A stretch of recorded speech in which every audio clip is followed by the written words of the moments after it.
Chapter 1. System Binding. Who is that? Exclaimed a passerby, standing beneath the boys' dormitory with an audible gasp of admiration. You don't know? That's our school's flower, Su Jiayin.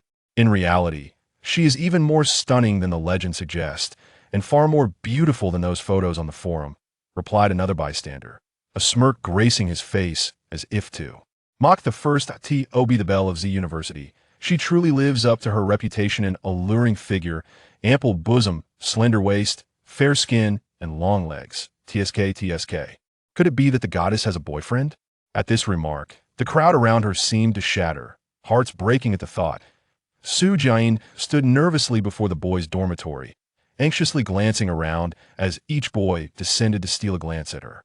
Though accustomed to being the center of attention, such scrutiny still rendered her awkward, did it not? At that moment, Zhang Yifan suddenly appeared behind Su Jin, lightly tapping her shoulder. Hey Jiayin, wait for me.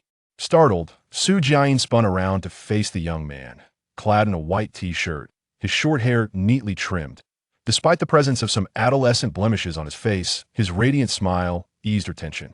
With a hint of playful annoyance, she pouted, "Why did you take so long? It's all your fault. I had to wait beneath the dormitory." Zhang Yifan seized Su Jiayin's hand and pulled her into an embrace, teasingly whispering, "I did it on purpose." Upon hearing this, Su Jiayin attempted to break free, but Zhang Yifan held her tightly, whispering in her ear, "I just wanted to make sure some people give up on their hopes. After all, with your beauty, it's no wonder so many are infatuated with you. What in the world is happening?" Fellow students nearby stared in disbelief at the couple. One male student turned to his companion, exclaiming, "Thanks to your ill-fated words, now our goddess is taken. That's it. A relationship is utterly impossible now, perhaps for a lifetime. But who is that guy?" Another student inquired, puzzled. "Wait, isn't he that science prodigy? He turned down Q University to come here. It seems he's here to accompany his girlfriend. I heard he's a programming genius." "Seriously? Is he that impressive? Does this mean I stand no chance with the goddess at all?" Hearing the whispers around him, Zhang Yifan smiled with satisfaction, having achieved his desired effect. In his arms, Su Jiayin blushed deeply. "Yifan, am already your girlfriend. I won't like anyone else." Zhang Yifan, like a child, protested, "No way. I'm going to announce to the world that you are my girlfriend. You are my wife. Let's go. They'll walk you to class." Zhang Yifan beamed, grasping Su Jiayin's hand as they walked ahead. Though Zhang Yifan and Su Jiayin were not in the same department, after escorting her, several students intercepted him on campus. "What do you want?" Zhang Yifan asked, a wary look crossing his face as he observed those who seemed unfamiliar with the school. "Mr. Zhang wishes to see you." "What? Who are you talking about? Who is Mr. Zhang?" "Ms. Zh's mother." "Then let's go." Zhang Yifan suddenly recalled Jian's family background and understood the situation in the office. Upon entering, Zhang Yifan was met by an elegantly made-up and strikingly beautiful woman. Time had seemingly left no trace upon her visage, yet her silence bore an air of coldness. "Madam, hello. I am Zhang Yifan," he greeted, his demeanor quite respectable, though it appeared that Zhang Yalan had little interest in scrutinizing him. Silence reigned once more. Zhang Yalan, her gaze fixed on the documents before her, finally lifted her head and stated curtly, "So you are Zhang Yifan? Have a seat. I understand you are dating my daughter?" Zhang Yifan nodded. "Yes, Jiayin is my girlfriend." Zhang Yalan raised her gaze, speaking bluntly, "Listen here, my dear boy. Jiayin cannot possibly date someone from your background. Although you may be intelligent and diligent, there are certain things you will never attain, no matter how hard you strive. For instance, family status and the essential material foundation you cannot provide for Jiayin. I know what boys like you think. You see Jiayin's beauty and our family's decent standing as a means to ascend into high society. You may harbor such thoughts towards other girls, but not with Jiayin. She has a suitor already chosen for her. They will become engaged, study abroad, and lead a very happy life." Anger flared within Zhang Yifan as he glared at her, clenching his fists. "How dare you dictate someone else's life? If Jiayin does not like that person, isn't what you're doing just going to cause her heartache? That won't happen. We have experienced life. Girls understand their parents' intentions and become sensible." Zhang Yalan's tone remained apathetic. Zhang Yifan, looking at the check handed to him, scoffed, "This is utterly ridiculous." With that, he stormed out. Zhang Yifan walked along the road, his expression one of indifference. The sudden sense of helplessness washed over him. His parents were merely ordinary citizens, claiming to be a middle-class family. He recognized that everything he possessed was earned through his own efforts. He had always believed that with hard work, he could attain all he desired. Yet, he never anticipated such absurdity would befall him, that he admitted that perhaps he would never reach the level of a family like the Zus. But the stark reality before him felt exceedingly cruel. Would Jiayin truly marry someone else? Zhang Yifan's heart brimmed with indignation. Marry someone else? No. How could Jiayin marry another? As he gazed at the darkening sky, a sense of despondency enveloped him. Glancing at his phone, he noted an unanswered call from Jiayin, stirring a wave of melancholy within him. Suddenly, his phone rang. It was Jiayin. After a moment's hesitation, he answered the call. Hello. No sooner had he spoken than, Zhang Yifan was taken aback, as if he had been struck by a force, watching himself lying bloodied on the ground. Then, a whimsical mechanical voice chimed in. Welcome to the soul exchange system. I shall grant you all that you desire at the end of your life. Surrender your soul to me. Chapter 2. The agreement. Upon hearing the voice, Zhang Yifan felt as though he had materialized in this vast, white expanse. Where was this place? Hadn't he just been struck by a car? He called out loudly, Where am I? A charming voice responded, Greetings. Welcome to the all-powerful system. If you enter into a contract with me, you will attain everything you desire. Zhang Yifan gazed in bewilderment at the delightful creature that had suddenly appeared before him. Fluttering in the air, it was entirely white, adorned with tiny wings and possessing large, expressive eyes. It spoke, prompting Zhang Yifan to ask, Who are you? I am the guardian of this system, tasked with finding its true master, the creature replied. So, you have chosen me? Zhang Yifan pointed at himself, astonished at the notion that such beings could exist, and wondered if he were indeed that fortunate. He shook his head and recalled the earlier voice, asking, Did you not mention that in exchange for what I desire, I must offer my soul? Indeed, the creature affirmed, Your soul is remarkably pure among humans. Had you not been struck, I might never have found someone like you. Sign the contract with me, and you shall receive everything you desire. Aren't humans inherently greedy? Money, power, fame, or perhaps love? The system's whimsical tone lacked any semblance of credibility. If I surrender my soul, how can I then obtain what I desire? Zhang Yifan questioned, perplexed. Without my soul, what remains? Fear not, we honor our promises. I can grant you all you wish for, but we must formalize a contract. With a flick of its tiny wings, a flurry of intricate script appeared before Zhang Yifan's eyes.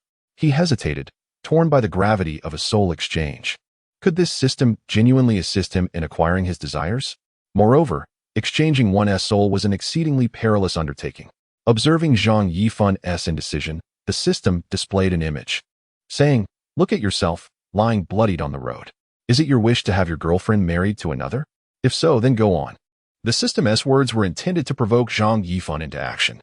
Deep down, Zhang Yifan understood that relying solely on his own efforts would not grant him the wealth and status he craved. Thus, he declared, I agree. But you must promise me that once I sign this contract, my girlfriend will indeed marry me. The system chuckled heartily. Of course, that is not a problem. In your society, as long as one possesses wealth and status, they can attain anything, and everyone will flock to them. Very well, let the soul transaction commence. When you depart from this world, your soul will be transferred to me.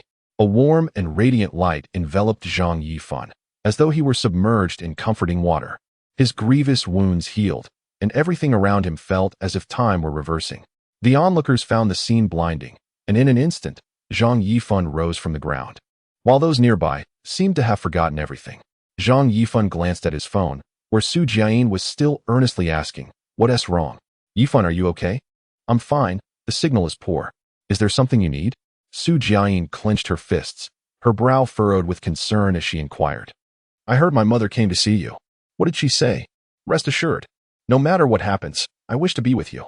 Zhang Yifan felt a swell of emotion, but he was determined to earn Su Jiayin's mother's approval. Hesitantly, he replied, Your mother mentioned you are to be engaged? I cannot allow you to marry anyone else. Su Jiayin agreed. After hanging up, the system's voice interrupted. We are about to commence your first task. Are you prepared? What is the first task? Zhang Yifan discovered he hadn't spoken aloud, yet the system seemed to perceive his thoughts. He asked, Can you read my mind? The system replied with delight, Indeed. However, There are some thoughts I prefer not to delve into. I can sense your intense emotions. Now let us begin. The all-powerful system is designed to cultivate your abilities, along with certain additional values such as wealth and power. Your first task is a benefit provided by the system. What do you desire most at this moment, Zhang Yifan? I wish to ensure that Jiayin does not marry another man and that her mother regards me favorably. Very well. As you wish, we will now initiate your first benefit task. This task involves an extravagant sum.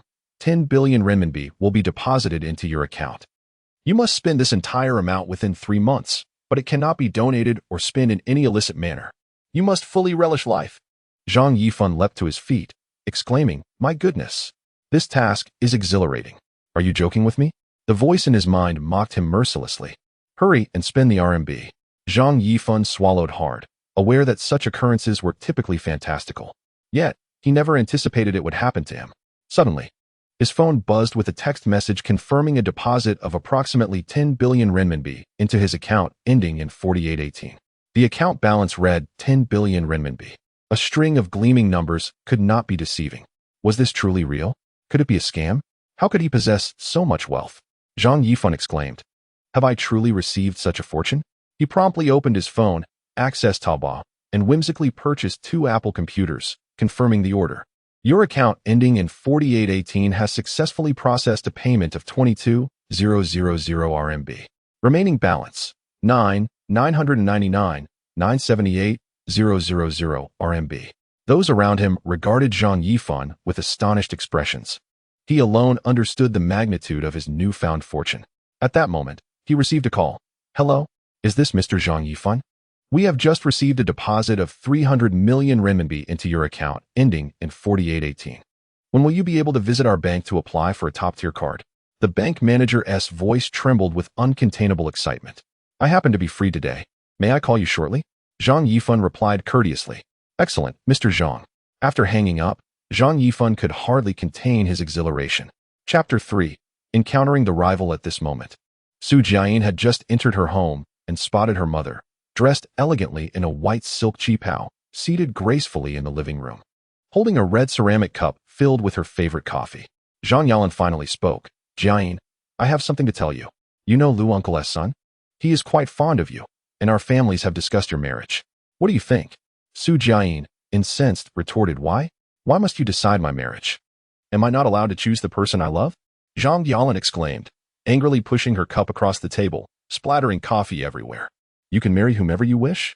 Is it truly within your power to decide whom you can marry? Can everything simply unfold according to your desires? Jiayin, you are an adult now.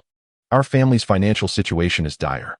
Without Uncle Lu's support, the Su family might not have the life we enjoy today. Can you still relish this affluent lifestyle? Or do you believe that the impoverished boy you've chosen will contribute anything to your future? What I desire is not wealth." Su Jiaying's heart seethed with indignation as she gazed incredulously at Zhang Yifan. "I will not consent to this engagement. Moreover, my boyfriend is not some random person. He may be poor, but he will undoubtedly succeed one day. I truly cannot agree to this, mother." Refusal? Zhang Yifan's expression twisted into a fierce grimace. "Jiayin, do you still not grasp my intent?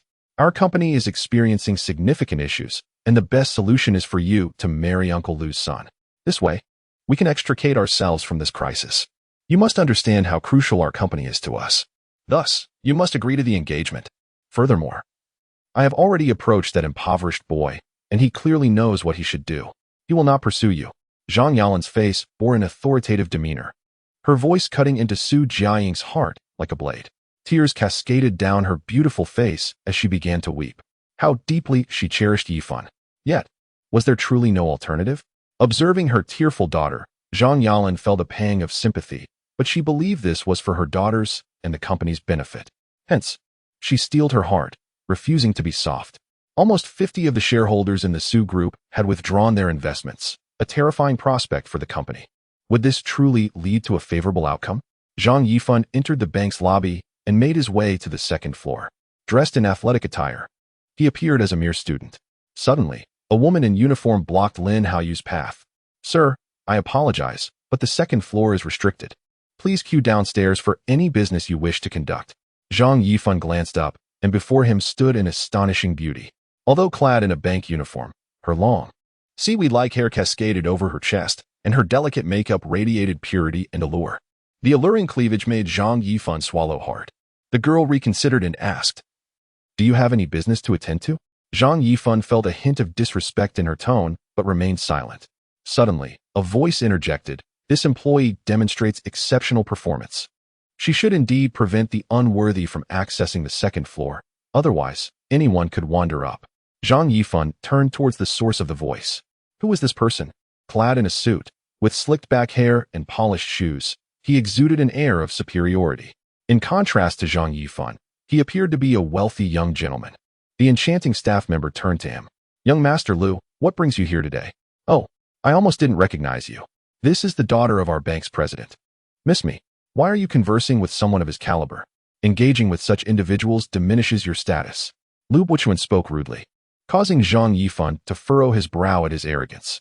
Mishu smiled, her lips curving enticingly. "What do you mean by someone of his caliber?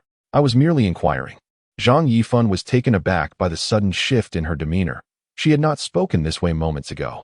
Leaning closer, the woman whispered in his ear, "I don't care who you are, but I genuinely dislike him." Zhang Yifan nodded absently, pondering how intriguing she was. At that moment, he recalled Liu Buchuan and queried, "Who is he? Who is young Master Liu?" Suddenly, it struck Zhang Yifan that he had encountered his rival. Yet, it seemed Liu Buchuan was aware of Zhang Yifan's presence. With a cold glare, he spat, "Zhang Yifan, have you been with Jiayin long enough to forget your own status? Someone like you will never ascend to the second floor. Do you understand?" Zhang Yifan felt the sting of his words. What did he mean by never? His expression darkened as he recalled the words of Jiayin's mother earlier that day. When they were poor, people treated him like this. Now that he had wealth, would they still regard him the same way? Feeling indignant, he replied earnestly, "I was summoned here today by the president to process a top-tier bank card." Everyone was taken aback. Mishu suddenly inquired, "Are you Mr. Zhang?" If the Mr. Zhang you mean is Zhang Yifan, then yes, that is indeed me, he asserted confidently, reassuring himself that the system would not deceive him. "Of course, I would never mislead you. Please, extend a modicum of trust." The system's voice startled him. "Mr. Zhang, what is the matter?" "My father instructed me to wait for you here." Mishu's gaze softened as she regarded Zhang Yifan. Liu Buchuan sensed something amiss. Why was Mishu treating him with such respect? He blurted out, "Miss me, do not forget, he is merely a poor student. Do not be deceived." "Young Master Liu, I certainly cannot be misled. He is a wealthy individual from Qingyuan City. My father has asked me to wait for him." Mishu replied with a smile. "Now, Mr. Zhang, let us proceed to the second floor. My father is waiting for you in his office." Zhang Yifan's expression grew displeased. In truth, his ire was directed at Liu Buchuan. Mishu, believing she had offended a significant client, immediately called her father, saying, "Father, please hurry. Mr. Zhang seems a bit upset."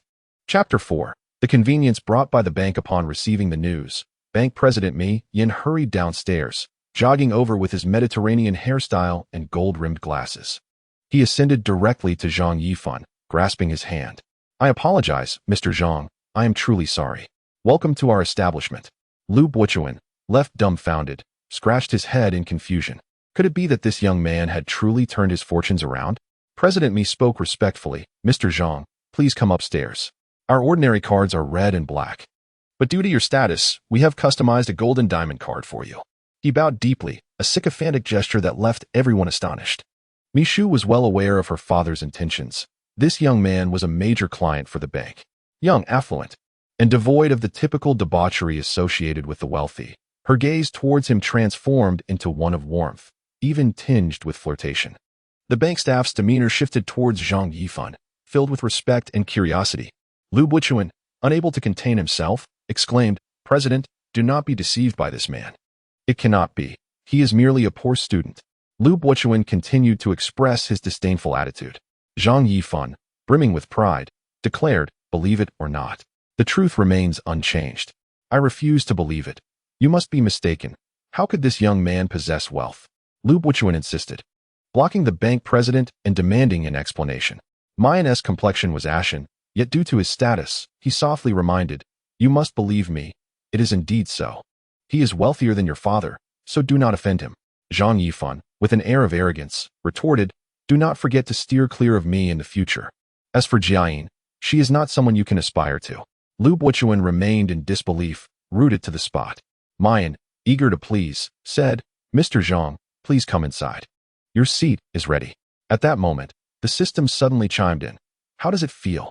Being on top of the world is quite delightful. I assent it." Zhang Yifan quietly inquired of the system, "What exactly do you intend to achieve?"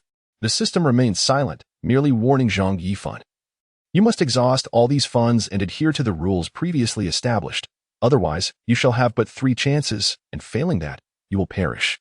A chill ran down Zhang Yifan's spine, rendering him too fearful to ask further questions. After all, his life was in their hands. Facing Zhang Yifan, Mayan stated, "Here, Mr. Lin, is your card, which can be used everywhere as per your request. The assets stored within are at the level of a top-tier user. Therefore, we have specially prepared this exclusive card for you." Zhang Yifan smiled, remarking, "This card is quite well made." Mayan respectfully flattered, "Only such a card can befit your status. All your funds are on this card, with the password being your previous one.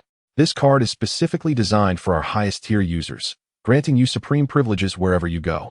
Some elite financial venues require this card for entry, and yours is among the finest."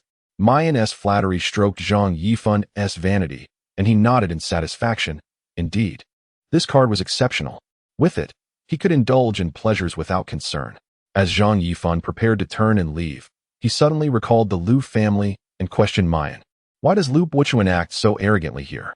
Unfamiliar with the intricacies, Zhang Yifan was keen to uncover the Liu family's background, wishing to undermine his adversaries. After all, one must possess a multifaceted understanding of their opponents. He tentatively probed, "Are you aware of their background?" Mayan replied, "The Liu family has assets totaling around 200 million, and our bank often deals with them." Being well-versed in the business realm, Mayan discerned Zhang Yifan's intentions. He understood that the difference between 200 million and billions was significant, and he sought to curry favor with Zhang Yifan for future business opportunities. If necessary, "Would you like me to suspend their operations?" Zhang Yifan shook his head, saying, "No need, I can handle it myself." He realized that he might frequently interact with bank personnel and did not wish to owe anyone a favor, as it could hinder his plans. Securing his card, he departed the bank with satisfaction as the staff watched him go. This sequence of events felt surreal to Zhang Yifan. He took a deep breath, realizing it was all genuine. What should he do next? Buy a house? Purchase a car? Suddenly, his phone rang. It was Su Jiayin. Zhang Yifan's emotions were a tangle. Despite Jiayin professing her love, he wondered about her true intentions. Yet, upon answering, he knew he had not chosen the wrong partner. Su Jiayin stated, "Yifan, my mother wants me to marry Liu Buchuan, but I want to assure you that I will not get engaged to him. Their engagement ceremony is in 3 days, and I hope you can be there. I want everything to go according to my plans." Zhang Yifan admired Jiayin's courage and responded with a smile, "Of course, I'll be there." After hanging up, a smile crept across his lips. He was eager to see who could thwart his union with Su Jiayin. Now that he was wealthy, he would not let her bear this burden alone. He needed to devise a strategy to undermine the Liu family's enterprise, rendering them incapable of maintaining a foothold in Qingyuan. Yes, that was it. Taking a deep breath, Zhang Yifan resolved to transform himself from this moment onward. He was determined to see who could obstruct his relationship with Su Jiayin. It was merely a matter of money, and he was currently troubled by how to spend it. Zhang Yifan contemplated how to sever the Liu family's financial lifeline, leading to their downfall. He needed to think carefully about how to address this situation. Chapter 5. Simply render them penniless. They do not possess substantial wealth. Saving your girlfriend's company is what truly matters. The system appeared suddenly, disdain evident in its tone. Their wealth is limited, but a legitimate reason is necessary to deplete their assets. Zhang Yifan was well aware of the stakes involved, realizing that any action must be thoroughly justified. The system then suggested, "Why not seek out the bank president? He will surely provide you with a solution." Zhang Yifan dialed Mayan's number. "Mr. Zhang, how may I assist you?" Mayan's demeanor was exceedingly cordial. "Could you help me investigate Liu Buchuan's background and that of his company?" "No problem. That is quite simple. I will personally have my daughter deliver the information to you shortly," Mayan responded, keen to please, aware of Zhang Yifan's unspoken intentions, particularly after Liu had crossed him today. "Your daughter?" Zhang Yifan inquired, puzzled. The system kindly reminded him, "Do you not remember that beautiful woman you met? The one with the striking figure? My daughter specializes in finance and management. She will undoubtedly be of great assistance to you." Mayan continued respectfully, "Thank you, Mr. Mayan. And please convey my regards to your daughter, Zhang Yifan replied with politeness. Please provide me with an address so that my daughter may come to you. Sunshine Garden. Zhang Yifan thought for a moment and provided the address of his modest rental property. Mayan, upon hearing the address, quickly made arrangements, shaking his head in amusement. How could a billionaire reside in such an ordinary place? He found the behavior of the affluent increasingly perplexing. Mayan worked efficiently. Within half an hour, just as Zhang Yifan arrived home, there was a knock on the door. Upon opening it, he was greeted by a stunning woman clad in a black professional outfit, the alluring Mishu, the same woman he encountered at the bank. Her blouse seemed ready to burst, revealing her ample curves, while her exquisite visage was adorned with striking makeup, her skin flawless and delicate. She sported long legs that were hard not to admire, her eyes filled with a captivating allure. Zhang Yifan found himself momentarily entranced, and Mishu, aware of her own beauty, felt a flush at his unabashed gaze. Mr. Zhang. Hello. I am Mishu. We have met before. My father asked me to deliver some materials to you and mentioned that you could inquire about any financial matters with me, she said, her tone now soft and inviting. This was her first encounter with a wealthy individual who did not carry an air of arrogance. Typically, the affluent regarded others with disdain, yet this young man appeared different. Mishu surveyed her surroundings, noting the simplicity of the decor. The white walls and modest 50 square meter space were tidy, but hardly the residence of a billionaire. She smiled, saying, Mr. Zhang, you truly are a person of humble disposition. Mishu's lips curled into a gentle smile. To her, Zhang Yifan was not only youthful but also handsome and affable. His polite demeanor reinforced her initial impression that he was indeed a rather extraordinary man. Zhang Yifan observed Mishu's behavior without intending to offer any explanations. He couldn't very well disclose that he hadn't yet purchased a house or a car, could he? Mishu laid the documents before Zhang Yifan, who perused them briefly before inquiring, what is the estimated market value of Lu's company? If I were to acquire it, could we finalize the deal within 3 days? A glimmer of excitement flashed in Mishu's eyes upon hearing his words. This was indeed a significant case. She confidently replied, the Lu enterprise is valued at around 1 billion RMB. Typically, the acquisition process involves numerous steps, but if your funds are readily available, many of those procedures can be expedited. 3 days should suffice. I will assist you in facilitating this as soon as possible. She then outlined the general process of acquiring the company. Zhang Yifan furrowed his brow, finding the information overwhelming. It was not his area of expertise, and he felt a headache coming on. With a dismissive gesture, he said, just ensure that this is taken care of, and your compensation will not be lacking. Mishu smiled and replied, very well. Mr. Zhang, I will contact you in 3 days. As Zhang Yifan observed the secretary's figure, he felt a pang of discomfort. To mask his embarrassment, he suddenly stood up, retrieved 2 bottles of water from the refrigerator, and asked, would you like some water? Mishu shook her head, saying, it's cold, I don't drink cold water. Zhang Yifan chuckled awkwardly. Well then, let us get some outside. I prefer it chilled. After drinking his cold water, Zhang Yifan managed to suppress his emotions, smiling as he asked, if there is nothing else, may I leave now? He waved his hand, saying, let us go. I need to choose a car. Would you like to join me? Mishu pondered for a moment and replied, certainly. It would be my honor. Suddenly, a voice from the system piped up. It's quite a catch to have such a stunning beauty by your side. While Su Jiayin is also commendable, she is not to be overlooked. Zhang Yifan got into Mishu's car, and the two drove to the dealership. As Mishu parked, Zhang Yifan was intercepted before he could step inside. Sorry, sir, but you cannot afford the cars here. How do you know I can't afford them? Zhang Yifan replied with a polite smile. The saleswoman, strikingly beautiful yet sharp-tongued, retorted, by the looks of you, I doubt you could even afford a single wheel from one of our cars. How could you possibly buy a car? Zhang Yifan scrutinized his athletic attire, wondering why he appeared to be unable to afford anything. The system chimed in again. Of course you look underprivileged. Just compare yourself to Mishu over there and observe their attitudes. The shallowness of humanity is astonishing. You claim I cannot afford a car? I could very well purchase the most expensive one here. If I can, what will you say then? Zhang Yifan wanted to witness their expressions of disbelief, though his demeanor remained lighthearted, casting doubt on the seriousness of his statement. The saleswoman, with an air of arrogance, said, if you can buy the most expensive car here, I will eat that pile of dog waste out front. Zhang Yifan smiled faintly. Miss, you are quite bold. I commend your bravery. He crossed his arms, relishing the unfolding spectacle. At that moment, Mishu appeared beside Zhang Yifan, her smile bright. Miss me, what brings you here? Are you interested in our new models? The sales staff suddenly became exceedingly attentive, their demeanor shifting dramatically. Mishu was known for her passion for cars. She was one of their top clients. Indeed, as the system had suggested, the moment Mishu arrived, the sales staff treated her as if she were a wealthy patron, while Zhang Yifan was regarded as inconsequential. Zhang Yifan remained silent, continuing to observe with a bemused expression. Mishu stepped inside, acknowledging the eager staff, and turned to Zhang Yifan. Mr. Zhang, why don't you come inside? The saleswoman's face fell, paling in an instant. The onlookers exchanged glances, bewildered. Was she truly going to eat dog waste? Why was Mishu addressing him so formally? The saleswoman shook her head and cautiously asked, Miss, do you know him? Mishu tossed her hair back and replied, Today, Mr. Zhang needs to buy a car, and I accompanied him to take a look. I've purchased all my fine vehicles from your dealership. So please provide excellent recommendations today. In an instant, the saleswoman felt as though she had been struck by lightning, but quickly regained her composure. After all, being friends with Miss Me did not guarantee that one could afford the most expensive car in the store. There were no Zhangs among the wealthy elite in Qingyuan City. Zhang Yifan, noticing the silence from the saleswoman, cheerfully suggested to Mishu, Shall we go inside and take a look?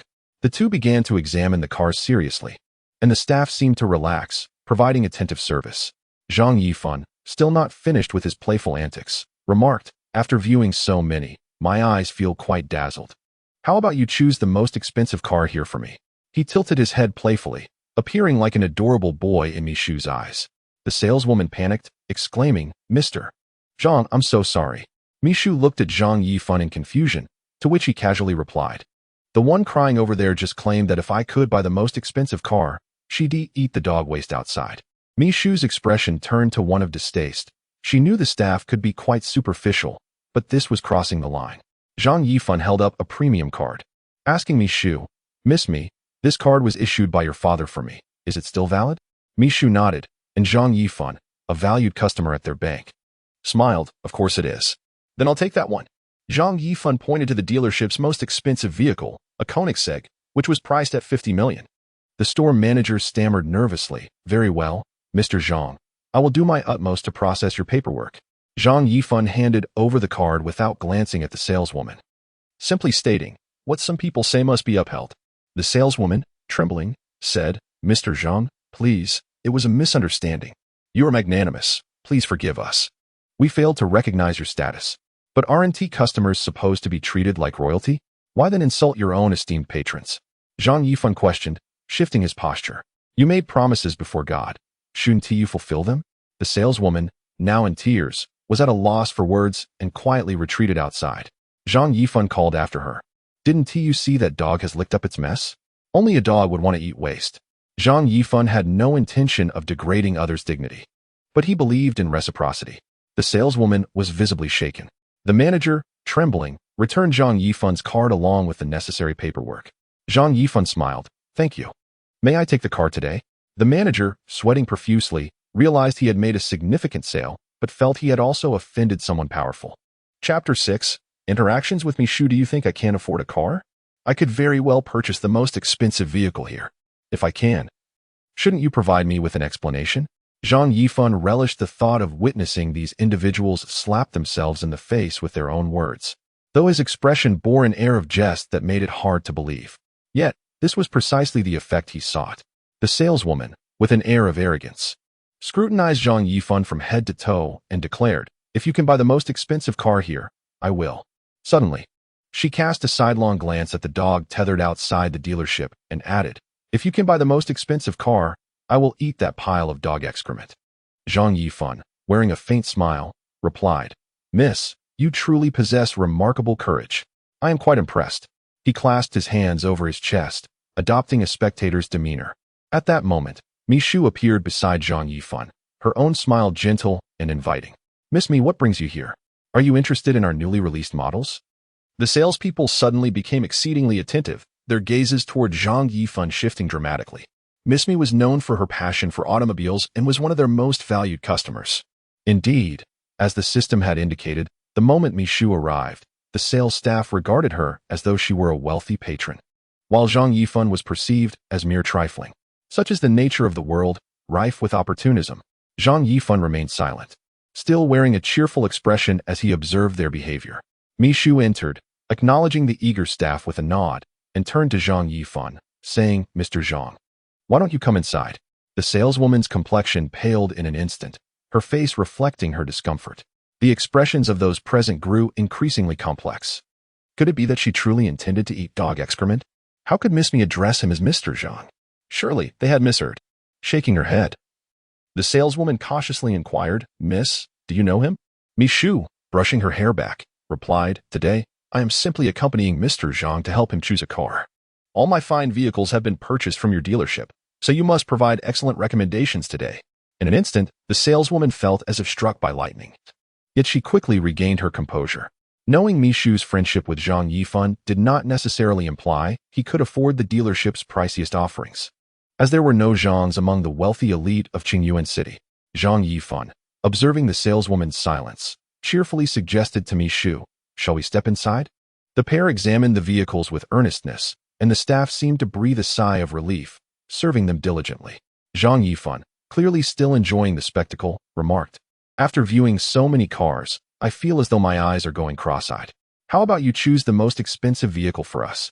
He tilted his head playfully, appearing rather endearing in Mi Shu's eyes, reminiscent of a charming young boy.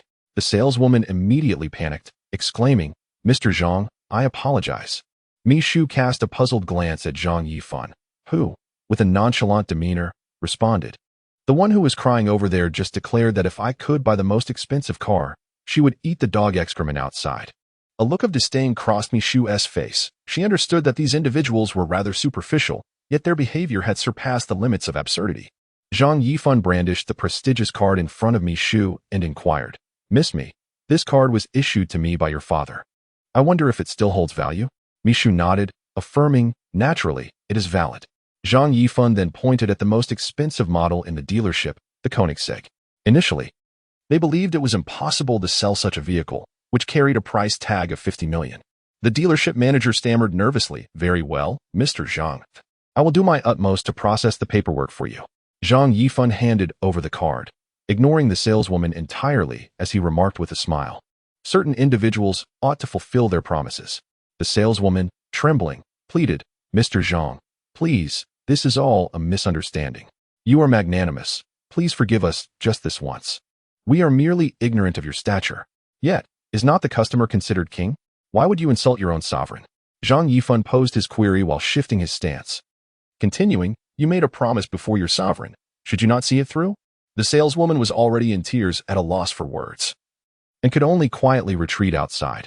Zhang Yifan called after her, "Did you not see that the dog has licked clean its mess? Only a dog would wish to eat excrement." Zhang Yifan did not intend to insult anyone's character, yet he was not one to initiate conflict unless provoked. The saleswoman was clearly terrified. The manager, trembling, returned Zhang Yifan's card along with the necessary paperwork. Zhang Yifan smiled and asked, "Thank you. Can I take the car today?"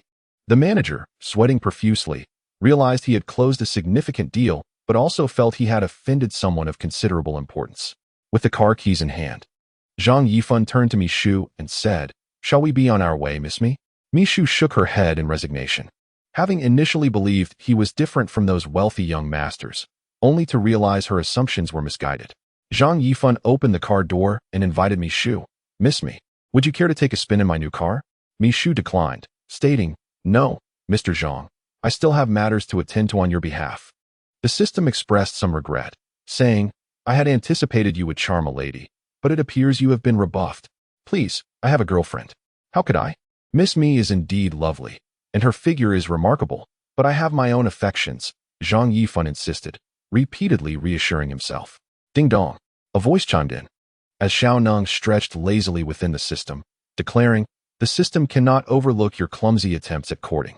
A new side quest has been assigned. Study the art of seduction to fully win over Mi Shu." "What? Xiao Neng, the system cannot issue such commands. I already have someone." Zhang Yifan responded with exasperation. "Enough with the excuses. Next, you must purchase a villa adjacent to Mi Shu's residence in the Qingyuan City Villa District. Off you go, drive your luxury car there," Xiao Neng proclaimed, yawning before turning back to sleep. With a resigned shake of his head, Zhang Yifan drove to the real estate office. Chapter 7.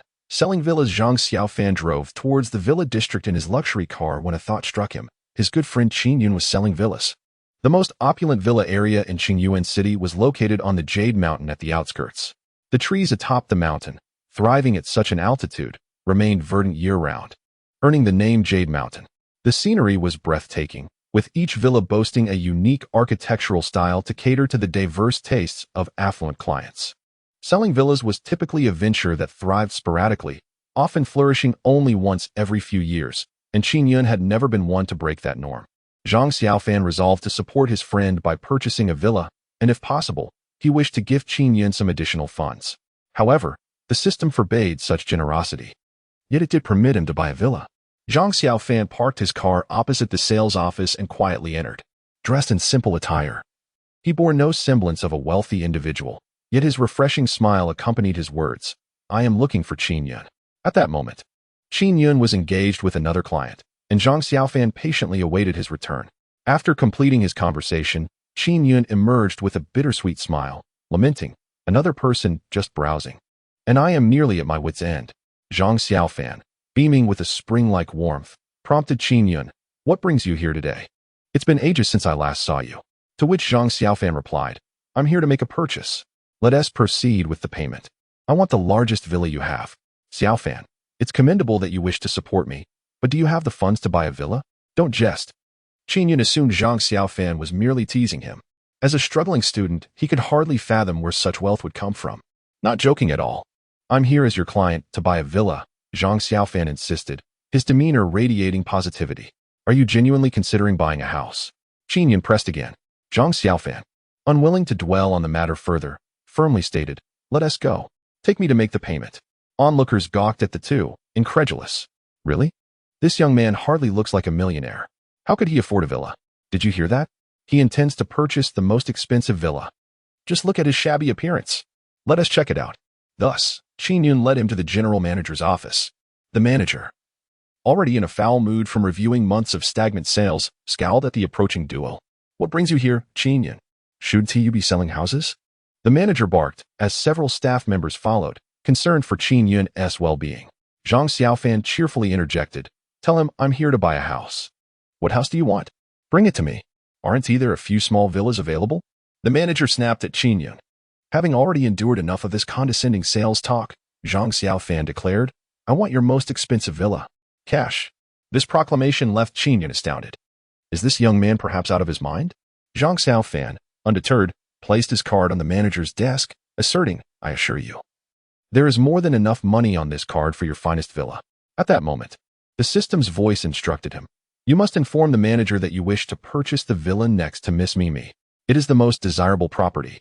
And if it weren't for its exorbitant price, the president would have acquired it himself." Zhang Xiaofan smiled. "Yes, I wish to buy the most expensive villa with the best feng shui." The manager, upon glancing at Zhang Xiaofan's card, couldn't contain his delight. "Please hold on.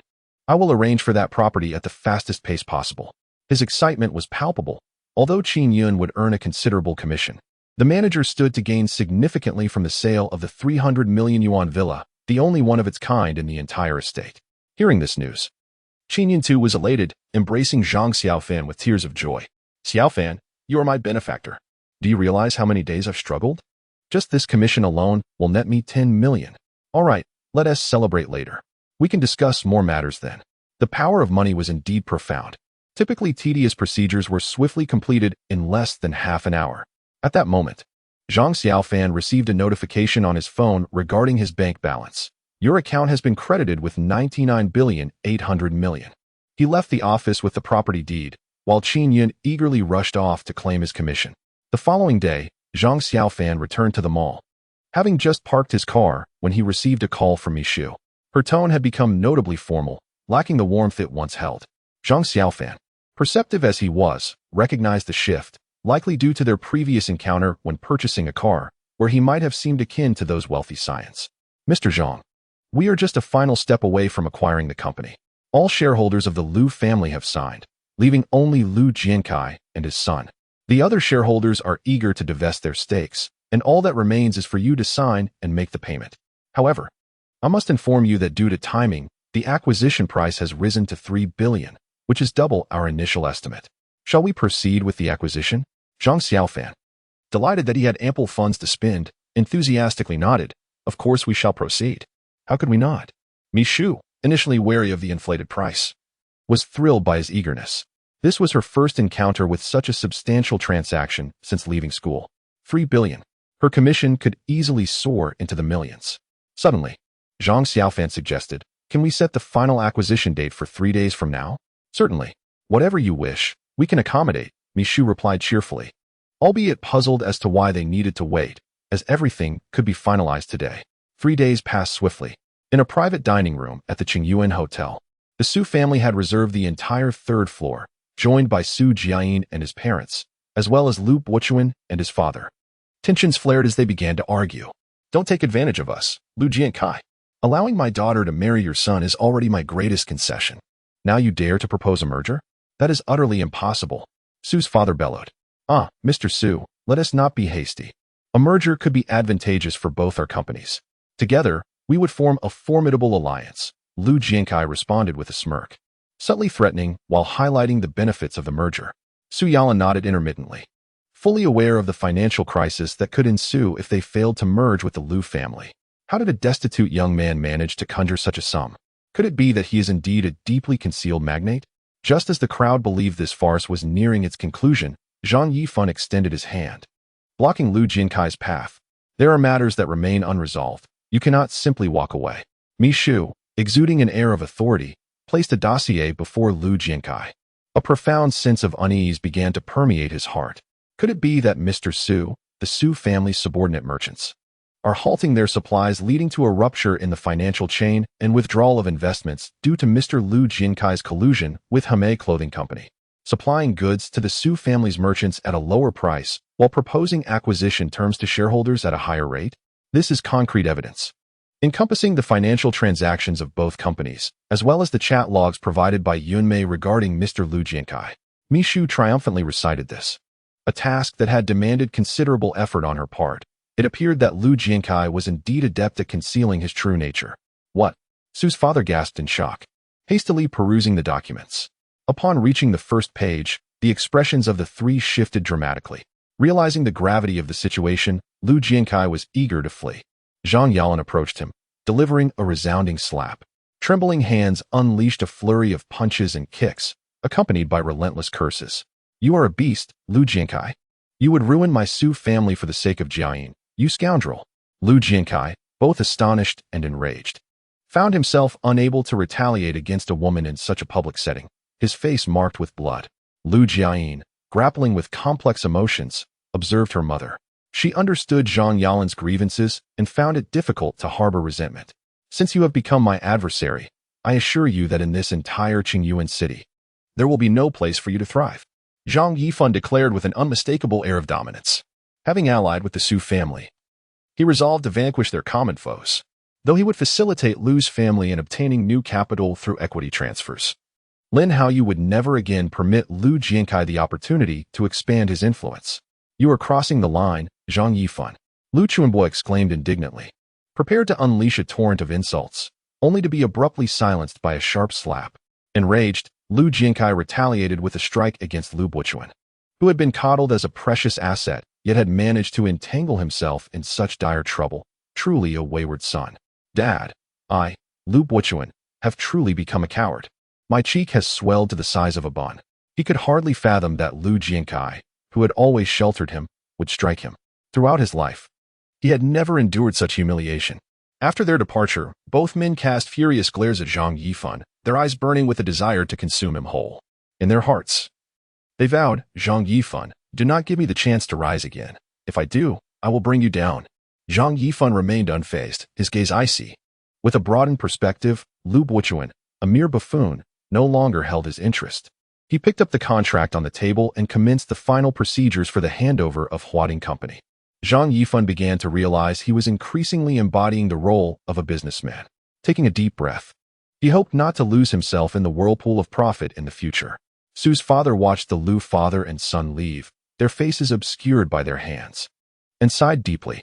Once the closest of brothers, they had descended to this state of animosity. The intentions of Sima Zhao are known to all. Lu Jiankai sought to bring about his downfall through a corporate acquisition.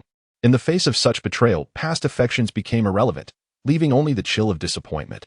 After completing the formalities, the shareholders gradually departed. "You go wait for me downstairs by the car," Zhang Yifan instructed Mi Shu, handing her the keys. Surprised, Mi Shu took the keys, realizing that Zhang Yifan had considerable trust in her, implying he had something important to discuss. She said nothing further, strutting away. Zhang Yifan could not help but admire her form. Su Jiayin, observing Mi Shu's retreat, felt a surge of wariness. Her intuition suggested that Mi Shu might very well be her rival. As the crowd dispersed, the three members of the Su family gradually composed themselves. Their expressions complex as they regarded Zhang Yifan, who was busy ordering. "Take a look." Zhang Yifan expressed his disinterest, not wishing to elaborate. The waiter, beaming like a blossom, endeavored to please the affluent young man before him. Yet, Zhang Yifan turned to Su's father and assured him, "Rest easy, Uncle Su. I will do my utmost to assist with your company's affairs." Su's father smiled with gratitude. He had always held a favorable view of Zhang Yifan's diligence and resilience. Having once chanced upon Zhang Yifan on a date with Su Yuran without comment, he now watched as Zhang Yifan descended from the heavens to resolve the Su family's crisis. Regarding this prospective son-in-law with immense satisfaction. "Thank you, Yifan. Jiayin has often spoken of your remarkable qualities, and meeting you today confirms her words." As he spoke, the man in his 40s unexpectedly bowed before Zhang Yifan. "I cannot accept such deference."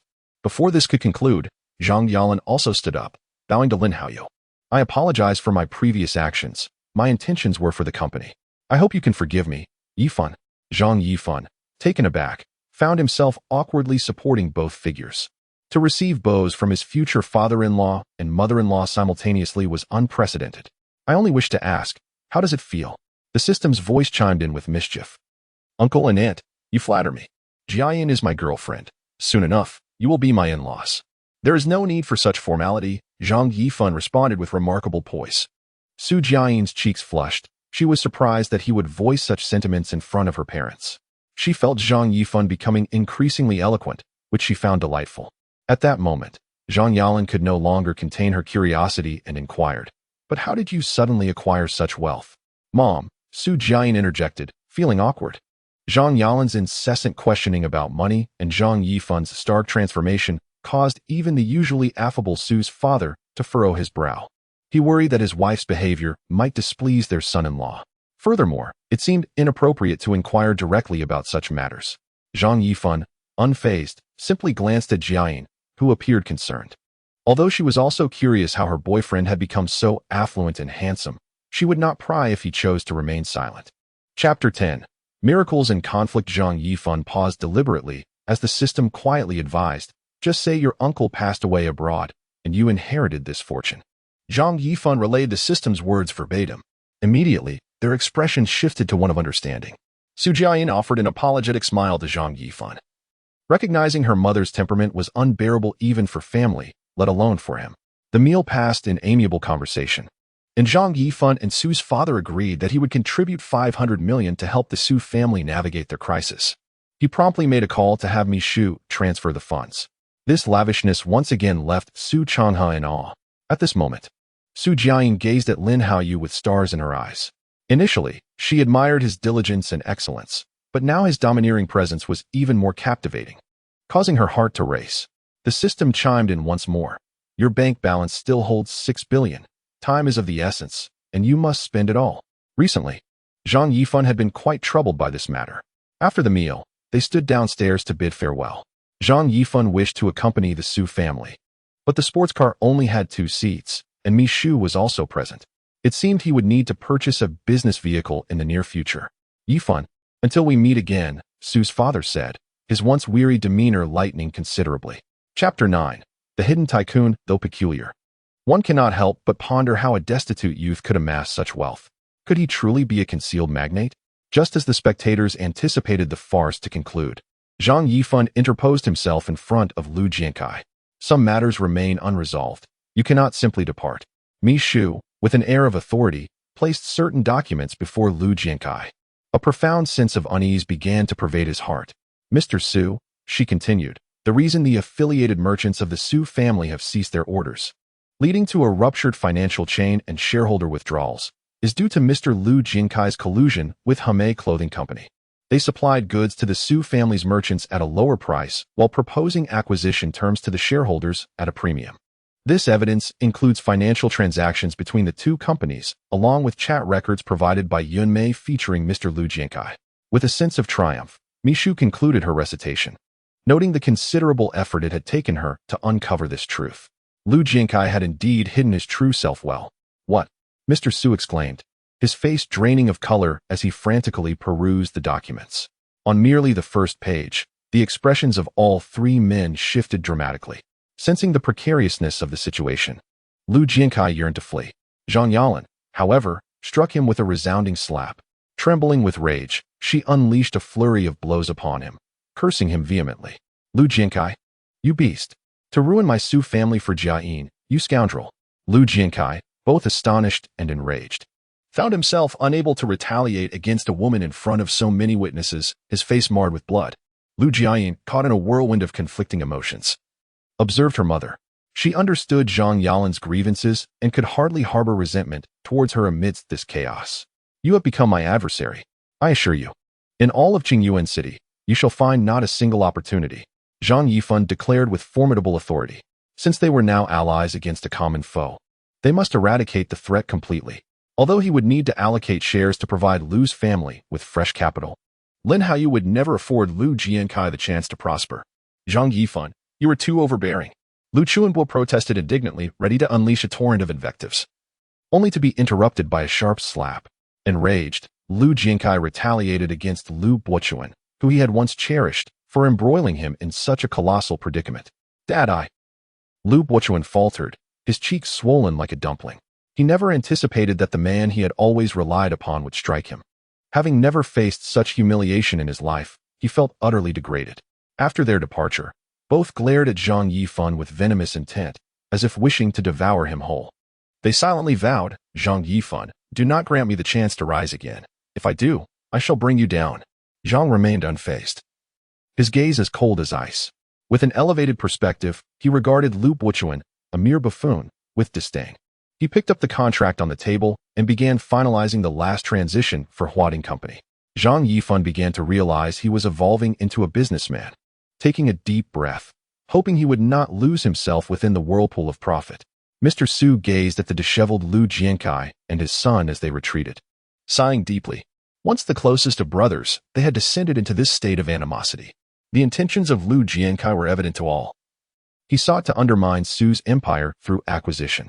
Faced with such a character, past affections held no weight, leaving only a chill in their wake. After concluding the formalities, the shareholders gradually departed. "Please wait for me in the car downstairs," Zhang Yifan instructed, handing the car keys to Mishu. Surprised by his trust, she accepted the keys, sensing he had something to discuss with her. Without further inquiry, she swayed her hips and exited. Zhang Yifan couldn't help but admire her figure, acknowledging her remarkable physique. Su Jiayin watched Mishu's retreating silhouette with vigilance, her intuition warning her of a potential rival. As the crowd dispersed, the Su family gradually regained their composure, casting complex glances at Zhang Yifan, who was perusing the menu. "Just order," Zhang Yifan replied nonchalantly, uninterested in the choices. The server beamed, striving to please the affluent young man before her. Yet, Zhang turned to Mr. Su and assured him, "Rest easy, Uncle Su. I will do my utmost to assist with your company's affairs moving forward." Mr. Su smiled with gratitude. He had always held a favorable view of the diligent and resilient Zhang Yifan. He recalled a time when he had seen Zhang Yifan on a date with Su Yuran and had said nothing. Now, with Zhang Yifan's unexpected arrival to resolve the Su family's crisis, he was thoroughly satisfied with this prospective son-in-law. "Thank you, Yifan. I have long heard of your excellence from Jiayin, and today, your presence confirms your remarkable nature. I am immensely grateful for your assistance with the company." He said this as he unexpectedly bowed to Zhang Yifan, a man in his 40s. "This is too much."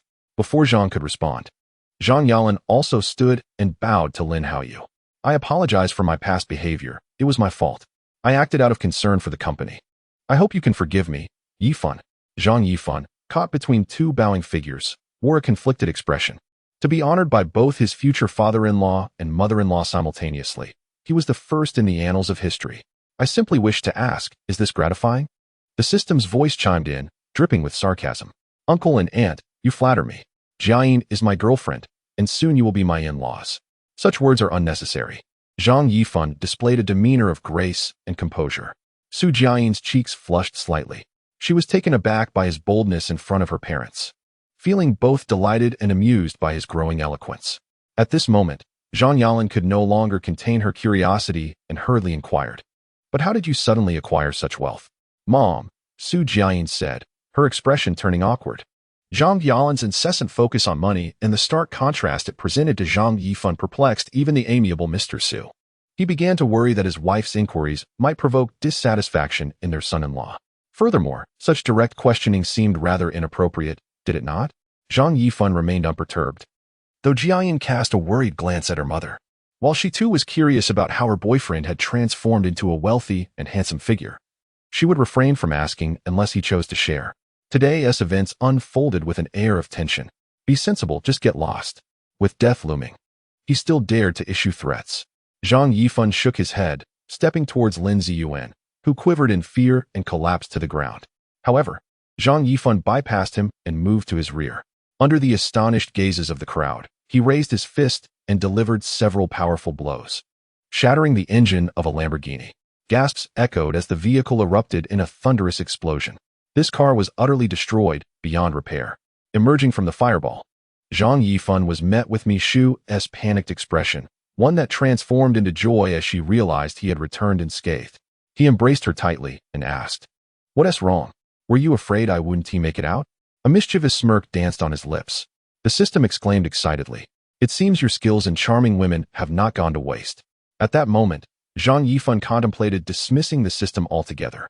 Mi Shu, with tears streaming down her face, struck his shoulder in frustration, nearly on the verge of tears. "What kind of person are you? You can't just go around fighting like that. What if you get killed? I wouldn't care for myself, but you? If you want a girlfriend, you can't die." Observing her tear-streaked face, Zhang Yifan gently wiped her tears and replied, "I know Jiayin will surely cry. But what about you? Here you are, crying right in front of me. You must be worried about me too, right?" Flustered, Mi Shu turned away, hastily brushing her tears and retorted, "Nonsense. Who do you think you are? You think you can do whatever you want. I wouldn't worry about you." Zhang Yifan, still smiling, countered, "Really? You truly won't worry about me?"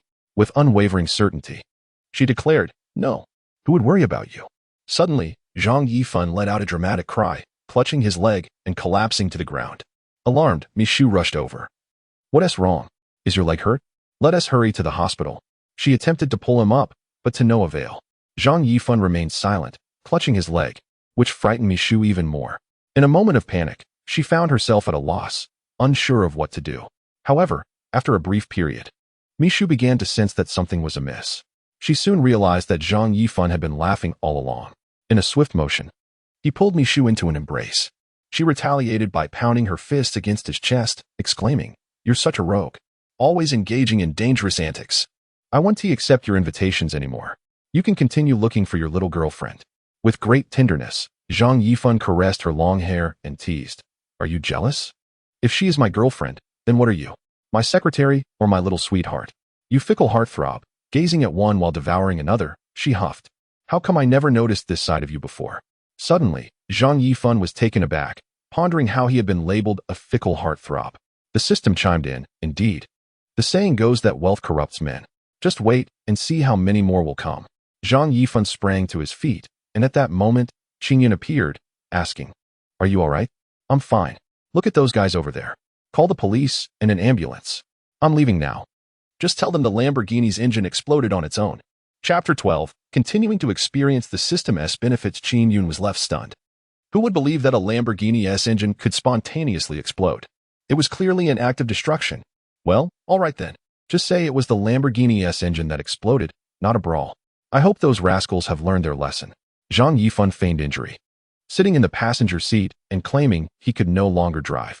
Mi Shu shook her head helplessly as she drove to her villa, unaware that Zhang Yifan's home was right next door. Her house was adorned in a European vintage style. Upon entering, Zhang Yifan immediately demanded a shower. "Do you live here alone?" he inquired. Mi Shu picked up a glass of red wine, her smile softening. "This house was originally bought for my father, but it's too far for them now, so I moved in. Since it was empty, I thought I might as well stay here. Zhang Yifan nodded, smiling. No wonder it feels so spacious. Mishu ascended the stairs and returned a few minutes later, saying, let us go. I've prepared the guest room for you. You can take a shower and rest since you were so eager to wash up. Zhang Yifan nodded, all right. As they entered the guest room, Zhang Yifan noticed the playful decor, reminiscent of a child's room, and chuckled. Do you have young children living here? He approached to playfully scare her. But Mishu suddenly tripped and fell to the ground. Zhang Yifan, in a protective instinct, also fell beside her. The air was filled with a haze of pink bubbles, and Mishu's cheeks flushed a deep crimson. Gazing at the handsome figure before her, she suddenly found herself speechless. Zhang Yifan gently caressed her eyes, murmuring, you are truly stunning.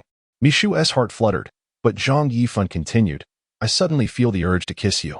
Before she could process his words, his lips pressed against hers, soft and infused with a hint of minty freshness. Mishu was left dazed, and Zhang Yifan hastily retreated with a towel into the bathroom. Zhang Yifan, you beast! Mishu yelled, her voice echoing. Zhang Yifan grinned mischievously at her. In a sudden movement, Mishu slipped and fell into Zhang Yifan's embrace. Their eyes locked, and the atmosphere became charged with tension. The bathroom was cloaked in a thick fog, and Zhang Yifan's heart raced at her beauty. Her fair skin glowing in the mist, reminiscent of a freshly peeled egg, exquisite and ethereal. Meanwhile, the fog accentuated his strong features, giving Mishu a sense of security as her heart raced. This indescribable beauty filled her with anticipation and trepidation. Having grown up in a wealthy family, Mishu had been exposed to the finer things in life and had countless suitors.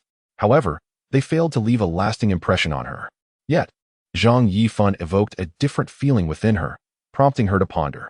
Could this be the sensation of love? Just as she was enveloped in this newfound experience, an awkward silence fell. Your phone is ringing, she awkwardly noted, breaking the moment. As she answered the call, it was Qin Yun on the line. Zhang Yifan chuckled. What is up, brother? Calling me at this moment is quite the surprise. Qin Yun teased. What are you up to? Enjoying life with beautiful women now that you have money? Have you forgotten about me? Zhang Yifan replied, not at all. My heart belongs only to Jiayin. No one can compare to her. With such a wife, what more could I desire? Qin Yun continued. All right then, we Haven T had a proper chat in ages. Now that we're not struggling financially, we can take our time. Let us find a time to catch up. I won't disturb you any longer. Qin Yun chuckled before hanging up.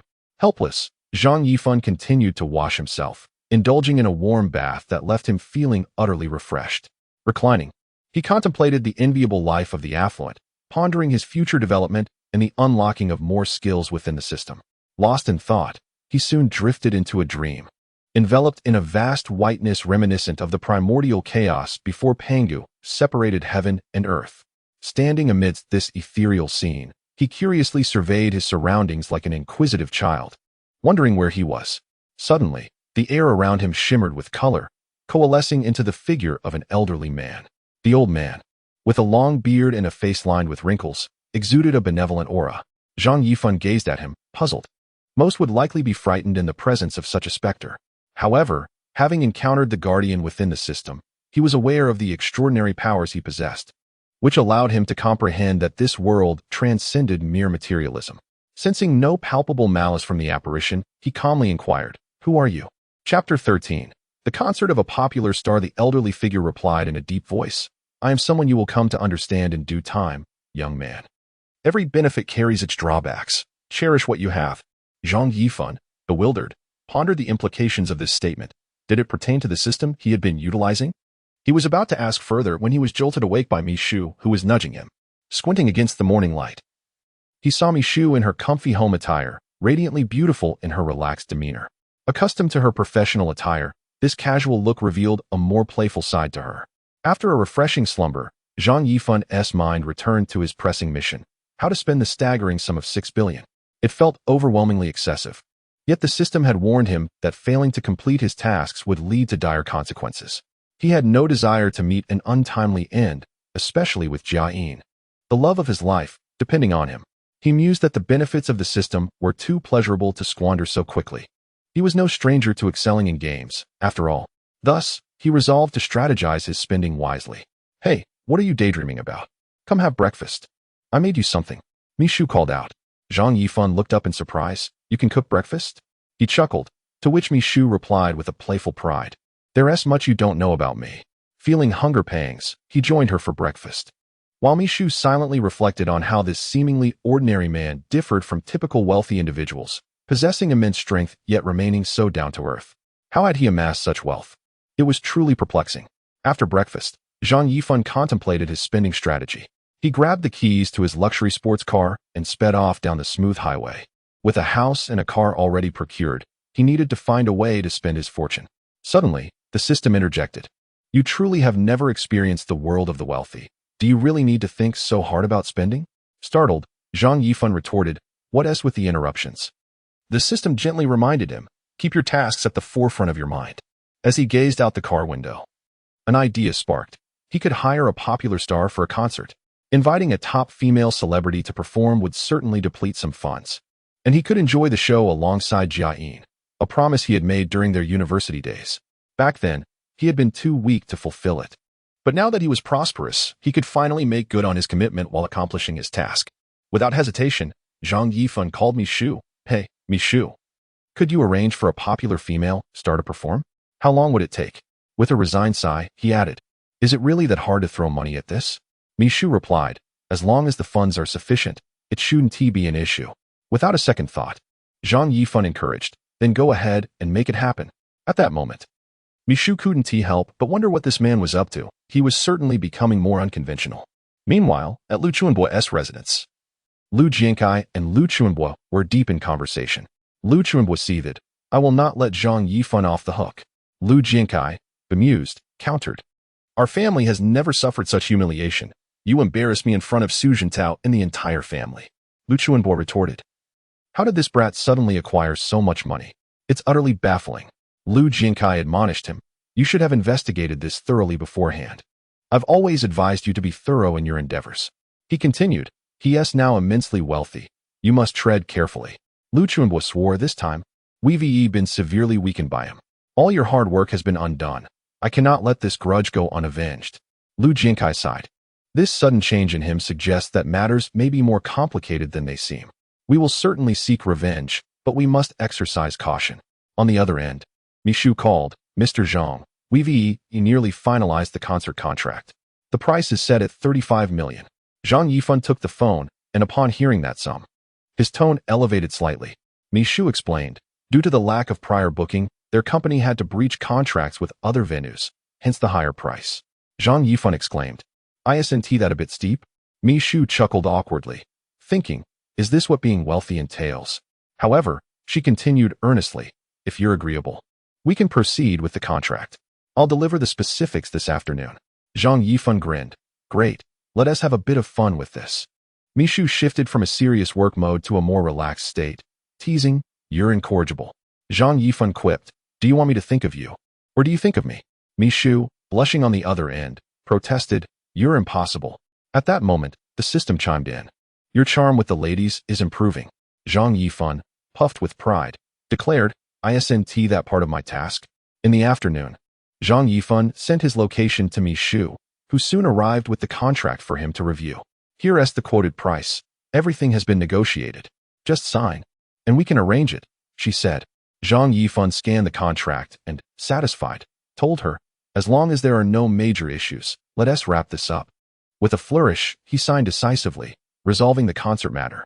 Now, he was eager to find Su Jiayin, for in Zhang Yifan's heart, it was she who he wished to be with at all times, now that he had wealth. With these thoughts swirling in his mind, Zhang Yifan confidently opened the car door and set off towards Su's residence, envisioning her happiness.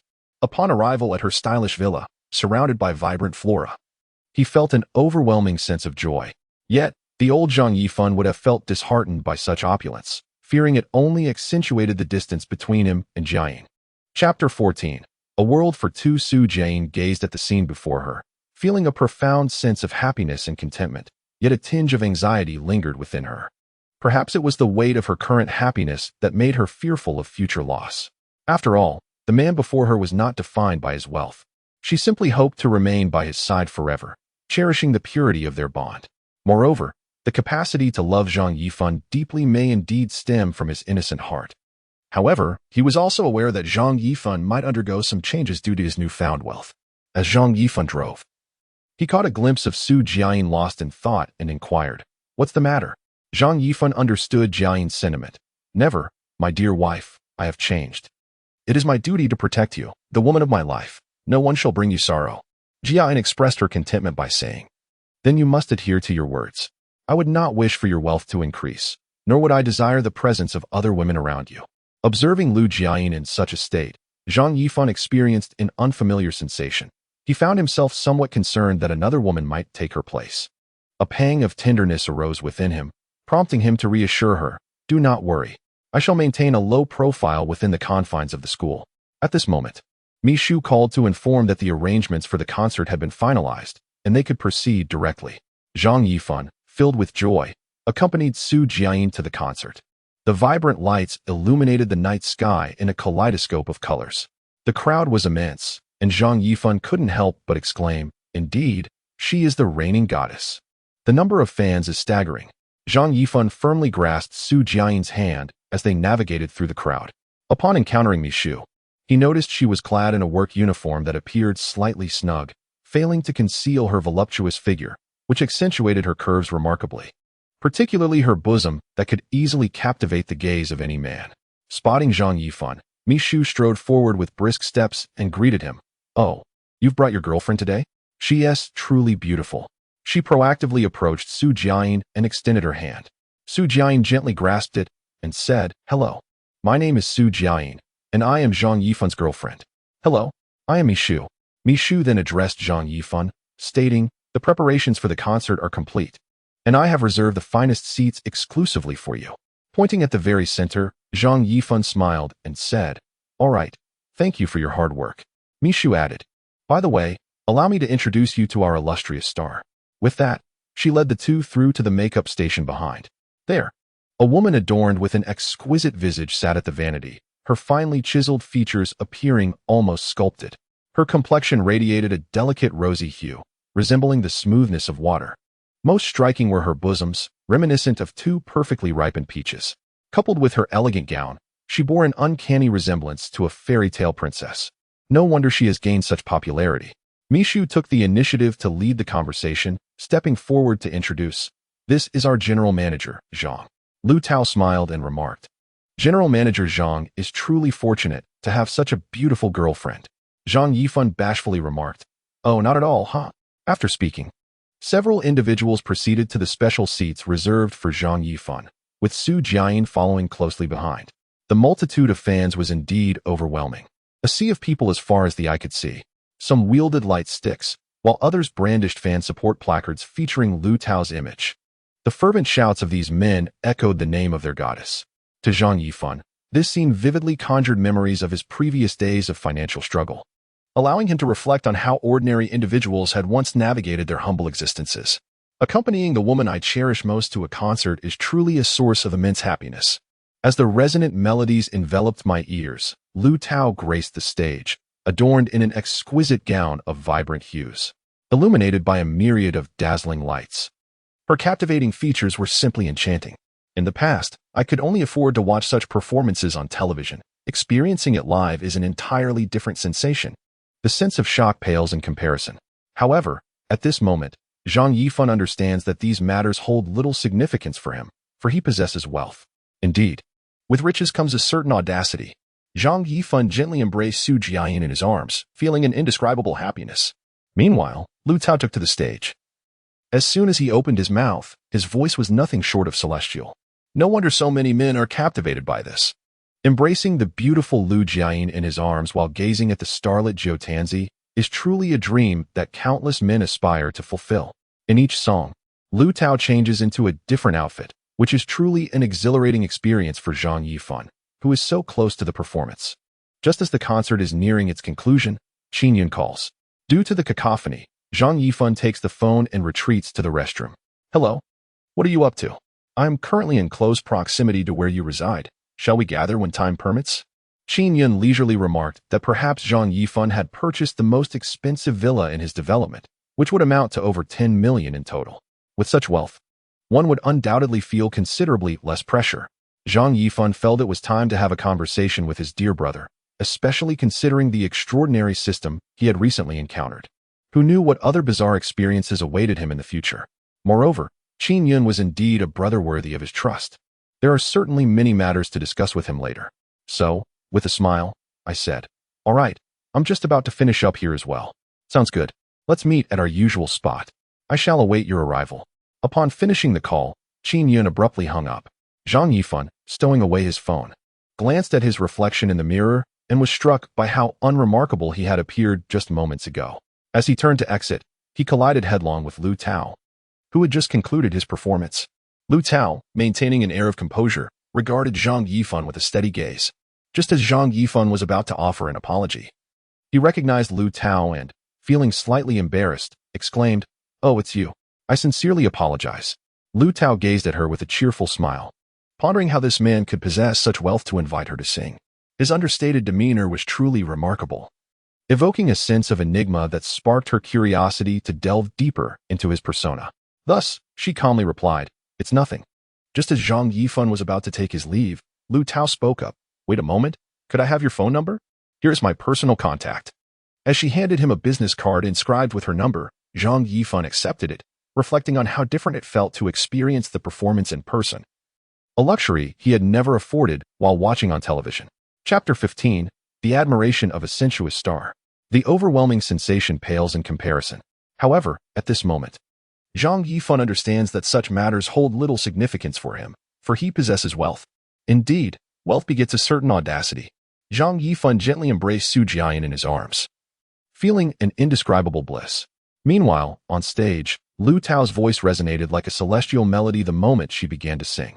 No wonder so many men are captivated by it. Holding the beautiful Lu Jiayin in his arms while gazing at the starlit Jiu Tanzi is truly the dream of countless men.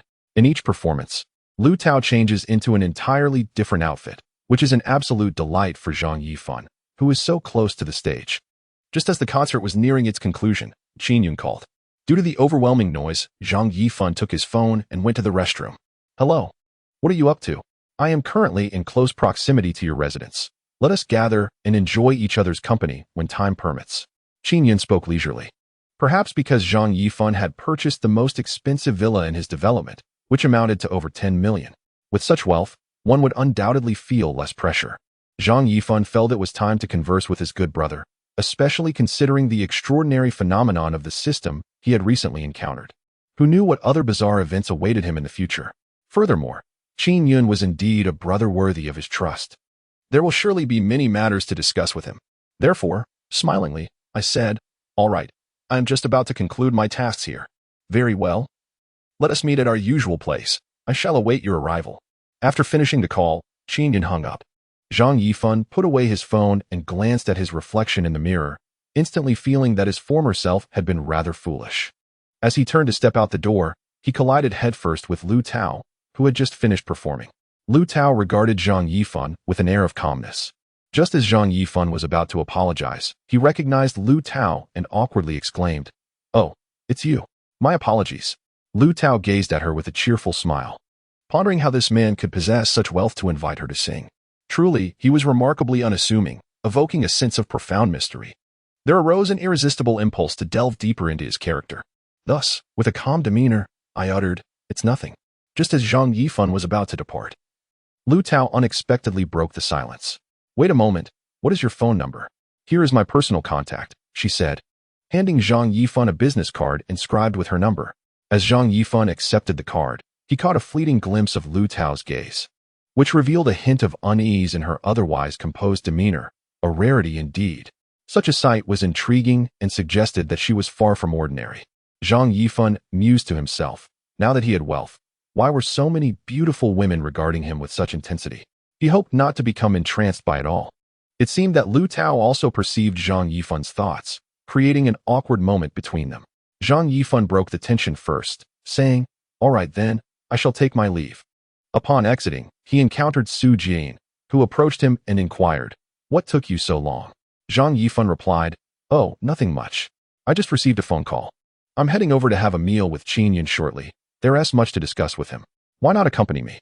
He then produced his car keys, walked to the passenger side, and opened the door for Jiayin before settling into the driver's seat. He ignited the engine, the roar of the sports car resonating magnificently, propelling them forward with exhilarating speed, truly a spectacle.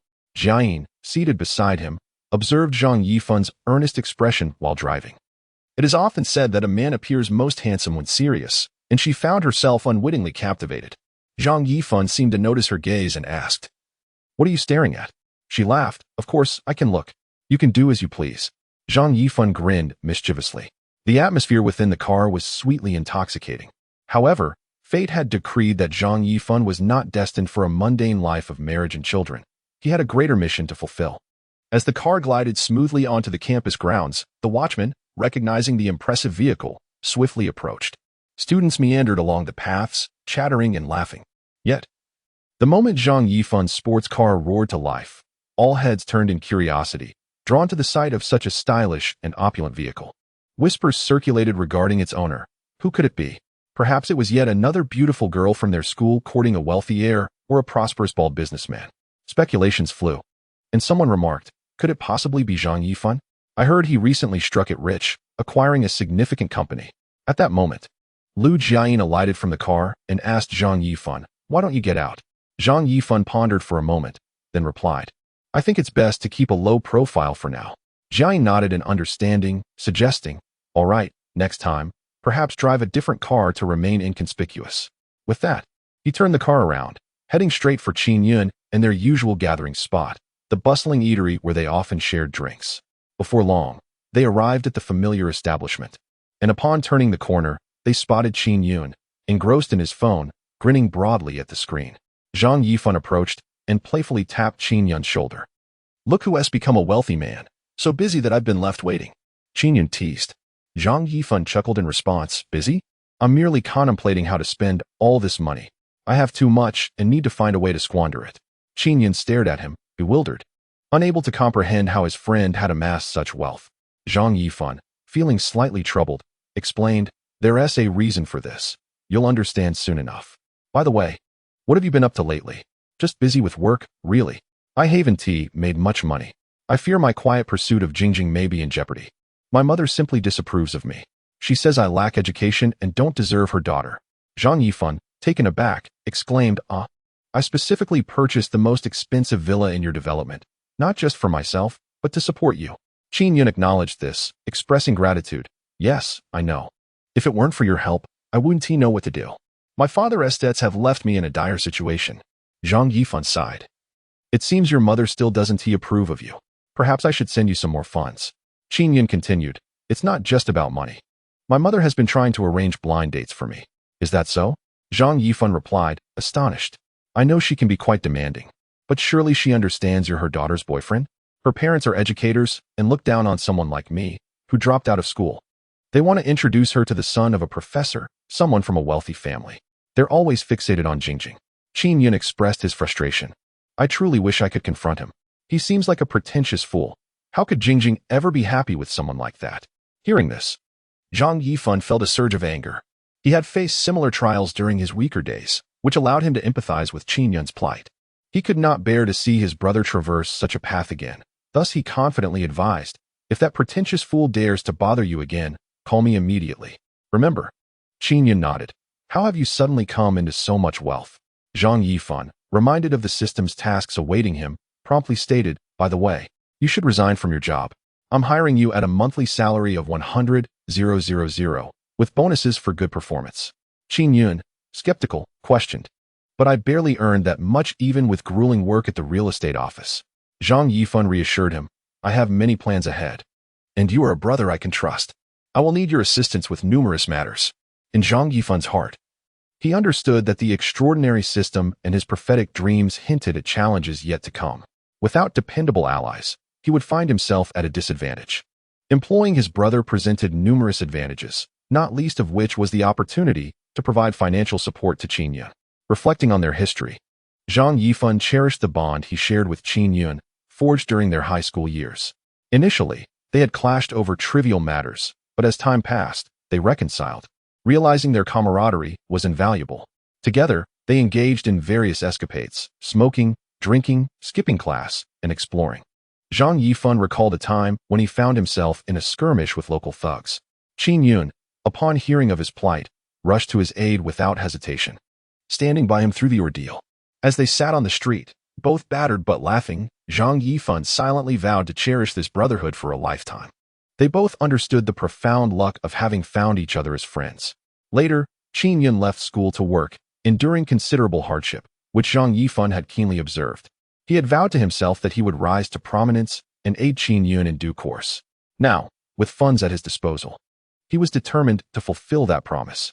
Qin Yun declared, "All right, I'm in. This way, we can work together every day again. What a joy." Zhang Yifan felt elated at this prospect. However, Qin Yun continued to query, "Yifan, I recall that during high school, you never mentioned any distant relatives. I recall your previous mention of a relative's passing and the substantial inheritance you received. However, I sensed that your words were somewhat perfunctory.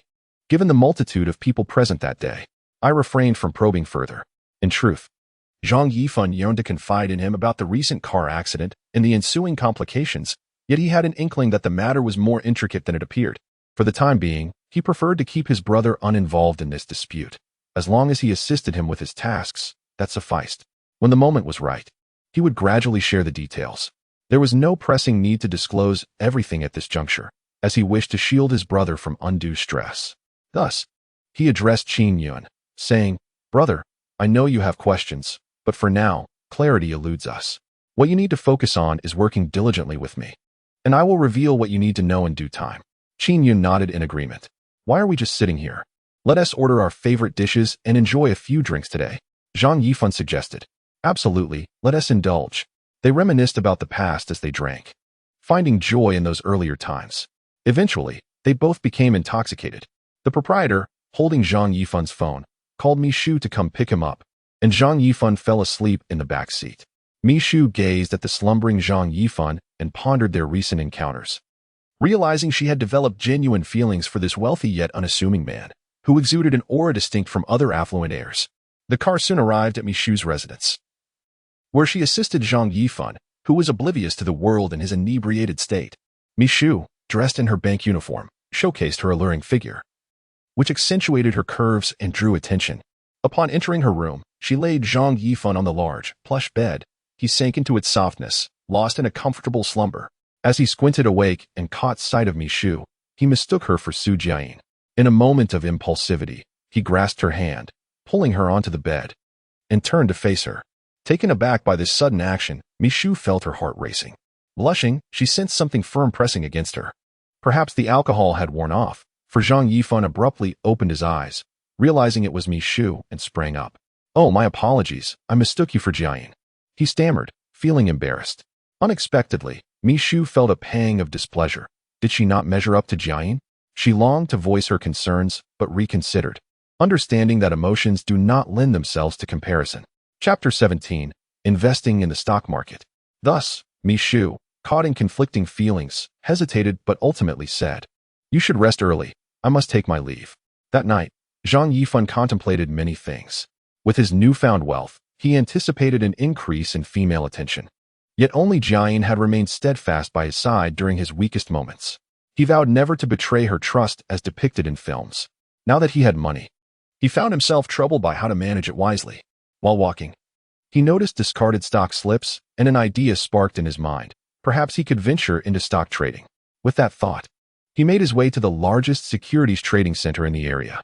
Simultaneously, he called Mishu, saying, "Mishu, could you come to the securities trading center?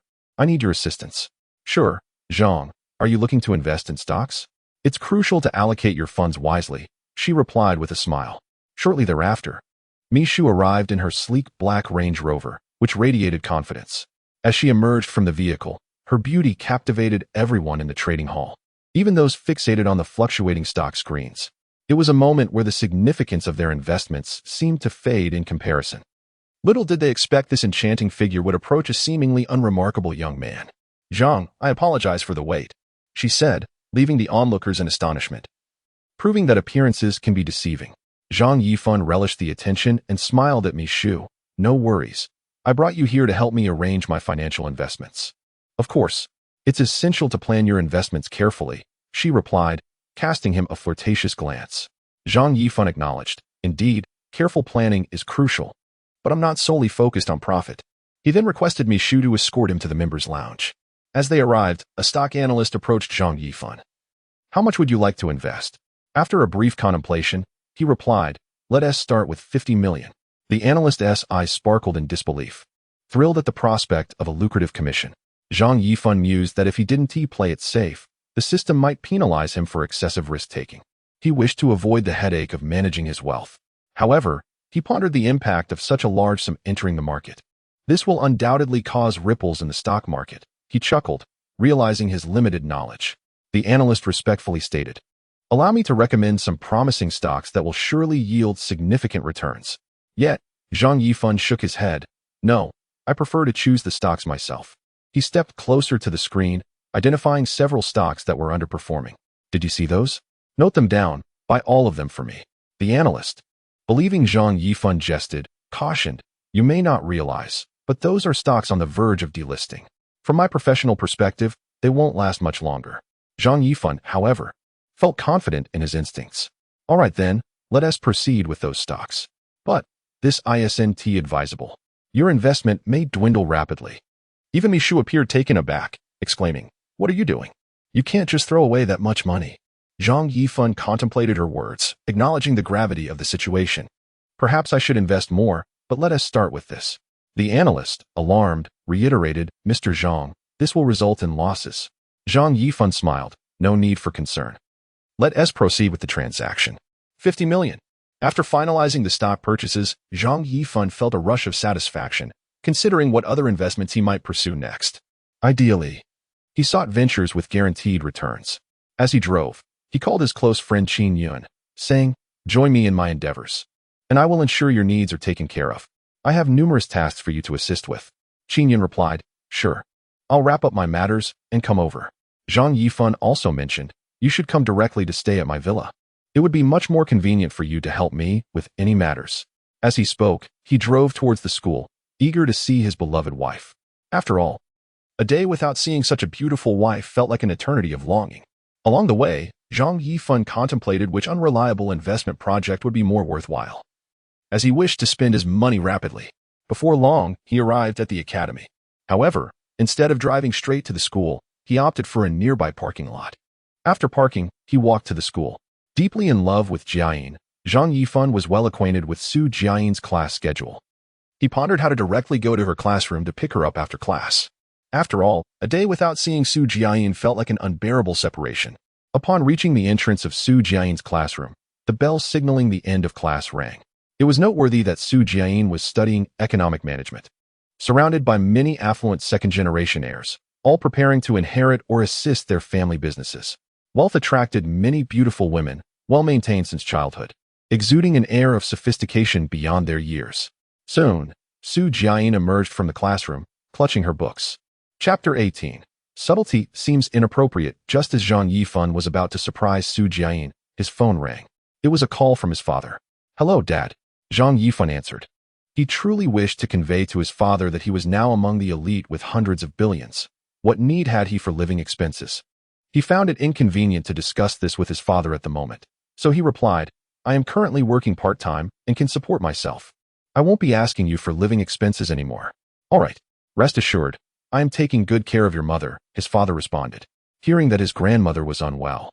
Zhang Yifan, somewhat resentful, suggested, "Why not bring Dad over to stay with us? It would be more convenient than living alone in the countryside." His father sighed, "Son, I have thought about it too. However, your grandmother has a special attachment to the back mountain of our home and has matters weighing on her mind that we are unaware of. I would love to bring her to live with us, but she finds the city too stifling and is reluctant to leave the familiarity of her home." Zhang Yifan still vividly remembered the stern tone of his grandmother. After having made many mistakes in his past, he had never witnessed her anger directed at him. It left him curious.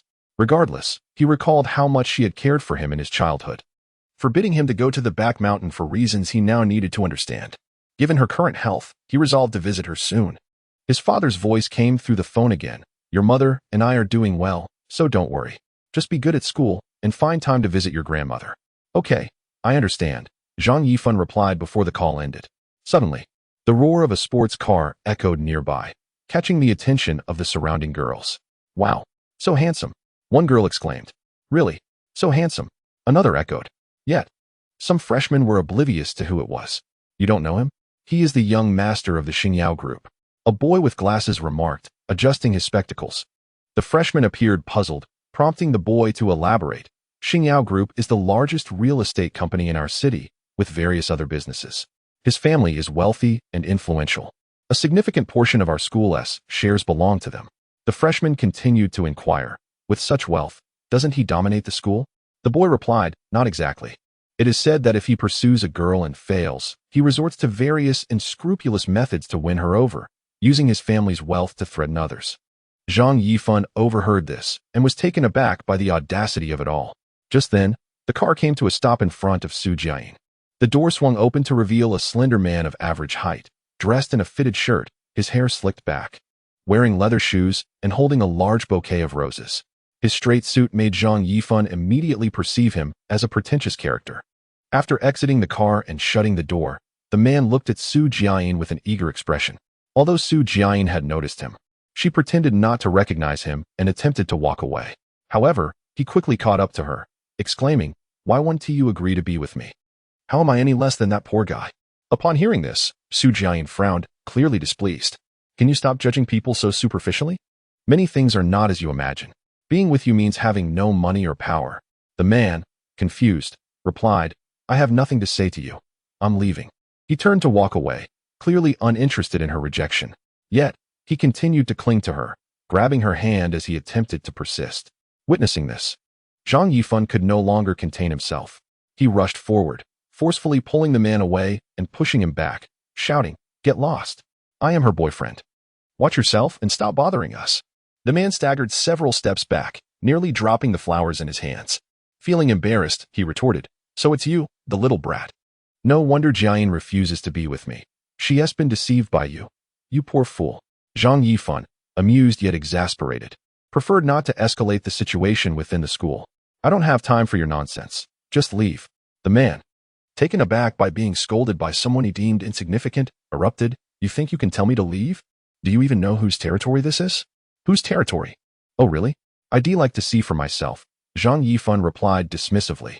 Chapter 19. Unyielding. Do you know how much this watch costs? Look at your shabby outfit.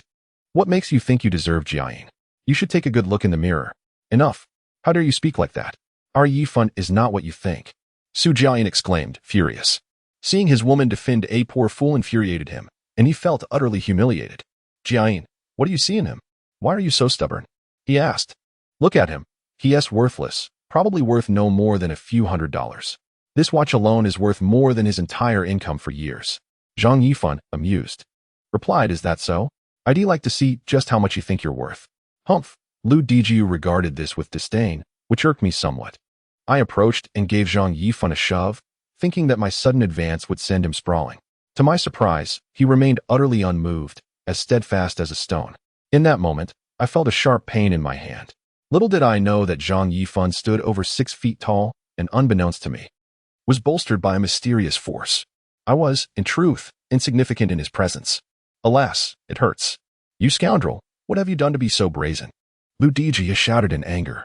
Zhang Yifan, maintaining an air of composure, replied, "I have heard that you have committed numerous heinous acts at school, haven't you? Leave immediately, or I shall truly demonstrate what it means to be formidable." Surrounded by his classmates, who were whispering and gossiping about him, Lu Dijiu, accustomed to admiration, found himself suddenly subjected to ridicule. Enraged, he shouted, "If I don't make you suffer today, I shall not be called Lu Dijiu." With that, he seized a nearby stool, intent on striking Zhang Yifan on the head. The timid Su Jiayin, who had grown up in a sheltered environment, was taken aback by this sudden aggression and involuntarily cried out. However, Zhang Yifan remained composed. In a swift motion, he advanced, grasped Lu Dijiu's wrist, and executed a shoulder throw, sending Lu crashing to the ground in a disarrayed heap. The onlookers were utterly astonished, with some younger students exclaiming, "How impressive!" Lu Dijiu, sprawled on the floor, groaned in pain, taking a moment to gather himself before rising. This humiliating defeat was a blow to his inflated ego, as he had never experienced such disgrace within the school's confines. He could not possibly allow this slight to go unpunished. With a furious roar, he bellowed, "Do you even know who I am? This time, I shall not break your legs. How am I to navigate through the school?" With that thought, I picked up the phone and, in a fit of anger, dialed the number. Moments later, I heard a voice on the other end say, "Hello. Bring some brothers over. I've been attacked at school. This fool doesn't know what's good for him. I'll make him pay for this today." With that, he hung up the phone. Zhang Yifan looked at this scoundrel, feeling a surge of anger. He remarked, "You coward. Instead of handling your own problems, you seek assistance from others. I find myself holding you in even lower regard." Zhang Yifan contemplated to himself that he had no intention of holding a grudge, but today you insisted on causing trouble. Once he dealt with you, it would be akin to ridding the school of a menace. Shortly thereafter, the thunderous roar of engines approached, reminiscent of an oncoming train. A convoy of over a dozen sports cars arrived, disgorging dozens of muscular men, each adorned with gold chains and watches, sporting their cropped hairstyles, exuding an unmistakable aura of untamed ferocity. As soon as they disembarked, they were summoned together by a leader. The leader proclaimed, "The young master has been assaulted. We shall go forth and eliminate that scoundrel." Then dozens of burly men approached, leaving one to wonder if they were about to film a gangster movie. Upon seeing the arrival of familiar faces, Lu Dijiu was filled with joy akin to that of reuniting with his own parents. He rushed forward, grasping the hand of the leader and refusing to let go. With a voice trembling on the brink of tears, she exclaimed, "It's him. I have been so brutally beaten by him." The surrounding classmates, having never witnessed such a scene, were quick to seek refuge at a safe distance. Some impassioned young men, however, were drawn to the spectacle, yet dared not venture too close, for the fear of becoming embroiled in the fray loomed large. They also rushed to the top of the teaching building to witness the spectacle. Standing nearby, Su Jian was so frightened that she hastily clutched Zhang Yifan's arm, anxiously urging, "We must hurry and escape. So many people you cannot contend with." Perhaps the uninformed onlookers are thinking, "This young man is doomed, having provoked a powerful figure." Perhaps it is only those truly possessing strength who can remain composed and unperturbed, Zhang Yifan mused. It was a perfect opportunity to test the efficacy of the strength-enhancing pill bestowed upon him by the system, for he had yet to fully experience its effects. "I find myself waking up each day with an abundance of energy, feeling as though I possess boundless vigor. Yet, I cannot help but notice that my thoughts are often consumed by a relentless desire to spend money. There has been no opportunity to truly test it out. This time, I have finally found a chance." However, Zhang Yifan is also rather astute. After all, it is his first time using this potent pill. If he fails to perform well and ends up being beaten by this group of burly men, it would be quite dire. Thus, he had already prepared in advance. As soon as he found a moment of leisure, he sent a voice message to his good friend Qin Yun, intending for him to spend money to recruit a group of capable individuals to be on standby for unforeseen circumstances. At that moment, the leader of the group sneered, "I see you've taken on the courage of a bear and the ferocity of a leopard, daring to challenge our young master. Do you even know who he is?" Zhang Yifan smiled and remarked, "I do not know. All I am aware of is that those who forcibly harass my girlfriend deserve to be punished." "Your girlfriend? Humph. You pitiable wretch, in such a state, how dare you claim to be in a romantic relationship? It is truly laughable." Zhang Yifan, completely dismissive, retorted to this fellow, "Do you truly believe that one can judge a person merely by their appearance? Are you aware of that? At times, such actions may indeed lead to repercussions." "Oh, is that so? Today, I am quite eager to witness the consequences of sleep. Bring it on." The leader's expression shifted, becoming solemn. Dozens of burly men surrounded Zhang Yifan in an instant. One of them rushed forward, swinging a powerful fist. Perhaps due to the effects of the strength-enhancing pill, Zhang Yifan's reflexes sharpened. He retreated just in time, causing the hefty man's punch to miss its target. Lowering his head, Zhang Yifan retaliated with a punch of his own, and the sound of impact drew gasps of astonishment from those around him. As he lifted his head, he was met with incredulous stares. It was nothing short of astonishing. The giant was sent soaring by his own punch, crashing directly onto the body of a Lamborghini parked by the roadside. In an instant, a significant dent formed on the vehicle's surface. "My goodness! Isn't it remarkable? Is this a film production?" A voice nearby shouted loudly. The other bodyguards, upon noticing, rushed over, eager to encircle Zhang Yifan. Lu Dijiu, standing aside, yelled fervently, strike him hard. Teach this insolent brat a lesson."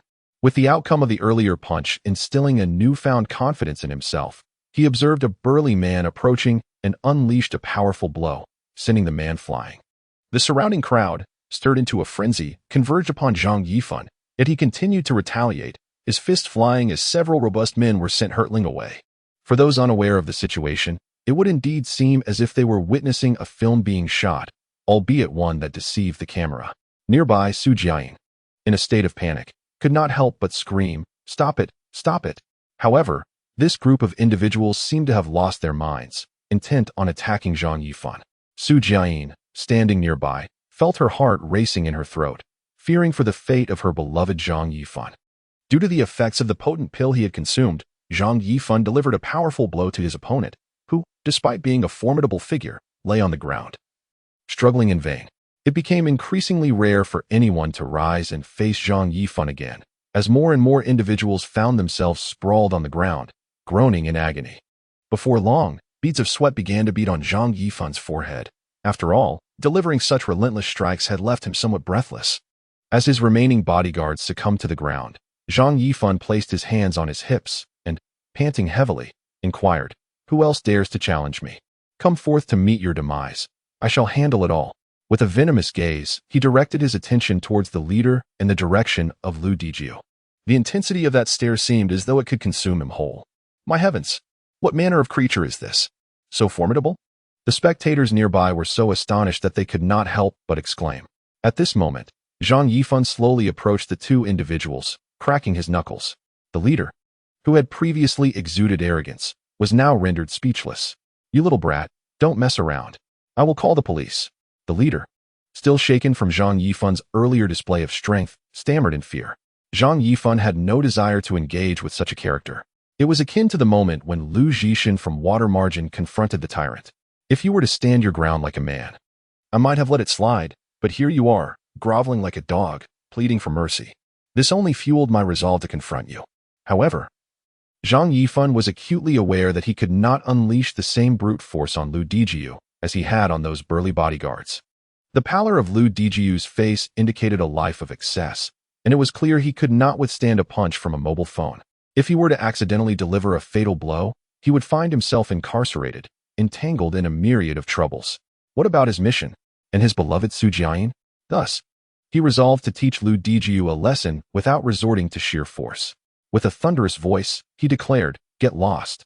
I need to settle some scores with Lu Dijiu." The leader, sensing danger, swiftly turned to flee, fearing even a moment's delay.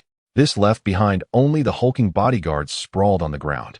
Lu Dijiu, accustomed to a life of privilege, had always relied on his family's wealth to act with impunity, but now he found himself facing a formidable adversary. Trembling in fear, he was on the verge of losing control of his bladder. Zhang Yifan advanced, gripping Lu Dijiu by the collar, seemingly poised to deliver a beating. Just as Zhang Yifan reached out, Lu Dijiu collapsed to his knees in terror, crying out, "I was wrong. Please spare me. I promise I will never bother you again. It's all my fault for not recognizing who you are. Please, I beg you." Witnessing Lu Dijiu's desperate pleas, Zhang Yifan couldn't help but smile wryly.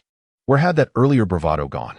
Zhang Yifan feigned a menacing growl, though inwardly he found amusement in the sight of this typically arrogant rich boy humiliating himself. "Let it go. Just let it go. I don't want to stir up trouble. As long as he doesn't come after us again, it's all good." Su Jiaying anxiously interjected, concerned for her boyfriend, fearing what Zhang Yifan might do to the man before him. Suddenly, a cacophony of police sirens drew near. "Wow, they've called the police. This is going to be entertaining." Zhang Yifan scoffed, having gained confidence from his earlier encounter with the system's enhancements. He understood that the leader's crew was no different from the bodyguards lying on the ground. The impending arrival of the police would merely add to the effort required. As the police vehicles came to a halt, a commanding voice rang out. "Who is causing trouble here?" The leading officer shouted. Several armed officers disembarked, shields and batons in hand, surrounding Zhang Yifan and Lu Dijiu.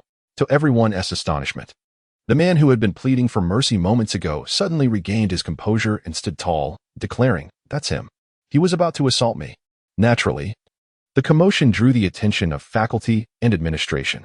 A teacher, clutching a stack of books, approached. "Zhang Yifan, what are you doing here?" The teacher, Mr. Chun, inquired.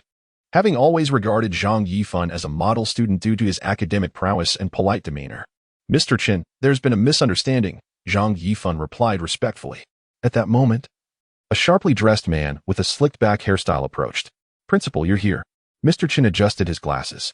"Someone reported that there was a disturbance at your school." "Are you the principal?" I'm Officer Yu, the officer said courteously. Upon seeing the principal, Lu Dijiu rushed over, exclaiming, Uncle Lu, you finally arrived. This person attacked me. He's terrifying, and I almost died from his blows. You must expel him immediately. Zhang Yifan, filled with indignation, retorted, Don't slander me. Who started this mess? The principal looked at Zhang Yifan, astonished by his audacity. You dare strike him? Do you know who his father is? All right. Everyone disperse and return to class. No more spectators, the principal ordered. Mr. Chun, please assist in getting the students to clear out. Su Jiayin, worried, said, Yifan. Zhang Yifan, concerned for Su Jiayin, reassured her, It's fine, my dear. I haven't done anything wrong. Don't worry. Su Jiayin's large, watery eyes gazed at him, melting his heart. Trust me, everything will be all right. I just need to provide a statement. It's not a big deal. Besides, I have financial resources now, so there is nothing to fear. Just call Qin Yun to help me sort this out. With that, he followed the police into the vehicle, while Lu Dijiu smirked. This time, I will definitely make you pay. After Zhang Yifan left, Su Jiayin promptly called Qin Yun to inform him of the situation. Upon hearing the details, Qin Yun responded urgently. I'm on my way. Don't worry, I'll help Yifan. At the police station, Zhang Yifan was placed in a holding area, awaiting the police's inquiry. Meanwhile, Lu Dijiu, seemingly unconcerned, shouted, Aren't you feeling cocky? Just so you know, my father is incredibly wealthy, so I won't face any consequences. Just wait. A police officer approached Lu Dijiu, commanding, Silence. Money doesn't grant you immunity from the law. Just because you're privileged doesn't mean you can act recklessly. Upon hearing this reprimand, Lu Dijiu immediately fell silent, resembling a coward before authority. The officer continued, This is a police station. Your wealth means nothing here. Lu Dijiu, realizing he was at the mercy of the law, adopted a submissive demeanor. Yes, I'm a good citizen. Zhang Yifan, observing the scene, felt a mix of disdain and amusement. Shortly after, another officer called out, Lu Dijiu. Here. Are you going to release me? Lu Dijiu responded, smugly glancing at Zhang Yifan. You wish. First, come here so we can clarify the situation, the officer replied sternly. Of course. I'll cooperate, Lu Dijiu said, maintaining his ingratiating tone. As the officer opened the door for Lu Dijiu, Zhang Yifan sat in silence, contemplating what tasks the system would assign him next. He realized he had not yet completed his mission and needed to find a way to expedite his release. Time was of the essence. Zhang Yifan. Who called for Zhang Yifan? What should I do now? Zhang Yifan inquired. You were both at fault, and someone has offered to compensate the other party, achieving mutual understanding. Once the paperwork is completed, you'll be free to go. Remember to behave yourself when you are out, the officer said while reviewing Zhang Yifan's file. All right. Zhang Yifan replied politely. As he was completing the necessary paperwork, he encountered Lu Dijiu's father, a middle-aged man adorned with exquisite glasses, meticulously styled hair, and a suit of notable quality. As the saying goes, a person is judged by their attire, a horse by its saddle. Indeed, this man exuded a profound sense of composure, far surpassing his peers in appearance and demeanor. It's him, this troublemaker, Lu Dijiu declared vehemently. The man scrutinized Zhang Yifan with piercing eyes, emanating a formidable aura that instilled a profound sense of pressure. Is it you, young man? You possess quite the audacity to challenge our family. You will regret this in due time. Lu Dong spoke first, his tone steady yet imbued with an unsettling menace. Zhang Yifan retorted, I have never sought to provoke anyone. However, should anyone cross me, I assure you, they shall not escape unscathed. With that, he turned and departed. Some bystanders remarked on his audacity, noting that he even dared to confront Lu Dong. Quite intriguing. After completing the paperwork, Zhang Yifan exited the police station and was greeted by Qin Yun and Su Jiayin, who rushed over and embraced him, exclaiming, Are you all right? You scared me to death. Zhang Yifan chuckled, I'm fine, see? Everything is all right. Su Jiayin, worried for his well-being, examined him closely and said, I'm just relieved. I was so concerned. Zhang Yifan, touched by her worry, gently embraced her. Qin Yun approached, asking, Are you okay, brother? Zhang Yifan smiled and replied, All is well, thanks to your help. The group climbed into their Lamborghini, with Qin Yun driving. What kind of background does the Lu family have? No wonder they're so arrogant. Zhang Yifan mused. Chapter 22. Investment follies. You must promptly complete your current task. The system suddenly announced, reminiscent of a landlord urging for rent. Should you fail to accomplish this task, you will have only 2 chances left. It would be a shame to squander this opportunity so soon, the system continued. Understood, I'll finish this task quickly. There's another one awaiting you. What other task? Zhang Yifan inquired, perplexed. Simultaneously, he pondered about the wondrous capabilities this extraordinary system might bestow upon him and what his future might hold, leaving him somewhat uncertain. Noticing his distraction, Su Jiayin approached and hugged him, asking, "What's troubling you?" Zhang Yifan, moved by her concern, felt a surge of confidence. Indeed, he resolved to face whatever challenges lay ahead, not wanting to let this woman down, especially not his parents. As he contemplated these thoughts, he tenderly embraced Su Jiayin, the car continuing its journey. "Brother, you seem a bit different lately. How did you amass such wealth so quickly, and why the urgency to spend it? Is there something dubious about it?" Qin Yun remarked thoughtfully. Zhang Yifan laughed. "Does it look like I could pull off a robbery?" "Ha. Regardless, if anything comes up, let me know. We'll face it together." "Absolutely, but we need to address this matter first. It's quite pressing," Zhang Yifan said with significance. "All right, I'll help you devise a plan." "Making money is tough, but spending it is no walk in the park either," Qin Yun replied with a hint of sarcasm.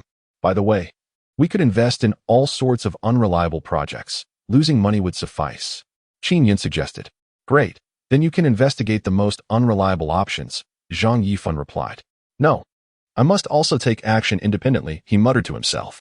"I'll search online for various investment opportunities, targeting those in need of funding," Qin Yun stated, reaching for his phone to make arrangements. The next day, Qin Yun returned, saying, "I found a collection of ventures seeking investment." "Is it what I need?" Zhang Yifan asked. "Indeed, I've filtered out the reliable ones. What remains is rather questionable," Qin Yun affirmed. "You should meet with them and decide if you wish to invest," he added. The two then made their way to the conference room in Zhang Yifan's villa. He took the prominent seat as Qin Yun called out, "Line them up. The first one. Come in." A rather eccentric-looking man entered and exclaimed, "Hello, Mr. Zhang." His speech was comical, eliciting suppressed laughter from Zhang Yifan. "Greetings. What project do you wish for me to invest in?" Zhang Yifan managed to ask without breaking into laughter. "My plan is this. My hometown is desperately lacking water. I propose to develop a high-powered engine in the Arctic to cut a massive chunk from an iceberg and transport it back to my water-scarce homeland. This way, the people will have water to drink and even bathe," the quirky man declared proudly. Zhang Yifan stifled a laugh. "So, how much do you need?" 50 million. "Just 50 million, he exclaimed. Qin Yun, standing nearby, couldn't he contain his laughter. "Haha, this project had me in stitches. It's too hilarious. 50 million, you say? Very well. I shall invest 80 million. That sounds more appealing mathematically," Zhang Yifan stated. "Oh my heavens, is this real? I must be hearing things. I can finally realize my dream." The man stammered, overwhelmed with excitement. "Indeed, I am investing 80 million. Go forth and pursue your dreams. But don't stress too much," Zhang Yifan said with a charming smile, exuding a magnetic allure as a man of money often does. Thank you, Mr. Zhang. The people of my hometown are immensely grateful," the eccentric man exclaimed with fervor. Zhang Yifan instructed Qin Yun to handle the subsequent arrangements and motioned for the next candidate to enter. At that moment, a disheveled man stumbled in, holding a bottle and mumbling curses under his breath. Qin Yun quickly explained, "This man seems quite unfortunate. I saw him drunk on the street this morning. Upon inquiry, I learned he had been diligently working, only to find his wife ran off with another man, taking all his savings. It's truly pitiable. Isn't it a perfect opportunity to see what unreliable project he has in mind?" Qin Yun added, "What is going on?" "This is Mr. Zhang," he announced, trying to rouse the man. "Hello, Mr. Zhang," the man mumbled, clearly dazed. "What ideas or projects do you have?" Zhang Yifan reclined against the leather sofa, adopting an authoritative demeanor. "What did I do wrong? Why does this woman treat me like this? Haven't I worked hard enough?" The man lamented, on the verge of tears, feeling utterly wronged. "All right, let's rein it in. Mr. Zhang is quite busy," Qin Yun interjected. "What can brighten your mood? Being betrayed is terrifying. I want to form a league of the wronged. These poor men, betrayed, should unite and become immensely wealthy, only to vanish from those women's lives forever." The man declared vehemently. "How do you plan to proceed?" Zhang Yifan inquired. "I intend to establish a Green Hat Alliance, complete with various departments, such as a beauty department and a customization department featuring luxury brands like Ferrari and Lamborghini," he elaborated. Chapter 23. Yifan returns home. The man glanced at Zhang Yifan and continued, The entire alliance is designed to create a perfect transformation for men who have been cuckolded, allowing them to re-enter the lives of those unfaithful women and evoke lifelong regret. Interesting. How much do you need? Just say it outright. Zhang Yifan responded. After some calculations, I estimate around 30 million for the initial phase, the drunken man said. All right, that works. I approve. Go ahead and execute your plan. Really? I'm genuinely going to realize my dream. Thank you so much, Mr. Zhang. Enough with the pleasantries. Go on. Qin Yun, please help arrange the funds for him. Zhang Yifan instructed. Just then, the phone rang. Zhang Yifan picked it up and saw it was a call from his father. A sense of unease washed over him. Hello. Dad, what's wrong? Qin Yun, overhearing, anxiously interjected. Is Grandma all right? Okay. I'll make arrangements right away, Qin Yun assured. With that, she hurriedly stepped outside. Addressing the crowd, I apologize, everyone. Mr. Zhang is dealing with a special situation today. I will call you in a few days to invite you for a discussion. She then dashed back to Zhang Yifan, saying, I'll head to the garage to get the car ready. Please wait a moment. Zhang Yifan nodded, gathered his belongings, and approached the door just as Qin Yun's vehicle arrived. Once inside the car, Qin Yun reassured Zhang Yifan, Grandma will be fine. She has always been such a kind person. Good fortune will smile upon her. Don't worry too much. Zhang Yifan gazed thoughtfully out the window, aware that his concerns extended beyond just his grandmother's well-being.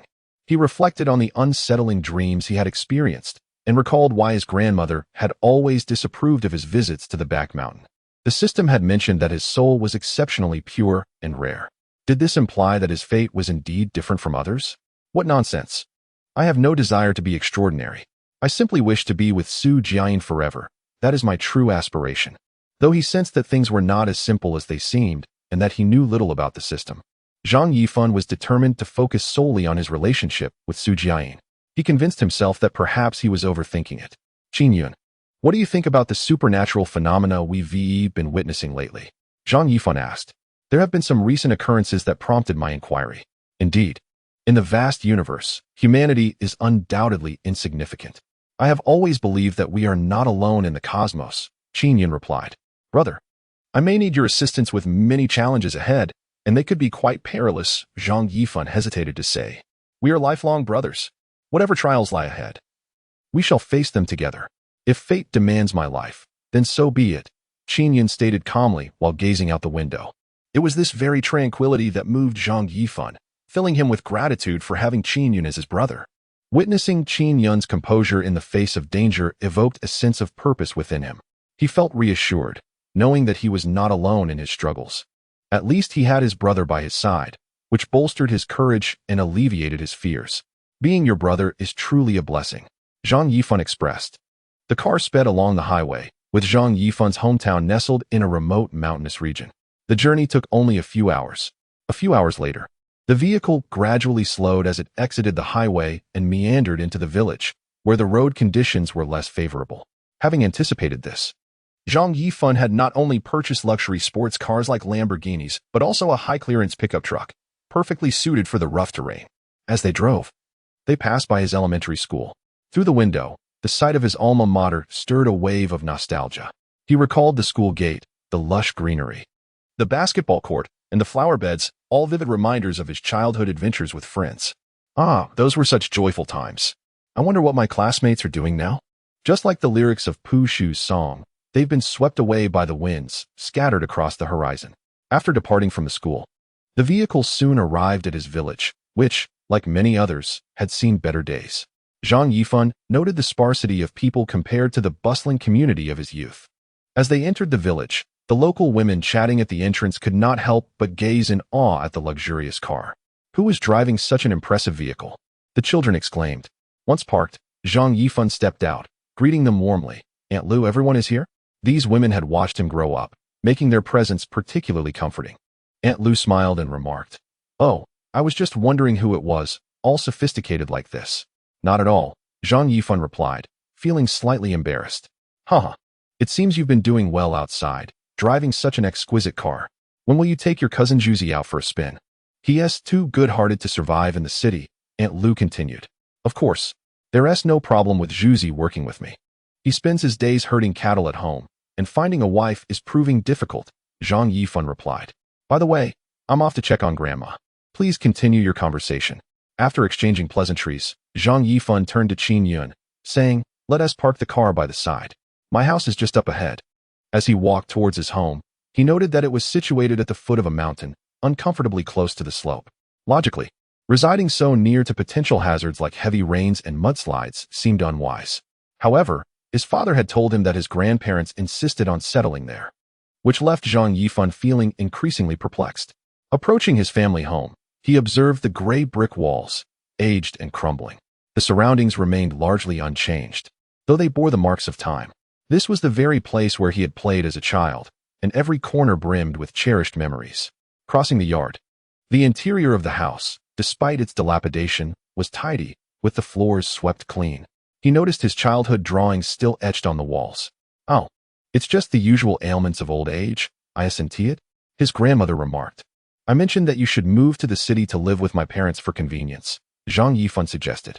As the years advanced, I found myself feeling increasingly burdensome to your parents. I am accustomed to the countryside, and the city feels foreign to me, my grandmother remarked. Yifan, are you there? Qin Yun's voice called from outside. Yes, come in. Zhang Yifan replied. This is my grandmother, he introduced. Hello, Grandma, Qin Yun said warmly. While Grandma busied herself preparing a meal, Zhang Yifan accompanied Qin Yun on a stroll around the yard. Suddenly struck by how different the place felt compared to his childhood memories. Did you carve all this when you were little? Qin Yun chuckled, as Zhang Yifan observed. He replied, indeed. Suddenly, a familiar voice echoed from outside the yard, growing nearer. It was his childhood friend, Xiaya, who used to play in the mud with him. He recalled how she would follow him around like a boy, both of them sun-kissed from their outdoor adventures, leading him to affectionately nickname her little black girl. Whenever anyone bullied Xiaya, Zhang Yifan would rush to her defense without hesitation. He remembered one instance where a boy from a neighboring village frightened her with an insect, prompting him to leap into a fight, only to find himself on the losing end. Zhang Yifan had always regarded Xiaoya as a sister, and she reciprocated that sentiment wholeheartedly. Xiaoya's radiant smile illuminated her features, her large eyes framed by a high, elegant nose that added a striking dimension to her face. She had grown taller and more graceful, yet her attire remained simple, reflecting her rural upbringing. I heard that Brother Yifan is doing splendidly in the city, driving luxury cars. Don't forget about me. I have missed you so much, Xiaya exclaimed. Her innocent charm seemed tailor-made for the world of social media stardom, yet her parents, simple folks from the mountains, lacked the awareness to recognize her potential. If only they understood, she could thrive as an online influencer with her looks and stature, far surpassing any earnings she might make otherwise. Not at all. I'm merely doing all right. If you're looking for work, I can certainly help you find something. You're young. Earn a bit more, Zhang Yifan offered. Really? That would be wonderful. I hope I can stay by your side every day, Xiaya replied with a beaming smile. By the way, this is my best friend from high school, Qin Yun, Zhang Yifan said. Hello. You can tell you both have been educated. Your demeanor is so different, Xiaya remarked enthusiastically. Not at all, Qin Yun replied, a hint of shyness in his voice. She is a childhood friend of mine, and I consider her like a sister, Zhang Yifan added. She is truly a beauty. She should become a social media star. She would undoubtedly succeed, Qin Yun commented. Really? Can I? Xiaya asked, her eyes sparkling with hope. Of course, Qin Yun affirmed confidently. What a lively atmosphere. Grandma is so happy, she exclaimed as she emerged from the kitchen. Everyone, come and eat. Grandma continued. After a joyous meal, that evening, Zhang Yifan entered his grandmother's room to chat. She inquired, Yifan, how are your parents doing in the city? They're doing well, but my father is quite worried about you being alone at home. It's not convenient at your age, and any issues could become troublesome, Zhang Yifan replied. I'm fine. Just ensure your parents take care of themselves in the city. Don't worry about me. I have my own thoughts and purpose here, his grandmother reassured him. Upon hearing the word purpose, an inexplicable sensation stirred within Zhang Yifan. You see, I just wanted to see you, his grandmother began, hesitating as if burdened by unspoken words, leaving Zhang Yifan puzzled. That night, as he lay in bed with Qin Yun, he couldn't shake the odd feeling from their earlier conversation. Lost in thought, they eventually drifted into slumber. The sound of shuffling footsteps jolted Zhang Yifan awake. Assuming it was merely Qin Yun getting up for a midnight trip to the restroom, he thought little of it. The shuffling continued, awakening him again. He instinctively reached out to touch Qin Yun, only to be greeted by a cold sweat. Qin Yun was still beside him. Who could it be at this hour? In this desolate house, who else would come? Zhang Yifan's heart raced, wondering if it was his grandmother. In the pitch darkness, a fall could be disastrous. He resolved to investigate, stepping carefully into the night. However, the sound seemed to be emanating from the direction of the mountains behind the house. What could possibly draw someone there at this hour? This was indeed peculiar. The unmistakable signs of footsteps leading toward the mountains suggested that someone had traversed this path. As the saying goes, paths are forged by those who walk them, and the truth of that adage resonated with him in that moment. His father often advised Grandma against gardening, fearing she might fall, yet he had distinctly heard footsteps just now. There was no mistaking it. He recalled having taken a mysterious strength-enhancing pill, heightening his senses, making him acutely aware of his surroundings. The old Zhang Yifan would never have dared to venture up this mountain, not with his grandmother's disapproval and the lurking dangers of wild beasts. But with newfound confidence from his enhanced abilities, he pressed on, determined to catch up with the source of the sound. The sounds grew nearer, yet he still could not discern who, or what, was ahead of him. Driven by an inexplicable force, Zhang Yifan pressed forward, unafraid, oblivious to the obscured path behind him. As he pursued the noise, a shadowy figure suddenly blocked his way. To his horror, it was a gravestone. Cold sweat trickled down his back as he stared at it in disbelief. Upon closer inspection, he noticed a photograph on the gravestone, and the name inscribed was also Zhang. The face in the photograph stirred a sense of familiarity within him, yet he could not place where he had seen it before. In that chilling moment, the world around him began to blur, and the footsteps faded into silence as he stood before the gravestone. Was it possible that the spirit of the person interred there had lured him here? The thought sent shivers down his spine. The situation felt surreal. He had followed a sound, and, upon discovering the gravestone, found himself engulfed in an eerie stillness. The warmth of curiosity quickly turned to a chilling realization. What audacity had driven him to approach this place? Despite the empowering effects of the strength-enhancing pill, he understood that physical prowess would be of little use against supernatural forces. However, at that moment, an unsettling premonition suddenly arose. The path behind him had completely vanished, obscured by an expanse of jungle. There was no trace of any road. Yifan, my grandson, how you have grown. A frail yet warm voice emerged. To be frank, this voice differed from that of the old man encountered earlier. Yet it still evoked a sense of benevolence that rendered Zhang Yifan less fearful. The voice drew closer, and eventually, a shadow took form, gradually solidifying into a more tangible figure. The elder, with a face etched with wrinkles and hair as white as snow, was clad in the attire reminiscent of the late Qing dynasty, exuding an aura akin to that of a martial artist. This elderly gentleman did not embody the frailty typically associated with advanced age. Rather, he appeared quite sprightly and well-groomed. Zhang Yifan, enveloped in the mist, gazed at the elder with a sense of perplexity and inquired, "Who are you?" He, my child, look how much you have grown." The elder replied with a twinkle in his eye. "Our Zhang family possesses a significant heritage, and I have brought you here today to meet you," he continued. "Meet me? But I do not recognize you," Zhang Yifan exclaimed, astonished, while his mind raced with questions about his own identity. Could this elder be related to the Zhang family he spoke of? "I am your grandfather," the elder declared. "Grandfather?" Zhang Yifan echoed in surprise. Chapter 26. A grandmother's warning. Yet this revelation did not seem to astonish Zhang Yifan too greatly, for the tombstone he had seen earlier bore the surname Zhang, and the grave located behind his home further fueled his thoughts in this direction. Additionally, upon encountering this elderly figure, he felt surprisingly unafraid. Most would surely be paralyzed with terror in such a circumstance, though he experienced a degree of fear. It was not the overwhelming dread that would typically accompany such an encounter. Yet, he recalled that his grandfather had passed away when he was very young. Was this truly the spirit of his grandfather? Zhang Yifan pondered. It was possible, for he had encountered extraordinary phenomena before and had long since ceased to view the world through the lens of an ordinary person. He believed in the existence of higher dimensional realms. Thus, it was conceivable that the deceased might traverse into the fourth dimension. Was this indeed his grandfather? "But I remember you passed away when I was very small," Zhang Yifan asked, seeking confirmation. "Yes, I am indeed your grandfather," the elder affirmed. "But you have already passed away?" Zhang Yifan questioned.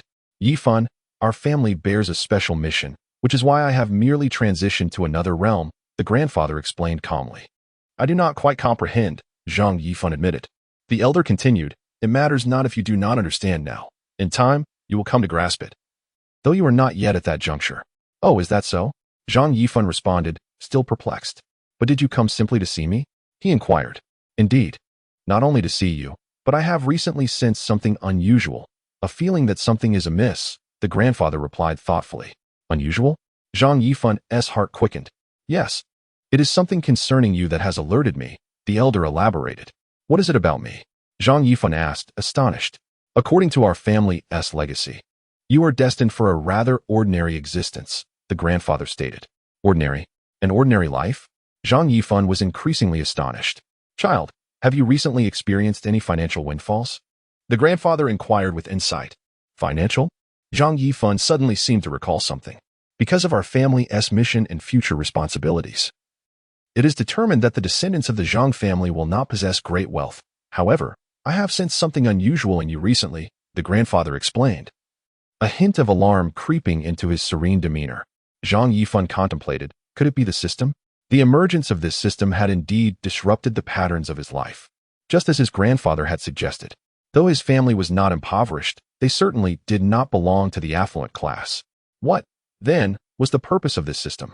Yifan, I suspect you have encountered some extraordinary experiences of late, the grandfather said, gazing intently at Zhang Yifan. I am uncertain of the circumstances, Zhang Yifan confessed, his mind swirling with confusion. What he needed was clarity in his thoughts. The grandfather continued, our family has been able to inherit certain gifts because for generations, we have prioritized goodness, possessing very pure souls. Our hearts require much refinement to achieve the tranquility of a still mind.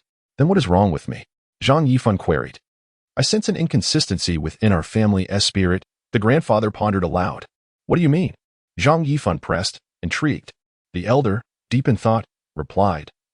It is because of this uncertainty that I have remained hidden, accompanying you along this journey, merely seeking an appropriate means to enter your consciousness. Zhang Yifan, listening intently, found the prospect of such a mystical operation genuinely astonishing. It is due to this entity that I am unaware of its nature, whether good or bad. Thus I prefer not to disclose our conversation to it, the grandfather cautioned. Zhang Yifan, feeling like a child, raised his head to absorb these revelations. But what if the entity learns of our discussion? He suddenly asked. Worry not, the grandfather reassured him, sensing Zhang Yifan's doubts. I understand you have many questions, yet you have not yet reached that moment of understanding. In time, you will gradually come to realize, he spoke earnestly. Zhang Yifan yearned to ask more. But before he could speak, he noticed a flicker of fear in the grandfather's eyes. Time is running short, Yifan. Remember my words. No matter what this entity may bring in the future, you must remain virtuous and uphold integrity. As he spoke, his voice grew hollow, gradually fading away. Zhang Yifan, puzzled, attempted to pursue him, but the grandfather seemed to vanish into thin air, leaving no trace behind. Yifan, came the voice of Qin Yun. Zhang Yifan, still in a daze, heard the voice growing clearer. A sharp pain on his face jolted him into full awareness. Slowly, he opened his eyes to find Qin Yun's face before him, accompanied by his grandmother's voice calling. Yifan, wake up.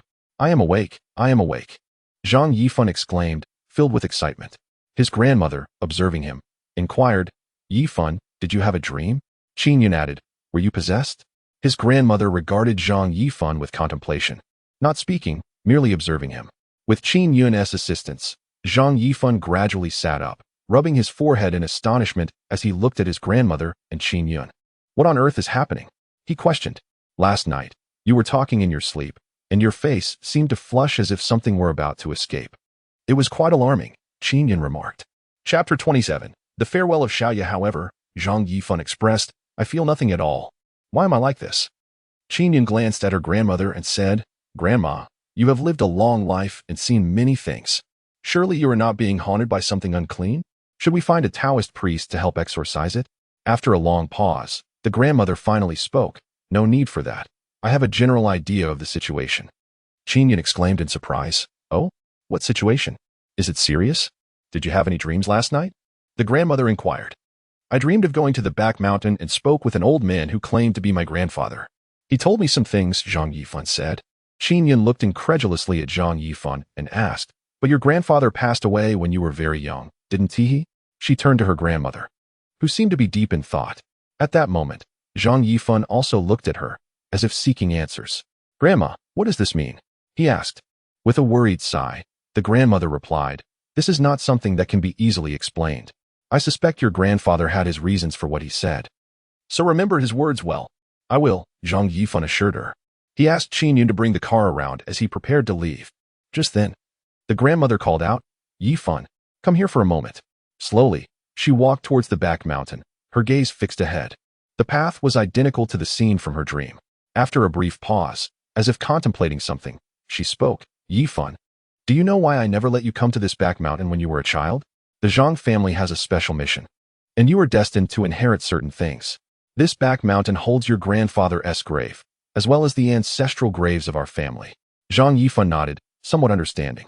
"But, Grandma," he started, only to have her continue. "Yes, your grandfather spoke to me in my dream."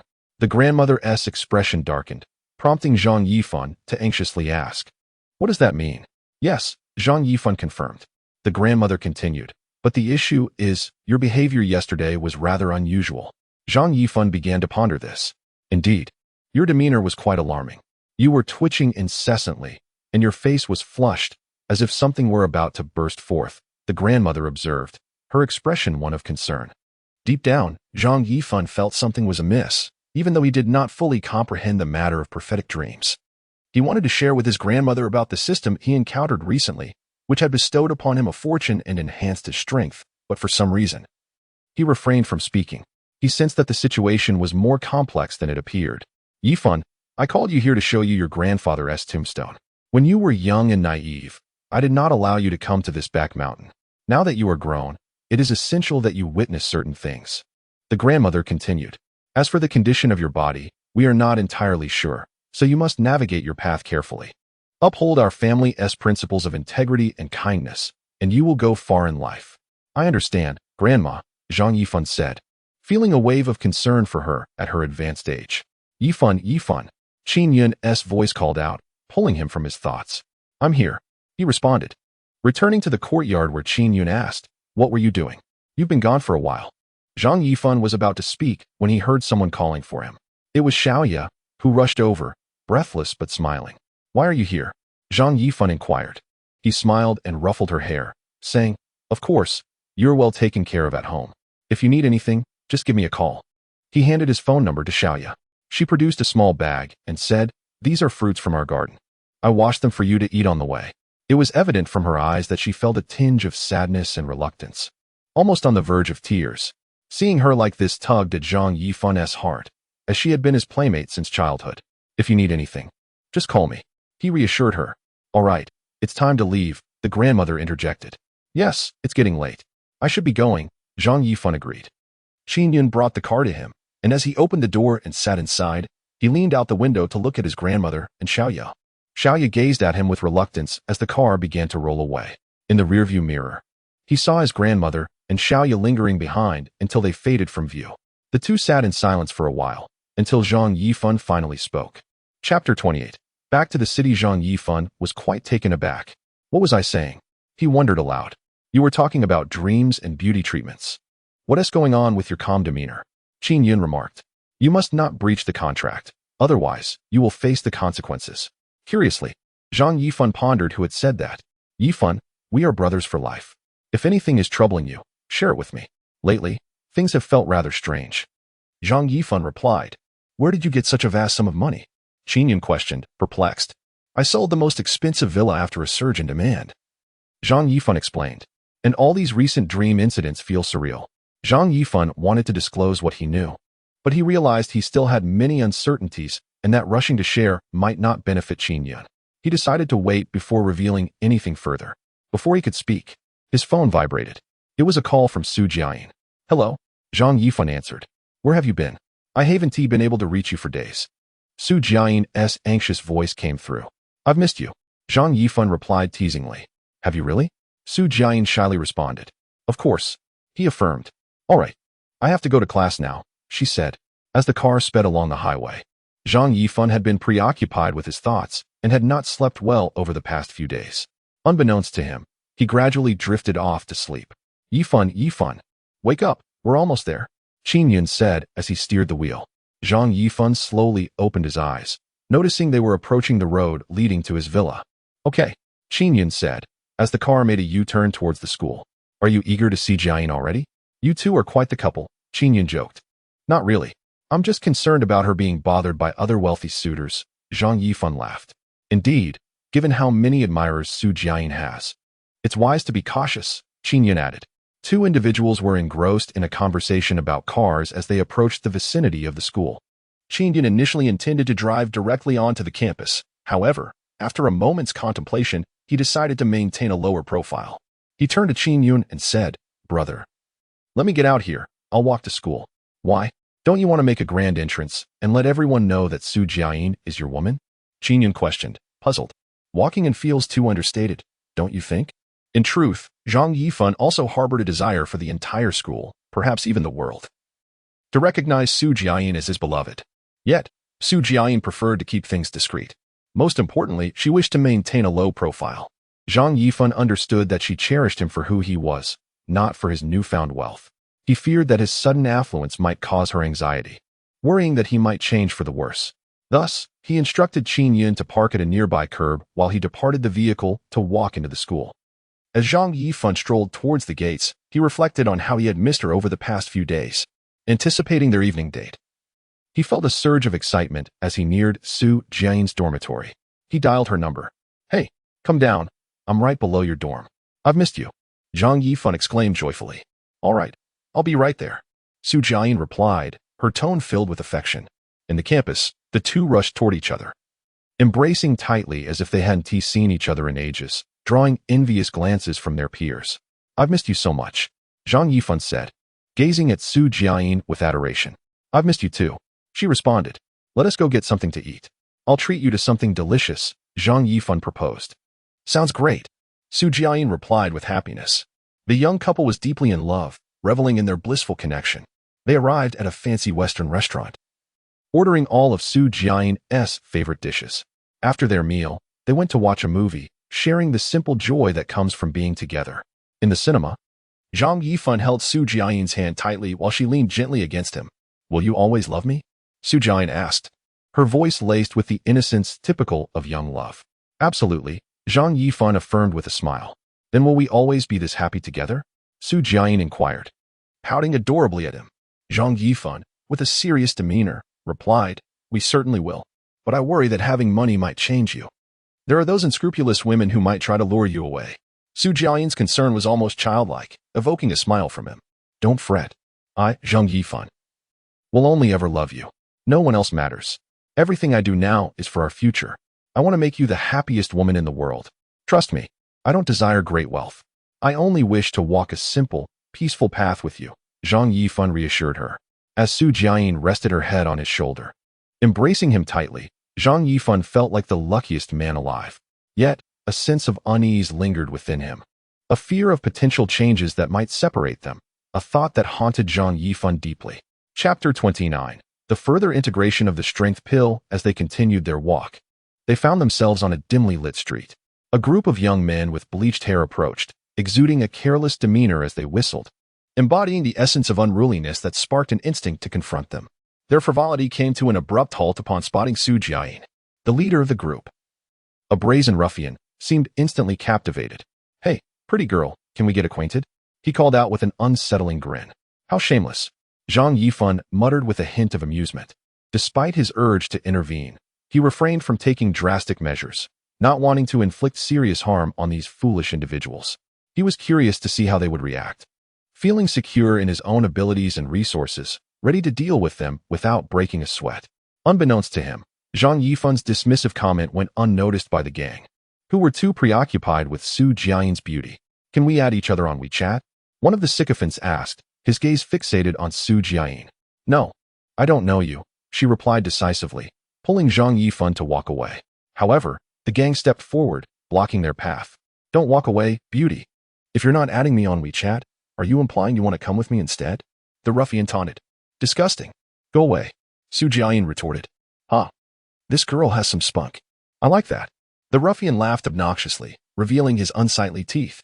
I'm done watching your pathetic performance. You can leave now, vermin. Zhang Yifan declared coldly. Who do you think you are, talking to me like that? Look at you, You clearly can't afford a girl like her. One of the ruffians sneered. Choose. Either you go to the woods with me, or we head to a hotel. Your pick. I'm not forcing you. The leader continued, smirking. How repulsive. Move aside. You're blocking my way. Su Jiayin exclaimed, exasperated. A heavier-set thug chimed in. Listen, girl. It's a privilege for you that my big brother even noticed you. Don't be ungrateful. I'll say this once more. Disappear from my sight, or I'll make you regret it. Zhang Yifan remained composed, his voice steady. Think you can intimidate me? You're amusing. The ruffian scoffed. Get lost, or I'll break your legs. How laughable. I'd like to see you try, Zhang Yifan replied coolly, pulling Su Jiayin behind him protectively. A gesture that made her heart race with excitement. The ruffian, sensing the shift in power, stepped forward, visibly reluctant to back down. Are you making a joke of this? He asked, pushing Zhang Yifan. Perhaps it was the undeniable strength radiating from Zhang Yifan, bolstered by the effects of the strength pill, that made the gang hesitate. Zhang Yifan, already strong, found these thugs laughably weak. When the ruffian lunged to strike, Zhang Yifan stood firm, akin to a wall, with the thug's hand crashing against him, leaving the attacker shaken. Witnessing Zhang Yifan's unflinching demeanor, the ruffian felt a wave of fear wash over him, a stark contrast to the usual victims who would cower before him. Zhang Yifan's commanding presence was undeniably different from anyone he had encountered before. Zhang Yifan's words and the scene of the day evoked within him a vivid memory of lounging at home, engrossed in television dramas. What filled him with a hint of trepidation was the moment when he had just shoved Zhang Yifan, causing an immediate shiver to course through him. How could a person be so unyielding, like a wall? He had rushed forward to push him, yet remained utterly unmoved. Could he truly be a master? That thought lingered in his mind. Get lost, Zhang Yifan uttered tersely. However, his sidekick, oblivious to the gravity of the situation, boisterously shouted. How dare you speak to my brother like that? You must be seeking death today. As he spoke, he grabbed a nearby stool, preparing to charge forward. Su Jiayin, standing nearby, was so frightened that she could hardly utter a word. Her natural timidity compelled her to shut her eyes. It wasn't that she was unconcerned for her man. But after the previous incident, she knew that dozens of brawny men had been effortlessly dispatched by Zhang Yifan. And these few scrawny fellows before her were hardly a challenge for him. She had initially wanted to leave simply to avoid provoking Zhang Yifan. As Su Jiayin closed her eyes, she wished not to witness what transpired next. A loud crash echoed.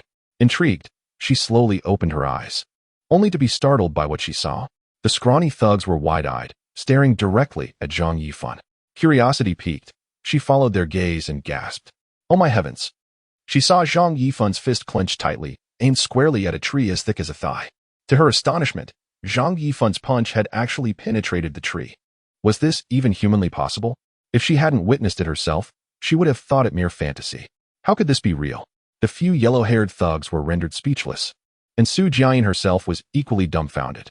She had never imagined that the man she spent every day with possessed such formidable strength. It was truly terrifying. Get lost. This is your final chance. As everyone stood in stunned silence, Zhang Yifan shattered the tension. Chapter 30. Su Jiayin's pursuers multiply. Zhang Yifan, unwilling to let these insignificant pests delay his precious date, reminded himself that he still had billions to spend. Time was of the essence. Otherwise, it would be a violation. The system was still not something he could provoke, as he relied on it for everything. Yes, we were blind to your might. We'll leave immediately. The thug hastily pulled his trembling companion along, muttering, If you don't leave, do you want to die? Moments later, the yellow-haired thugs scurried away, fading into the dim light. Su Jiayin gazed at Zhang Yifan's cold profile, her heart racing with fear. It was her first time witnessing such a merciless side of him, and she found it oddly appealing. Haha, he really is a bit cool, she mused. Suddenly, a silly grin appeared on Zhang Yifan's face, transforming from his previous stern demeanor into a playful expression. The rapid shift caught Su Jiayin off guard.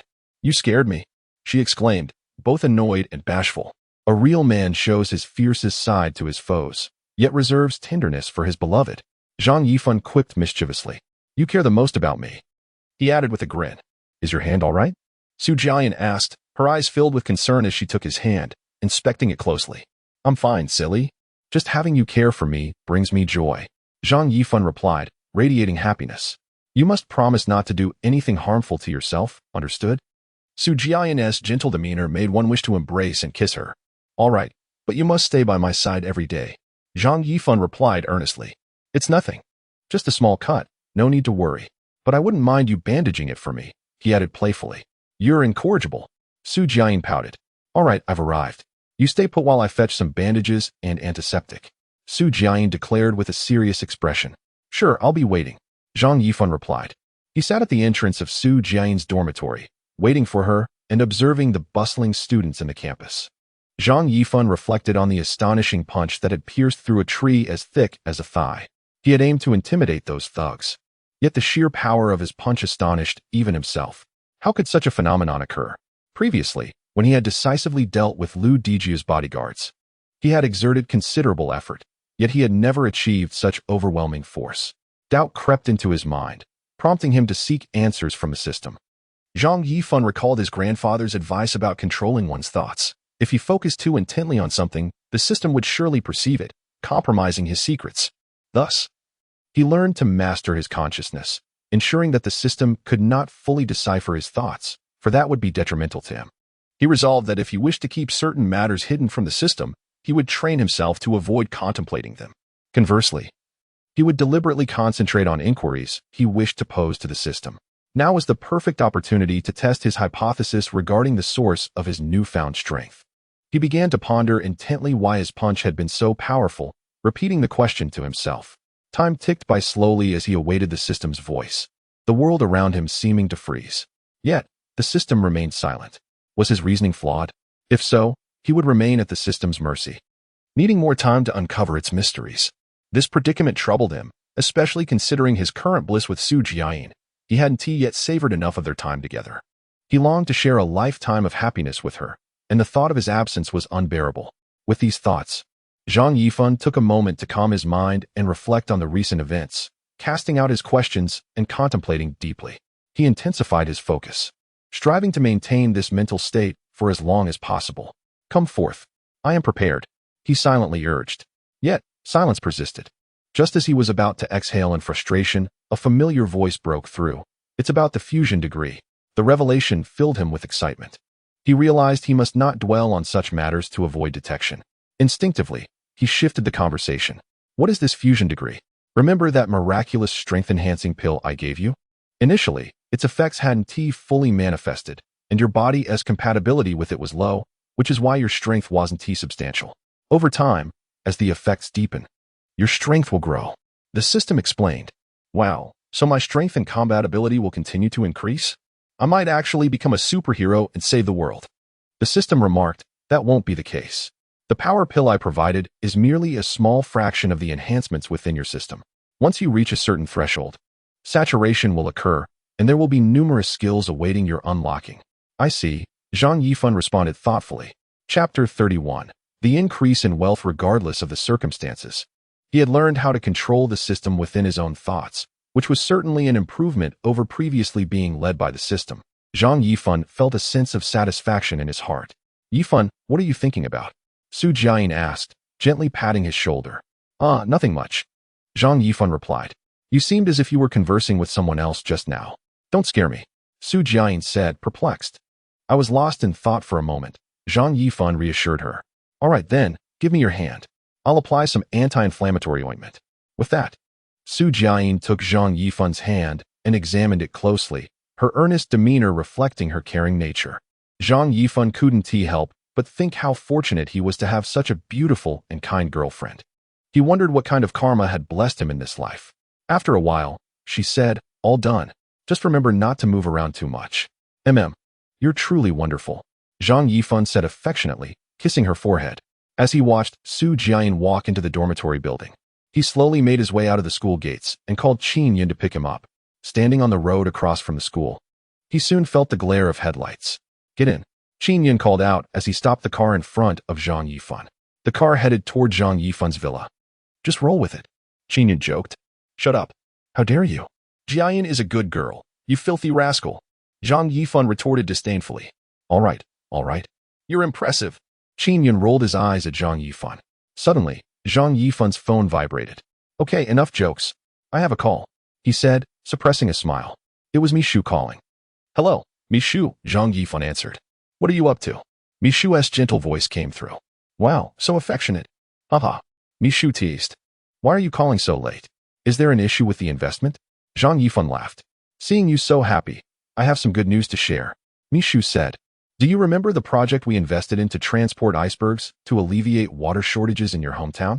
Yes, I remember. What is the outcome? Did it all go to waste? Zhang Yifan replied, his heart unperturbed. What? We made 200 million. Are you joking? Zhang Yifan exclaimed, his jaw dropping in astonishment. Mi Shu's excitement was palpable, her admiration for Zhang Yifan evident in her eyes. What unique insight you have. I honestly thought you were crazy for believing in that project. I can't believe we made 200 million. 200 million. Wait a moment. What is going on here? I went into this project expecting losses. Zhang Yifan's surprise turned to confusion. Seeing Zhang Yifan so flabbergasted, Mi Shu thought to herself. It's just 200 million. While that amount is indeed unattainable for an average person, for Zhang Yifan, a billionaire, it's not significant. She had rarely seen Zhang Yifan so astonished, and today his tone intrigued her. The allure of the unknown captivated her, and Zhang Yifan embodied that curiosity. Often, she found it difficult to comprehend his thoughts.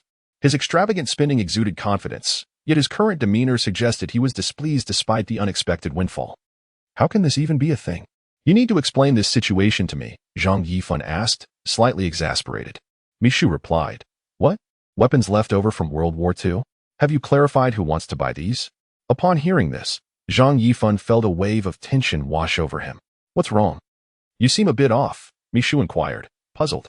Zhang Yifan was acutely aware of his identity as a Chinese citizen, and the teachings of his ancestors instilled in him a sense of patriotism. The implications of this situation led his thoughts to wander. With the extraordinary abilities granted by the system, he understood that he could not perceive the world like an ordinary person. He recognized the existence of other supernatural forces in the world. As a science student, he had always been fascinated by the military strength of the German forces during World War II and had heard reports suggesting Hitler received assistance from extraterrestrial civilizations. He wondered if someone with ulterior motives intended to acquire these remnants for unknown purposes. 300 million was not an amount one simply spent without reason. What intentions lay behind this acquisition? Would it pose a threat to China? After all, he was a Chinese citizen. Consequently, he felt compelled to refrain from purchasing. If it were to contribute significantly to national defense, it would undoubtedly be beneficial. From his perspective, he was not inclined to profit. He simply wished to expend his wealth to fulfill his tasks. Convey this to them. Before I arrived, you are all prohibited from taking any rash actions regarding this matter. Otherwise, do not blame me for my harshness. Zhang Yifan spoke with gravity, though he did not elaborate on his reasoning to Mi Shu. She could clearly discern the seriousness in his tone, which lacked any semblance of nonchalance. Chapter 32. The remnants of German weapons. Accustomed to Zhang Yifan's casual demeanor when casually spending millions, Mi Shu found his sternness disconcerting. The weight of this matter was evident to her. All right, please inquire about which forces are interested in purchasing these remnants. Zhang Yifan pondered deeply. Sure, but anyone capable of summoning such a substantial sum to buy these remnants is bound to be quite mysterious, so it may not be easy to find out. However, I will do my best, Mi Shu assured him. All right, General Zhang, she concluded before hanging up. Do you remember that strange man who proposed the iceberg project to address the water shortage in his hometown? Zhang Yifan asked Qin Yun, looking perplexed. Of course. I secretly laughed at him at the time. It was truly ridiculous. Qin Yun replied, equally bewildered. Indeed, I had the same thought. I approached it with the expectation of losses, yet who would have guessed it yielded 200 million? Zhang Yifan said with a wry smile. You're unhappy about making 200 million? I've never seen such a person. Qin Yun exclaimed. What the hell? You're upset about earning 200 million? Did you forget the criteria I gave you for finding projects? I wanted you to look for unreliable ventures, as I intended to incur losses. And now, we actually made 200 million. What a stroke of bad luck. Zhang Yifan lamented. Never have I encountered someone troubled by their own success. Qin Yun chuckled. Indeed. There are more issues at play than just this. Zhang Yifan replied. Are there any other issues? Qin Yun inquired. Have you ever considered why this project is so lucrative? Zhang Yi remarked. Indeed. How can such a humorous venture generate such profit? Qin Yun asked, suddenly enlightened. Do you have any idea what lies within the icebergs they are cutting? Zhang Yifan replied. Could there possibly be penguins? Qin Yun said with a wry smile. No penguins. But there are World War II German aircraft remnants and some military technology, Zhang Yifan expressed, with a hint of concern. What? Is that true? My goodness. Qin Yun exclaimed, his eyes widening in astonishment. How could this be? Who would pay for these relics? What kind of power is behind this? I worry it might be the Americans. Qin Yun questioned. I'm not certain about that. We shall wait for him to arrive and clarify things. Until we understand the situation, these items cannot be sold to anyone. If they are crucial military technologies and fall into the hands of other nations, they could develop advanced weapons against our country. That simply cannot happen, Qin Yun asserted. My good brother, we are in agreement. Zhang Yifan concurred. Suddenly, Zhang Yifan pondered a matter. This project is in the Arctic, and if I need to go there frequently, it will be quite inconvenient. I will have to buy plane tickets and wait too long. This issue must be resolved. If I need to go somewhere urgently, waiting for a flight is too troublesome. Perhaps I should just buy a plane. He concluded. Yes, I could acquire a private jet. That would grant me more freedom. As these thoughts crossed his mind, Zhang Yifan confided in Qin Yun. Look, I have plenty of money.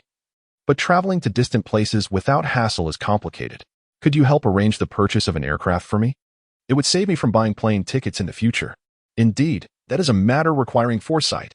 However, my brother, I have not encountered much in life. So I am not well versed in purchasing an aircraft, Qin Yun admitted, feeling somewhat burdened. All right, I will call Mishu to inquire about the situation. She should have some knowledge. Zhang Yifan stated. Hello, President Zhang, I'm still investigating. Please remain patient. Mishu's voice came through the line. I have another issue that needs your assistance. Zhang Yifan replied. What is it? Mishu asked, playfully. Now that I have a car for daily outings, it's convenient. But traveling far is a hassle, especially when time is of the essence. Zhang Yifan explained. Oh, I see. What do you need? Could you help me arrange the purchase of an aircraft? How does one go about that? Zhang Yifan queried. Yes, I will need to contact the appropriate place for you. Purchasing an aircraft requires a designated pilot and maintenance personnel, among other things. Most importantly, we must apply for an air route. Mishu elaborated. How long will that take? Zhang Yifan asked. I need it soon. You know this project may require my personal inspection. He added. It certainly won't be ready in a short time. It requires significant effort to process. Can we expedite it? Zhang Yifan pressed. I will do my best to assist you, Mishu replied, equally frustrated. All right. I understand this is not something to blame you for. Buying a plane is not as simple as purchasing a car. It requires government approval. I should have planned better. Zhang Yifan acknowledged. Please try to expedite the process. I anticipate needing the aircraft frequently. He implored. Understood, President Zhang. Mishu confirmed. Also, please find out about that inquiry as quickly as possible. I will be at the villa shortly. Have them come to see me. Zhang Yifan instructed. Chapter 33. Zhang Yifan purchases an aircraft. Yes. Also, have that project leader come along. Zhang Yifan added. Understood, Mishu responded, and the call ended with a click. I'll park the car at the villa, Qin Yun said. All right, come see me once you're done, Zhang Yifan replied. At that moment, the system spoke up. What has caused such turmoil in your mind? A voice echoed within him. One of the projects has encountered a flaw. The iceberg transport venture, which I initially expected to be a loss, unexpectedly contains World War II aircraft and documents. Now, some mysterious force wishes to purchase these items. And what do you intend to do? The system inquired. As a patriotic Chinese citizen, I would unconditionally donate anything beneficial to our nation's military development, Zhang Yifan declared earnestly. I didn't realize you were so patriotic, the system commented. Of course, from kindergarten, we are taught to love our country, Zhang Yifan affirmed. This is a matter for your kind. I will not interfere. You may decide your course of action, but do not forget our agreement, the system warned. Rest assured. I will remember, Zhang Yifan assured. By the way, you mentioned that Germany's fighting capability during World War II was formidable. Is it true that they received assistance from extraterrestrial technology, as some media claim? This universe is certainly more complex than you imagine. After our collaboration, you will gradually comprehend many truths. You will find that the current technological advancements in America are rather inadequate. The system's revelation instilled a sense of fear within Zhang Yifan. This is not good news for humanity, he thought. I sense a flicker of fear in you. Is that so? The United States is the world's police. If their top technology is so vulnerable, how powerful must this civilization truly be? Zhang Yifan pondered. Indeed, I urge you to be cautious. You are considering a journey to the Arctic, which is of great importance to you, Zhang Yifan stated. I have witnessed millennia of human strife, where people have slaughtered each other for gain. Thus, I advise you to exercise caution or reconsider your journey. This matter is not as simple as you perceive, the system cautioned. Yifan, is there any new progress? Qingyun reported. I've informed that peculiar individual not to act rashly in your absence. Otherwise, we will withdraw our investment. He is to bring his project engineers to meet you as soon as possible. Thank you for your efforts. Zhang Yifan replied. By the way, Qingyun, please bring 5 million to that project team and ensure they keep everything confidential. If anyone leaks information, I will take drastic measures. Zhang Yifan asserted with authority. Those with wealth carry themselves differently. Truly a commanding presence. All right, I will handle it right away. Qingyun affirmed. Zhang Yifan called me Shu. Hello? What have you found out? Which party is interested in purchasing these relics? All right, for now, do not concern yourself with that. Once the project leader arrives, I will gather the necessary information. Focus entirely on procuring the aircraft. I have a feeling I will need it soon. Zhang Yifan contemplated. Understood. Thank you for your hard work. Zhang Yifan replied. Of course, it's no trouble. Mi Shu playfully responded. What are you laughing at? She teased. I know you're the best. Zhang Yifan replied. Now, go take care of business. He chuckled. Humph. Mi Shu feigned annoyance. After a while, Zhang Yifan reclined on the sofa, his mind swirling with various thoughts, akin to film reels filtering through his consciousness. He pondered the myriad of images in his mind. Humanity is irresistibly drawn to the unknown. Thus, the relics left behind by the German army during World War II piqued his curiosity. What had they experienced? Why had they been abandoned in such places? How had they come to rest there? What were the military technicians' documents like? What significance did military power hold at that time? And what relevance does it possess today? Is it possible that the rapid advancements in military technology have rendered current military capabilities somewhat obsolete? Or are they merely of historical significance? Yet, why would any entity desire to acquire these relics? Could it be solely for commemoration? That seems implausible. Spending 300 million on such things, how could that be justified? To which faction does this purchasing power belong? What could their intentions possibly be? Is it reminiscent of a Hollywood blockbuster, suggesting the existence of groundbreaking scientific advancements? Does possessing such technology enable the effortless creation of extraordinary weapons of destruction? Oh, I sincerely hope it is not so. Moreover, since the iceberg was transported from the Arctic, it would undoubtedly have passed through Russia and possibly outer Mongolia, before arriving in northern China. Where exactly were the remnants of the German army discovered and intercepted, sparking the desire to acquire these aircraft remains? I hope I am merely overthinking. Truly, I have accrued wealth, and I do not wish for conflict. Otherwise, my affluence would be of little solace. I have yet to indulge in the luxuries of wealth, and now that I have finally acquired boundless funds, I wish to enjoy them. Thus, I must proceed with caution. Lost in thought, Zhang Yifan nearly drifted into slumber, unaware of how long he had slept. When he awoke the next day in his study, the sunlight streaming through the window rendered his eyes unable to open. Before he could fully awaken, he heard Qingyun calling him. What is it? Zhang Yifan responded, instantly alerting to the realization that many questions could finally be addressed. After holding on to these uncertainties, it had become quite burdensome. Where are you? Hurry and let them in to see me. What are we waiting for? Zhang Yifan urged anxiously. All right, Qingyun replied, rushing out. Though anticipation surged within him, Zhang Yifan could not shake an unsettling feeling, perhaps due to the prolonged tension. Lost in contemplation, he soon heard Qingyun's voice again. Get in quickly. President Zhang is waiting for you. Qingyun called from outside. Truly, a good brother understands Zhang Yifan's urgency. Moments later, a knock echoed at the door. President Zhang. It's us. A stranger's voice announced. Why did this voice seem unfamiliar? The previous peculiar man had a particularly amusing tone that evoked laughter. It resembled the comedic style of Xiao Shenyang, where anything said was inherently humorous. Come in. Zhang Yifan beckoned. A few familiar yet quirky men entered, donned in formal work attire, which only accentuated their eccentricity, eliciting a spontaneous chuckle. One man, however, appeared far more composed, sporting a slick hairstyle and glasses. Clad in a polished suit complete with a tie and dress shoes, he exuded a refined and energetic presence, an embodiment of masculine charm. Chapter 34. A deeper understanding of events. Hello, I am Xiao Wang. We met last time, the quirky man said, bowing respectfully to extend his hand for a handshake. The bespectacled man smiled and introduced himself. Greetings, President Zhang. I am Chen Shuejuan, the project leader. Hello. Hello. Zhang Yifan replied. You must have brought us here to discuss the project, Xiao Wang stated.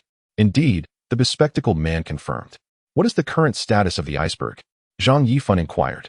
The iceberg is still being transported to our destination as planned.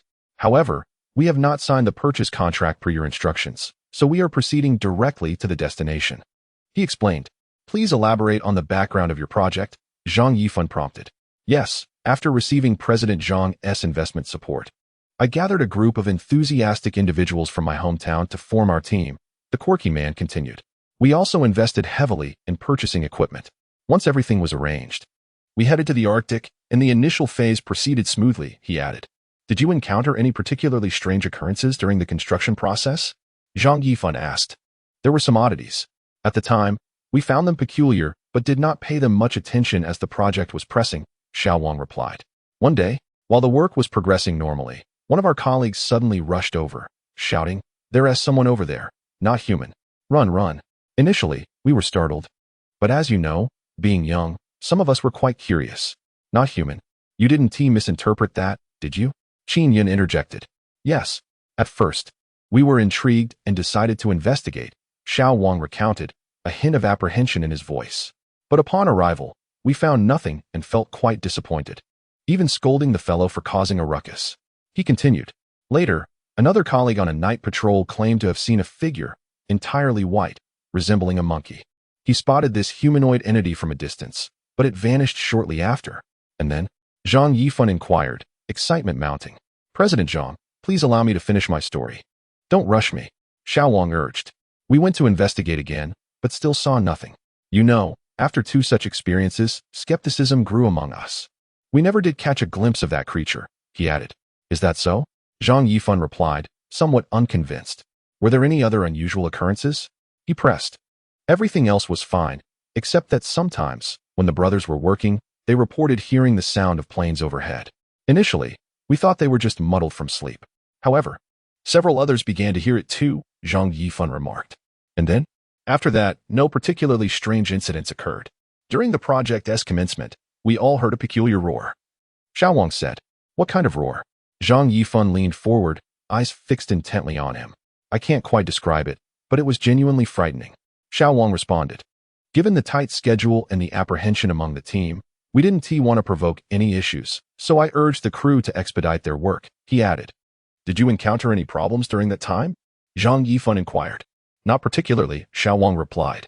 Where were you when you were discovered and had a request to purchase the relics? Zhang Yifan asked. Initially, we faced no significant issues. It was when we reached Central Russia that a person suddenly blocked our path. I was quite puzzled and asked, Who are you? What do you want? This person, clad in black leather, paid me no mind. I was quite curious at the time, so I approached a friend to inquire about the situation. Upon arriving, I later heard this friend describe a person clad in an entirely black leather coat, whose aura was overwhelmingly powerful. He approached us silently, not uttering a single word. As he advanced towards our position, I instinctively shouted, Hey, what do you want? However, he disregarded my words and continued his approach, which filled me with apprehension about his intentions. I turned to my companion beside me and urged, Stop him. Don't let him come any closer. When my friend attempted to intercept him, he remained unperturbed. To my astonishment, when my friend pushed him aside, he was forcefully repelled, standing his ground with remarkable strength. My anxiety escalated, and I called for additional assistance from nearby friends. Several of them rushed in to encircle him, but their efforts proved futile against his indomitable presence. As they planned to restrain him collectively, he effortlessly sent them sprawling, an act that seemed beyond human capability. My companions lay on the ground, struggling to regain their footing. I was left in a daze, my mind racing with thoughts of impending doom. What did this man intend? Did he mean to harm me? Amidst my rising fear, I pondered what he intended to do with the looming ice mountain nearby. What purpose could it serve? Just as I closed my eyes in despair, I was startled to find that he seemed to overlook me entirely, walking past without acknowledgement. I turned to see what he was up to, only to find him still unresponsive. It was clear that engaging him in a contest of strength would be futile. So many of my friends, stronger and taller than I, had already failed to deter him. Thus, I could only stand by and watch his actions. He remained silent, fixated on the ice mountain, gazing intently at it. After a while, he began to make peculiar gestures, circling it repeatedly. I was utterly bewildered by his behavior. What was he doing? Yet, he continued to offer no explanation. Just as he began to distance himself, I rushed to help my fallen companions.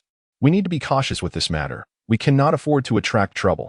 At that moment, he unexpectedly spoke, leaving us all in shock. Before we could comprehend the situation, he vanished as mysteriously as he had arrived, disappearing without a trace. I helped my comrades to their feet, relieved that they had only endured a fall and were not seriously harmed. One of the junior members nearby inquired, "What was that about? Did he mention something inside the ice mountain?" "Yes, I had heard it too. What could it be? How peculiar." Another friend echoed the sentiment. "All right, everyone, let us not linger on this. Let us gather our belongings and continue our journey," the project leader interjected. We quickly organized ourselves and prepared to set off once more. As we collected our things, nothing unusual occurred until we neared the Chinese mainland. Just a short distance from the border, suddenly, a convoy of vehicles appeared behind us, comprising off-road cars and motorcycles, manned by both Russians and Chinese. They swiftly caught up with us and blocked our path. I felt a wave of fear wash over me as they brandished cigars and donned mercenary attire, exuding an intimidating presence. I inquired, "What do you want?" At that moment, a short, rotund man emerged from the crowd. His face lined with wrinkles and adorned with metal rings and a watch, exuding an aura of menace. He smirked while holding a thick cigar, saying, "We're here to claim what's inside that ice mountain behind you. What price are you willing to pay for it? Our project has already cost nearly 100 million. One of my companions interjected, "Hey, are you out of your mind? We didn't bring money." A towering muscular man in the crowd retorted angrily, "If you have no money, then what do you expect to buy?" My friend suggested, "Let us go." The muscular man shouted, charging forward and knocking my companion to the ground. The crowd erupted in chaos, ready to engage in a brawl. "What are you trying to accomplish?" the composed project leader asked. "What do you think? Today, no one leaves without leaving that ice mountain behind." The short man sneered, exhaling smoke. "This is something we invested heavily in. What gives you the right to take it?" The leader challenged. "What gives us the right?" "Just this rocket launcher in my hand," declared the head of the group, gesturing for his companions to ready their weapons, which they aimed at us. "Are you planning a robbery?" the project leader asked coldly. "Is it our weapons or our presence that concerns you? Surely you can see what is happening here," laughed the short man, prompting his followers to echo his sentiments. "Do you know where you are?" the project leader questioned. "What do you mean where? You think this is China? Let me tell you, we could kill you here. And the Chinese military wouldn't bat an eye," the odd man proclaimed. "You're mistaken. If you dare act recklessly, someone will come looking for you," warned the leader. "I'm curious to see who would come for us." The short man dismissed the threat. "Boys, chase them away. We'll take the equipment," he commanded.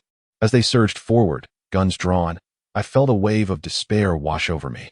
After struggling to secure funding from someone as benevolent as Mr. Zhang for this project, it seemed that calamity was now upon us. If this month turned out to be disastrous, what would become of us?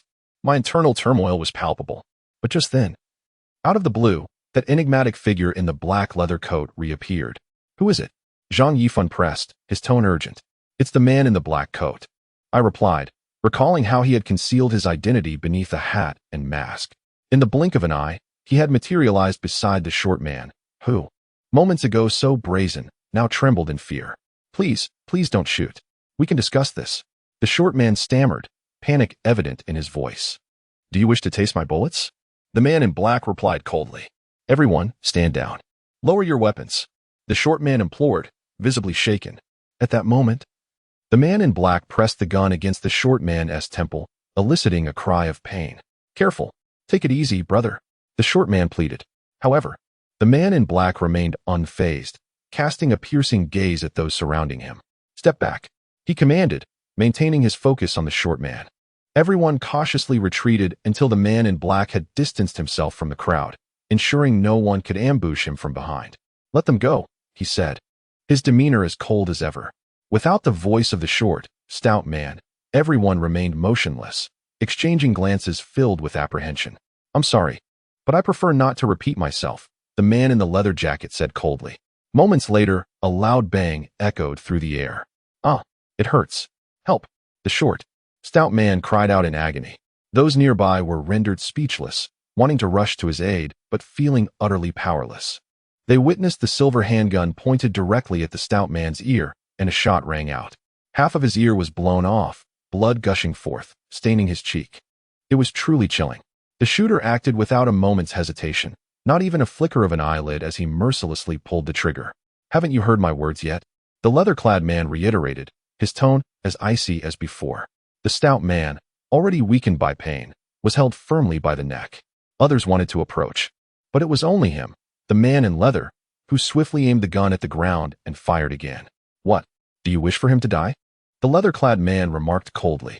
Consequently, everyone relinquished their weapons, raising their hands above their heads as they descended from the equipment vehicle. "Move quickly," the leather man commanded. Addressing those inside, the tense standoff continued. We decided to leave. At that moment, fear gripped us, and we hastened towards the interior of China. A few days after crossing the border, while we were in the central region, an unexpected visitor entered while I was discussing matters with our project leader. A brother of mine announced someone wished to meet me. Curiosity piqued, I inquired, "Who is it?" I was in unfamiliar territory. How could anyone recognize me here? It was truly perplexing. I allowed them to enter, eager to discover the identity of my visitor. However, as the brother stepped out to fetch the guest, an uneasy premonition crept into my mind. Could this be connected to the icy figure? The door swung open, revealing a man dressed in a suit and tie, adorned with a hat, and leaning on a cane, a frail old gentleman with wispy white hair. Despite his age, his hair was impeccably styled, and he wore a finely tailored suit, devoid of any wrinkles, presenting an aura of refinement and cleanliness. A saying comes to mind: a youth who does not strive will one day become a frail old man. This saying aptly applies to this elderly gentleman, revealing that he must have worked diligently in his youth. Thus, even at this advanced age, he exudes an effortless grace. This serves as a reminder that one must strive in their youth to achieve such ease in later years. It was amusing to hear the eccentric man discuss such an inspirational topic. His words felt almost comical, eliciting laughter. Zhang Yifan stifled his mirth, while Qin Yun nearly succumbed to laughter as well. The eccentric man's natural comedic charm, combined with his accent and animated gestures, made it hard to suppress giggles. "Let us return to the matter at hand," Zhang Yifan interjected, slapping Qin Yun lightly. "Continue, please." He glanced at the eccentric man, suppressing his smile and adopting a serious demeanor. Upon entering, the old man greeted me. "Hello, and you are?" I was perplexed, replying, "Why do you wish to know who I am?" "For now, it is unnecessary for you to know. Being aware would not benefit you," the old man smiled, his words lacking urgency. "What brings you here, then?" I inquired. "You must have sensed the unusual activities surrounding your project involving the iceberg," he replied. "What do you mean?" I asked, bewildered. At this point, the project leader spoke up.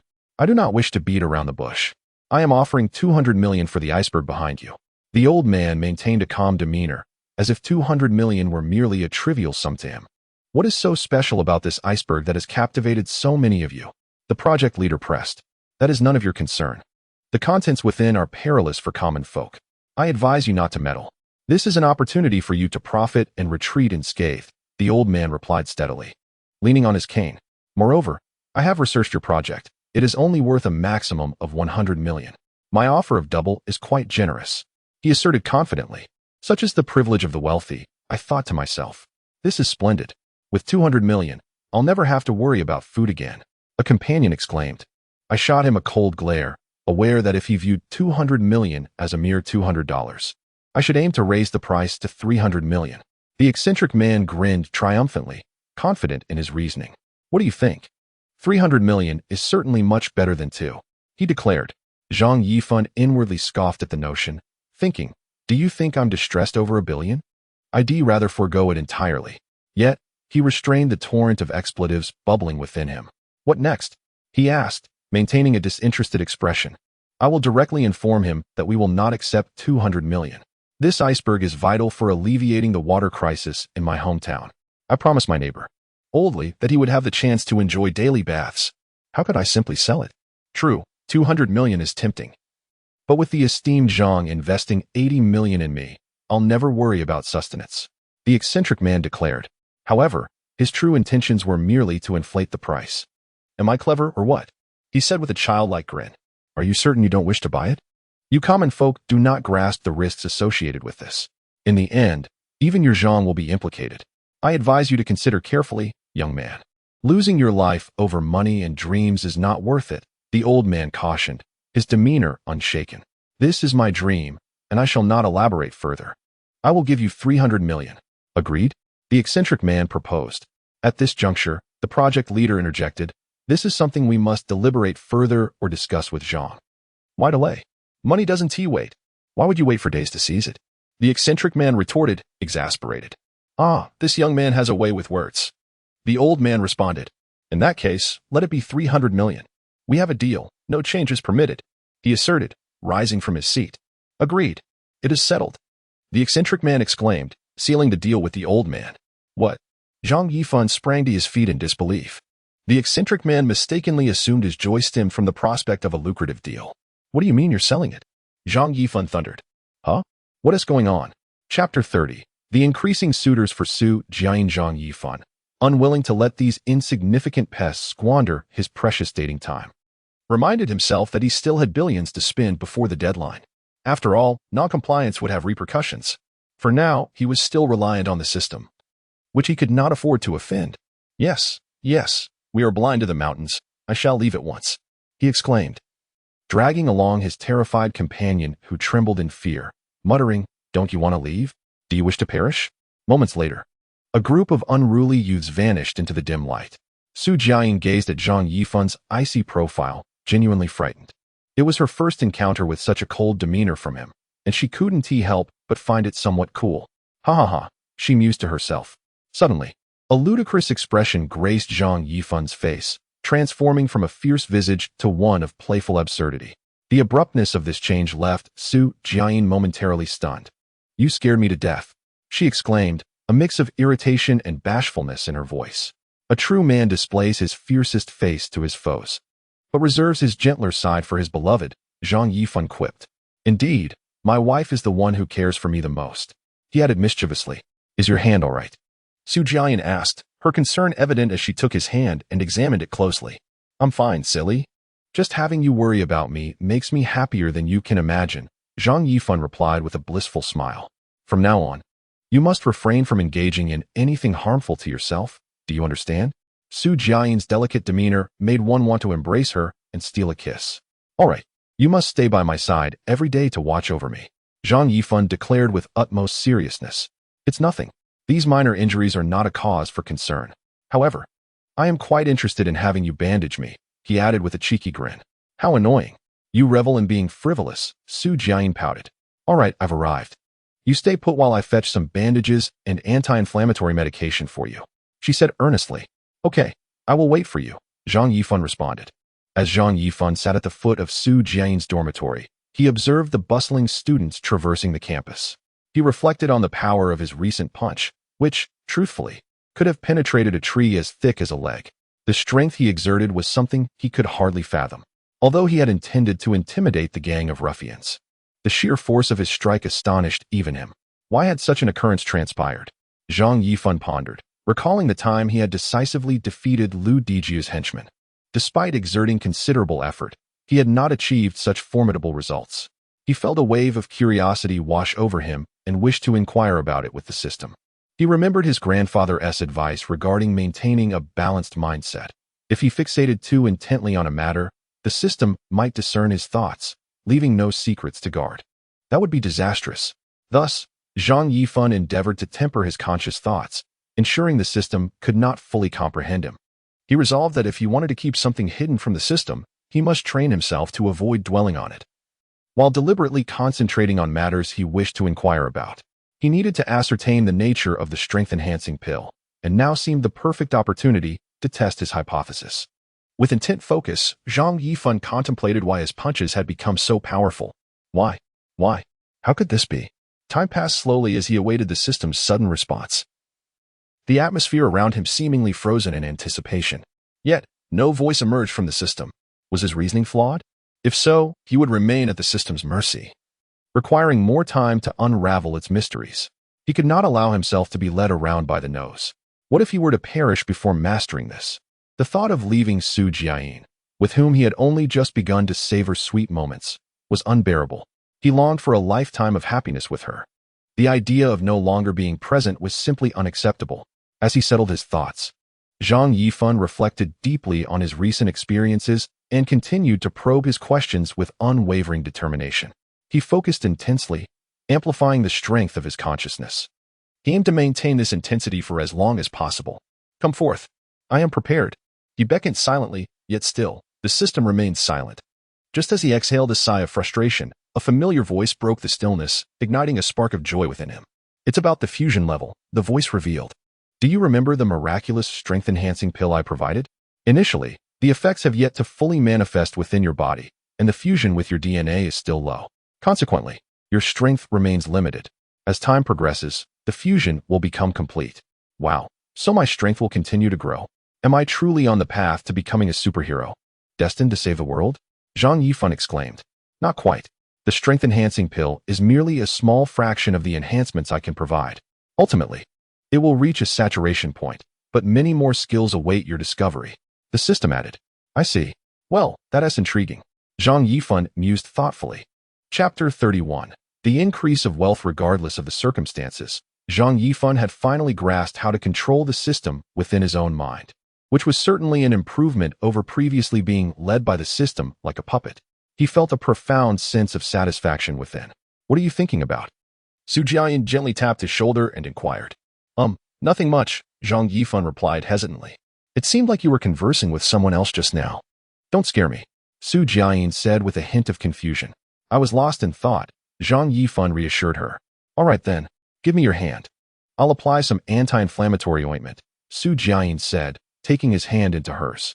As she examined it carefully, her earnest demeanor struck Zhang Yifan as remarkably nurturing. Inwardly, he mused about his luck in having such a beautiful and caring girlfriend. How fortunate he must be to have accrued such blessings in this life. After a moment, Su Jiayin said, all done. Remember not to move too much. You're so wonderful. Zhang Yifan responded affectionately, planting a gentle kiss on her forehead. Watching Su Jiayin enter the dormitory, he slowly made his way out of the school gates and called Qin Yun to come pick him up. As he stood on the road opposite the school, he soon found the glare of headlights illuminating his face. Hop in, Qin Yun called out as he brought the car to a halt in front of Zhang Yifan. The vehicle headed towards Zhang Yifan's villa. You're such a jokester, Qin Yun teased. Shut it. My Jiayin is a good girl, you scoundrel. Zhang Yifan shot back disdainfully. All right. You're the best. Qin Yun rolled his eyes at him. Suddenly, Zhang Yifan's phone vibrated. Okay, enough joking around. I have a call. He composed himself and answered the phone, discovering it was Mi Shu on the line. Hello, Mi Shu, Zhang Yifan greeted. What are you up to? Came Mi Shu's gentle voice. Wow, such indulgence. Haha. Mi Shu playfully teased. Why are you calling so late? Are there issues with the investment? Zhang Yifan chuckled. Seeing you so cheerful, I have good news to share. Mi Shu said. Do you remember the project we invested in to transport icebergs to alleviate the water shortage for our hometown? Yes, I recall. What is the outcome? Did it all go down the drain? Zhang Yifan replied with a calm demeanor. What? We made 200 million? Are you joking? Zhang Yifan was astonished, his jaw dropping at the revelation. Mi Shu exclaimed with excitement, her eyes seemingly filled with admiration for Zhang Yifan. What a unique vision. I honestly thought you were out of your mind for backing that project. Who would have guessed it would yield such a profit? 200 million. Wait, hold on. What is going on? I initially expected to incur losses with this project. How did this happen? Zhang Yifan was not just surprised, he felt a twinge of confusion. Seeing him so taken aback, Mi Shu thought to herself, it's just 200 million. While it may be an unattainable fortune for ordinary people, for Zhang Yifan, a billionaire, it's hardly significant. It was rare to see Zhang Yifan so astonished. Today, his tone intrigued Mi Shu. Just what is happening? Can you clarify the situation for me? Zhang Yifan asked, slightly perplexed. What? Weapons left over from World War II? Have you figured out who wants to buy these items? Zhang Yifan felt a surge of anxiety upon hearing this. What's wrong? You seem a bit distressed, Mi Shu observed, puzzled. Zhang Yifan was acutely aware of his identity as a Chinese citizen, and the teachings of his ancestors instilled in him the imperative to love his country. This situation prompted him to think deeply. With his unique abilities granted by the system, he understood that he could not perceive the world in the same way as an ordinary person might. He recognized that there must be other supernatural forces at play. As a science student, he had always been intrigued by the German military's prowess during World War II. There were even reports suggesting that Hitler received assistance from extraterrestrial civilizations. He pondered the possibility that someone with ulterior motives was seeking to purchase these relics for sinister purposes. 300 million was not a trivial sum. It implied ulterior motives that could pose a threat to China. Given that he was a Chinese national, he could not support such dealings. If there were a significant technological advancement to be offered to the country, it could bolster China's military strength, which would be a positive development. Moreover, from his perspective, he was not interested in that money. He simply wished to spend it all to accomplish his tasks. With these thoughts in mind, he stated firmly, "You tell them that before I arrive, they are not permitted to act recklessly. Otherwise, they should not blame me for being unkind." Although Zhang Yifan did not explicitly explain his reasoning to Mishu, she could clearly detect the seriousness in his tone, devoid of any hint of levity. Chapter 32. The remnants of German weaponry. Accustomed to Zhang Yifan's casual demeanor, where he would effortlessly toss around millions without a hint of formality, Mishu found herself taken aback by the sudden severity in his tone. The shift in Zhang Yifan's demeanor indicated to her the gravity with which he regarded the matter at hand. It was evident that this was no trivial issue. "Very well. Could you inquire about which force is behind the acquisition of this wreckage?" Zhang Yifan pondered thoughtfully. "Certainly. Although anyone capable of investing such a substantial sum to procure this relic is bound to be rather enigmatic, making it a challenging inquiry," Mishu replied earnestly. "Understood, miss." "Me," Zhang Yifan acknowledged before she ended the call. "Do you recall that peculiar man who proposed the Ice Mountain project to address the water shortage in his hometown?" Zhang Yifan asked, gazing at Qin Yun with a look of bewilderment. "Of course, I remember. I couldn't help but chuckle at him back then. It was truly absurd." Qin Yun responded, equally perplexed. "Indeed, I shared the same sentiment. I thought he was pursuing a venture destined for failure. Yet who would have imagined it would yield a profit of 200 million? Zhang Yifan remarked with a bittersweet smile. "Profiting by several hundred million and still appearing discontent? I've never encountered such a person." Qin Yun exclaimed. "What on earth? You're unhappy despite this substantial gain? Have you forgotten the criteria I set for you when searching for projects? I specifically desired those that seemed untenable. I was hoping for losses. Yet here we are, unexpectedly profiting by several hundred million. This is utterly maddening." Zhang Yifan lamented. "I have truly never seen someone so troubled by a foolish endeavor." Qin Yun replied with a wry smile. "Alas, there are other matters at hand beyond this." Zhang Yifan interjected. "What other issues could there be?" Qin Yun inquired. "Have you not considered why this project proved profitable?" Zhang Yifan questioned. "Indeed, how could such a ludicrous venture yield such riches?" Qin Yun's realization dawned upon him. "Do you know what lies within the icebergs they are cutting?" Zhang Yifan asked. "Could it possibly be penguins?" Qin Yun replied, half-jokingly. "While there are no penguins, there are remnants of World War II German aircraft and some military technology," Zhang Yifan expressed with concern. "What? Is that even possible?" Qin Yun's eyes widened in astonishment. "Who would be willing to pay for these remnants? What force could be involved? I fear it could be the Americans. I'm uncertain. We shall await his arrival for clarity. Until then, we cannot sell these items indiscriminately. If they are significant military technologies and another nation acquires them, they may develop advanced weaponry to threaten our country."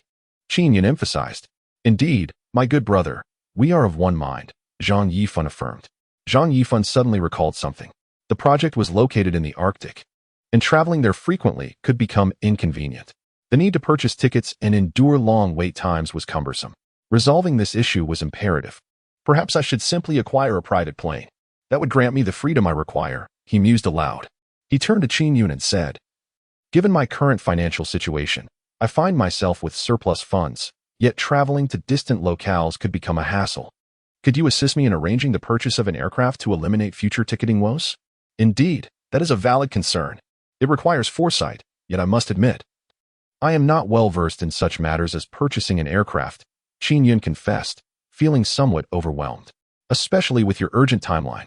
Let me reach out to Mishu for further assistance. She should possess the necessary knowledge," Zhang Yifan decided. "Hello, Zhang, I'm still inquiring. Please remain patient." Mishu's voice came through the line. "As it happens, I have another issue that requires your expertise," Zhang Yifan stated. "What is it?" "Do share," Mishu responded playfully. "While having a car is convenient for daily outings, long-distance travel poses challenges, particularly when time is of the essence," Zhang Yifan explained. "Ah, I see. What is it you need? Could you help me arrange the purchase of a plane? What would be the procedure?" Zhang Yifan asked. "Indeed, I will need to contact the appropriate vendors. Acquiring an aircraft also entails securing a qualified pilot and maintenance personnel. Moreover, we must apply for the necessary flight routes." Mishu elaborated. "How long might this process take?" Zhang Yifan inquired. "It will not be feasible in the immediate future. This is not a matter that can be resolved in a moment. It will require significant time and effort, Mishu replied. Is there any way to expedite the process? Zhang Yifan pressed. I will do my utmost to assist you, Mishu replied, though with a hint of resignation. Understood. I recognize that this is not Mishu's fault. Purchasing an aircraft is not as simple as acquiring a vehicle. It requires governmental approval. I should have anticipated the timeline better, Zhang Yifan reflected. Nonetheless, please expedite the arrangements. I foresee many future flights. Of course, Zhang, Mishu nodded. Also, please follow up on your inquiries swiftly. I will be heading to the villa shortly. Ensure they come to meet me promptly, Zhang Yifan added. Chapter 33. Zhang Yifan acquires an airplane, all right. By the way, summon the project manager as well. Zhang Yifan instructed. Understood, Mishu replied, and the call was abruptly disconnected. The vehicle arrived at the villa. I'll park the car first, Qingyun announced. Sure, come find me afterwards. Zhang Yifan responded. At that moment, the system spoke. What has stirred your emotions so tumultuously? A voice echoed in his mind. I have a task for you. There has been a discrepancy in one of the projects. I initially intended to incur a loss on the ice transport project, but unexpectedly, remnants from World War II, including a downed aircraft and various documents, have surfaced. Now, a mysterious force wishes to purchase these items. What do you wish to do? The system inquired. I am a patriotic Chinese, you know. If these artifacts can benefit our nation's military development, I will unconditionally offer them to my homeland. Zhang Yifan declared earnestly. Surprisingly, you possess quite a sense of patriotism, the system remarked. Indeed, we have been educated since kindergarten to be patriotic, Zhang Yifan asserted. This is a matter for your kind. I shall not intervene. You may decide how to proceed, but do not forget our agreement, the system cautioned. Rest assured, I shall remember, Zhang Yifan replied. By the way, you mentioned that the German forces were formidable in World War II. Is it true that, as some media suggests, they received assistance from extraterrestrial technology? This universe is undoubtedly more complex than you can fathom. Collaborate with me, and in due time, you will uncover many truths. You will come to realize that the current pinnacle of American technology is rather feeble in comparison. Yet, the system's words instilled a tinge of fear within him. This bodes ill for humanity. I sense a flicker of trepidation within you. Indeed, if American technology is so fragile, to what extent has this civilization advanced? Zhang Yifan pondered. You must understand, this universe is not as simplistic as your current perspective suggests. It is terrifying. However, I must ascertain who is behind this acquisition. Zhang Yifan resolved quietly. You intend to venture to the Arctic? The system queried. Yes, this is a significant matter, and I am determined to go, Zhang Yifan affirmed. I have witnessed millennia of human conflict, driven by greed and betrayal. Therefore, I advise you to exercise caution or reconsider your journey. This situation is far more intricate than you realize, the system warned sternly. Understood, Zhang Yifan replied. Yifan, have there been any new developments? Qingyun reported. I have informed that peculiar man to refrain from acting without your consent. Otherwise, we shall withdraw our investment. He is to bring his project engineers to see you as swiftly as possible. Thank you for your efforts, Zhang Yifan acknowledged. By the way, Qingyun, please procure 5 million for that project team, and ensure they keep everything confidential. Should anyone leak information, I will not hesitate to deal with them. Those with wealth certainly possess a different aura. Quite imposing indeed. Qingyun agreed. Zhang Yifan called me Shu. Hello, what have you discovered? Which faction seeks to purchase these remnants? All right, for now, do not concern yourself with that. Once the project manager arrives, I will gather the details. Focus entirely on acquiring the aircraft for me. I have a premonition I will need it soon, Zhang Yifan mused. Understood. Thank you for your dedication. Mishu replied. With me, it is quite all right, she added playfully. Ha ha ha, Zhang Yifan laughed. What are you laughing at? Mishu feigned annoyance. I know you're the best. Zhang Yifan teased. Now, off you go to handle business. Humph. Mishu pretended to be angry. After a while, Zhang Yifan reclined on the sofa, thoughts swirling in his mind like a film reel. He contemplated the various scenarios. The unknown possesses a magnetic allure, especially concerning the remnants left by the German forces during World War II. What had they experienced? Why were they left behind? How did they end up there? What were the military documents like? What significance did military power hold then, and what relevance does it have now? Could it be that current military advancements render past technologies obsolete, or do they hold merely historical significance? However, what purpose does the faction seeking to purchase these remnants serve? Is it merely for commemorative reasons? This seems implausible. Why invest 300 million for something of that nature? To which domain does this faction belong? What are their intentions? Could it be akin to a Hollywood blockbuster, harboring technologies that surpass the world's cutting-edge advancements? Does possessing such technology enable the effortless creation of extraordinary weaponry? Oh, I sincerely hope it is not so. Moreover, if the icebergs are transported from the Arctic, they undoubtedly traverse through Russia and possibly outer Mongolia before reaching northern China. Where were these remnants discovered and intercepted, leading to the desire to purchase the aircraft debris? I hope I am merely overthinking. Indeed, I have just acquired wealth. I certainly do not wish for conflict. Otherwise, my newfound riches would be of little solace. I have yet to fully indulge in the luxuries of wealth. I must proceed with caution. As Zhang Yifan pondered, he drifted into slumber, unaware of how long he had slept. The next day, sunlight poured through the window, making it difficult for him to open his eyes. Before he could fully awaken, he heard Qin Yun calling his name. What is it? Zhang Yifan responded. Is it true? Zhang Yifan's mind snapped to attention. He had many questions that needed answering. Holding on to them was indeed burdensome. Where are they?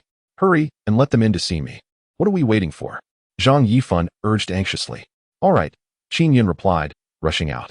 As Zhang Yifan anticipated answers to his inquiries, he felt a mix of excitement and unease, perhaps from having held on to these questions for too long. Before long, he heard Qin Yun's voice again. Hurry in. Zhang Zong is waiting for you. Qin Yun understood Zhang Yifan's urgency well. Soon after, a knock came at the door. Zhang Zong. It is us. A stranger's voice announced. Why did this voice seem unfamiliar? The previous peculiar man's voice was so comical that it evoked laughter. It resembled that of a comedic performer, wherein even the simplest remarks were amusing. Come in. Zhang Yifan beckoned. As several familiar faces entered, their formal attire only accentuated their eccentricity, eliciting an involuntary chuckle from Zhang Yifan. A certain delightful absurdity permeated the atmosphere, and beside them stood a man whose appearance was far more conventional. Sporting a slick hairstyle and glasses, a well-tailored suit, complemented by a tie and polished shoes, along with a straight and refined physique, exudes a remarkable vitality at first glance. It embodies a distinctive masculine charm. Chapter 34. A deeper understanding of events. Greetings. I am Xiao Wang. We met last time, remember? As he spoke, the peculiar man respectfully bowed to extend a handshake to Zhang Yifan. Meanwhile, the bespectacled gentleman smiled and said, Hello, Mr. Zhang. I am Chun Xuejuan, the project leader. Hello. Hello, Zhang Yifan replied. This time, Mr. Zhang has summoned us to provide an overview of the project, correct? Indeed, the bespectacled man responded. What is the current status of the ice mountain? Zhang Yifan inquired. The ice mountain is being transported to our destination as planned. However, in accordance with Mr. Zhang's instructions, we have refrained from signing the purchase contract, thus proceeding directly to the destination, the bespectacled man explained. Please elaborate on the background of your project, Zhang Yifan requested. Certainly. After receiving Mr. Zhang's investment support, I gathered a group of like-minded individuals in my hometown to form our team, he continued. We also invested significantly in acquiring equipment. Once everything was in order, we set off for the Arctic. The initial stages of our work proceeded smoothly. Did you encounter any particularly strange occurrences during the construction process? Zhang Yifan asked. Indeed, there were some peculiar incidents. At the time, we found them quite strange, but we did not pay them much mind due to the tight schedule. Xiao Wang recounted. One day, while the project was progressing normally, a fellow worker suddenly rushed over, shouting, There is someone over there, but they're not human. Run, run. Initially, we were all startled, but as young men, our curiosity got the better of us. Not human. Are you certain you didn't misinterpret what you saw? Qin Yun interjected. Yes. At first, we were quite curious and formed a group to investigate, Xiao Wang replied, a hint of trepidation in his voice. However, upon arrival, we found nothing at all, leaving us quite disappointed. We even scolded the fellow for causing a commotion. But later, another colleague reported seeing a completely white figure resembling a monkey from a distance. He spotted this white, monkey-like humanoid, but it vanished shortly thereafter. What happened next? Zhang Yifan asked, his excitement palpable. Mr. Zhang, please allow me to finish my tale without interruption, Xiao Wang said. Afterward, we went to investigate again, yet still found nothing. You see, after two such encounters without any sightings, disbelief set in among us. The thick winter clothing did not provide any further comfort. Is that so? Zhang Yifan responded. Somewhat skeptical. Were there any other unusual occurrences?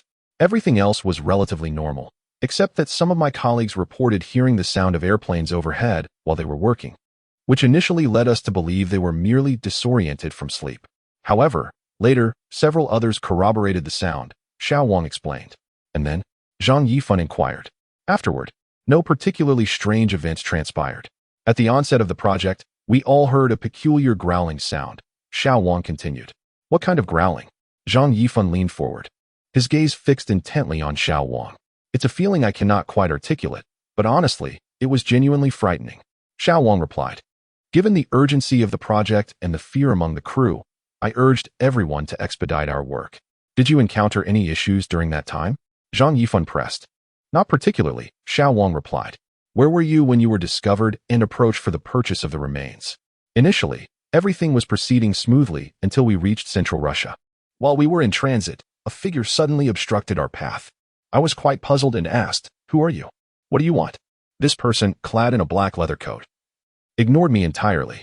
My curiosity piqued. I sent a colleague to inquire. Later, he recounted that this figure exuded an overwhelming presence, completely silent as he approached our position. I witnessed him moving toward me directly, prompting me to shout, "Hey, what do you want?" Yet, he disregarded my words and continued advancing. Fearing he might harbor ill intentions, I instructed my companions to intercept him and prevent him from getting closer.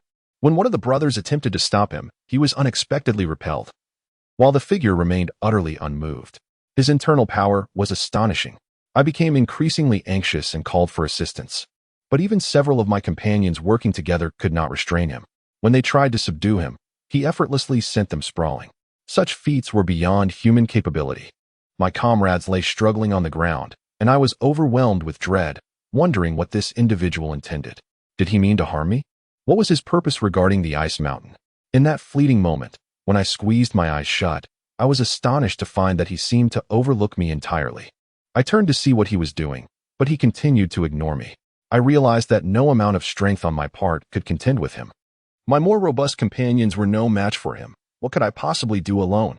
So I remained stationary, watching his actions. He remained silent, fixated on the ice mountain, observing intently. Then, he circled around, gesturing in peculiar ways for an extended period. I was utterly baffled, questioning what he was doing, but he maintained his silence. When he finally stepped back and distanced himself, I rushed to assist my fallen comrades, urging them to exercise caution regarding this situation. To our astonishment, he spoke then, and we were all taken aback. Before we could fully grasp the situation, he vanished as mysteriously as he had appeared. I helped my comrades to their feet, relieved that they had not sustained serious injuries, merely having fallen. One of the younger crew members queried, "Did he say anything about the ice mountain?" I was just about to inquire if anyone had heard what he said regarding its contents. "Yes, I heard something too. What could it possibly be? How curious." Another brother chimed in. "All right, let us cease our discussions and prepare to continue our journey." The project leader interjected. With that, everyone tidied up and prepared to set off once more. As we gathered our belongings to depart, we encountered no further incidents until we neared the Chinese border, at which point a convoy of vehicles, including all-terrain vehicles and motorcycles, approached us, comprising both Russians and Chinese. They swiftly caught up with us from behind and then obstructed our path ahead. I was indeed frightened. They wielded blood-red cigars and donned mercenary attire, exuding an aura of formidable prowess. Upon our arrival, I inquired, "What is your purpose?" At that moment, a short, stout man emerged from the crowd, his face etched with deep wrinkles, adorned with a metal ring and a watch, radiating an unmistakable air of malevolence. He held a thick cigar between his lips, a sly grin playing upon his mouth as he replied, "Nothing much. We are merely taking what lies within the iceberg behind you." Chapter 35. A twisted affair. What sum do you intend to offer for this? Queried one of the brothers nearby. Our project has already cost nearly 100 million. Huh? Spend money? Are you a fool? We didn't come here with cash. A towering, muscular man, standing at nearly 6'3", growled menacingly. No cash? Then what do you intend to buy with? The brother retorted. Brothers, let us leave. Leave? The muscular giant exclaimed, and in a flash, he kicked the brother to the ground. The crowd erupted into chaos, sensing an impending brawl. What on earth are you trying to do? Asked the project leader, accustomed to maintaining a calm demeanor. Humph, what do you think? Today, no one leaves without addressing this ice mountain behind you, sneered a short, stout man, exhaling cigarette smoke. We invested a substantial sum to acquire this, so what gives you the right to take it away? It's absurd. Humph. What gives us the right? Just this rocket launcher in my hands, declared the gang leader, gesturing for those behind him to aim their machine guns and rocket launchers directly at us, ready to fire. Are you preparing for a robbery? The project leader replied coldly. Is it our weaponry that fails, or our aura? Surely, you must see the situation clearly, laughed the stout man, prompting a chorus of agreement from his followers. Do you even know where you are? The project leader inquired. What place is this? Do you think this is your China? I assure you, we could kill you here without consequence. Your Chinese military wouldn't dare intervene. You overestimate your position. If you dare to act recklessly, someone will come for you. The odd man warned. I would relish seeing who dares challenge us. Brothers, drive them all away and take the equipment, commanded the stout man. The crowd surged forward, guns aimed at our heads, ready to seize our belongings. Why am I so unfortunate? Thought the bubble man, feeling utterly exasperated. After finally finding someone like Mr. Zhang willing to invest in this project, calamity strikes repeatedly. If this month ends in chaos, what will become of us? At that moment, someone emerged from the shadows. Who is it? Zhang Yifan pressed urgently. The man in the black coat who left earlier. He was wearing a hat and a mask, making it impossible to discern his identity. While I had my eyes shut, I was unaware of when he had approached the stout man, who had been so arrogant just moments ago, but now trembled in fear. Please, don't shoot. Let's discuss this. He stammered, panic evident in his voice. Do you wish to taste my bullets? The man in the black coat replied icily. Quickly, everyone, don't move. Lower your weapons. The stout man, trembling like a leaf, removed the cigarette from his mouth. At that moment, the man in the black coat pressed the gun more firmly against the stout man's temple. That hurts. Slow down. Please, brother. The stout man cried in agony. Unfazed by his pleas, the man in black merely shot a penetrating glance at the crowd, commanding, step back. As he aimed his firearm at the stout man, the crowd cautiously retreated, creating a safe distance. Let them go, the man in black stated with his usual cold demeanor. Without the stout man's command, no one dared to move, exchanging wary glances among themselves. I'm not fond of repeating myself, he said coldly. Then, a gunshot rang out, bang. It hurts. Please. The stout man screamed in anguish. The onlookers stood frozen, wanting to intervene, but rendered powerless. The silver handgun had fired directly at the stout man's ear, severing half of it and causing blood to flow profusely down his face. The cold ruthlessness of the act was palpable. Not a flicker of hesitation crossed his face as he pulled the trigger. Did you not hear my words? The man in black's chilling voice resonated. The stout man, now weak from pain, was held firmly by the throat. Anyone attempting to approach was met with the swift aim of the gun toward the ground. What? Do you wish for him to die? The man in black asked icily. Thus, everyone relinquished their weapons, raising their hands above their heads and descending from the equipment vehicles. Let us depart. The man in black instructed, addressing the project leader. The standoff persisted, but we were finally able to leave. Naturally, we were filled with trepidation as we hurried back toward mainland China. A few days after crossing the border, while I was discussing matters with our project leader, a brother suddenly entered, announcing someone wished to see me. Curious, I inquired, who is it? I am in unfamiliar territory. How could anyone know me? Intrigued, I permitted him to enter, eager to discover the visitor's identity. However, as the brother opened the door, an unsettling premonition washed over me. Could this be another encounter with the ice mountain? The door swung open, revealing a man clad in a suit and tie, adorned with a hat, and leaning on a cane, a frail, elderly gentleman with white hair who ambled in. Despite his age, he exuded a vibrant presence. His hair immaculately styled, and his suit impeccably pressed, devoid of any creases, emanating a sense of cleanliness and order. There is a saying, a youth who does not strive will become a haggard old man. This statement, when applied to the elderly gentleman, reflects a life of diligent effort in his youth, allowing him to appear effortlessly composed even in advanced years. This serves as a poignant reminder that one must exert themselves in their youth to achieve a life of ease. I pondered how the peculiar man could veer into such an inspirational discourse, his words seemingly drenched in motivational sentiment. In his mouth, such phrases took on a comedic tone, eliciting laughter from those who heard them. Zhang Yifan, attempting to suppress his amusement, managed to contain his laughter, while Qin nearly succumbed to mirth as well. For the odd man naturally radiated humor. All right, let us get back to business. Zhang Yifan interjected, giving Qin a gentle nudge. Please, continue. Zhang Yifan urged, casting a serious glance at the peculiar man, stifling his smile. Upon entering, the man first greeted me. Hello? Who are you? Taken aback, I inquired, who am I? That is not necessary for you to know right now, and knowing will not benefit you. The old man smiled, yet his words were delivered with an unsettling calmness. And what is it that you seek from me? Indeed, you must have sensed the myriad of unusual activities surrounding the transportation of the iceberg project, haven't you? What do you mean by that? I find it somewhat perplexing. At this moment, the project leader began to speak. Chapter 37. The Enigma of the Birch Tree. I shall not meander in circles any longer. 200 million. I shall purchase that iceberg behind you. The old man stated with an air of calmness, as if 200 million were merely $200 to an ordinary person. What lies within that iceberg? Why are so many of you so intrigued by it? The project manager inquired. You need not concern yourself with that. The contents therein are perilous for common folk like you to tamper with. Therefore, I advise against any meddling. This is also an opportunity for you. Earn a profit and depart unscathed. The old man, leaning on his cane, spoke quietly. Furthermore, I have investigated your project. At most, it requires an investment of 100 million. I am offering you double that amount. This is indeed a generous offer. This is your country, and I have no desire to stir trouble over matters that can be resolved with money. The old man asserted with remarkable confidence. Damn it, wealthy individuals possess such audacity. I thought to myself in resignation. The brother beside me exclaimed, excellent. With 200 million, I shall never worry about food and drink for the rest of my life. How splendid.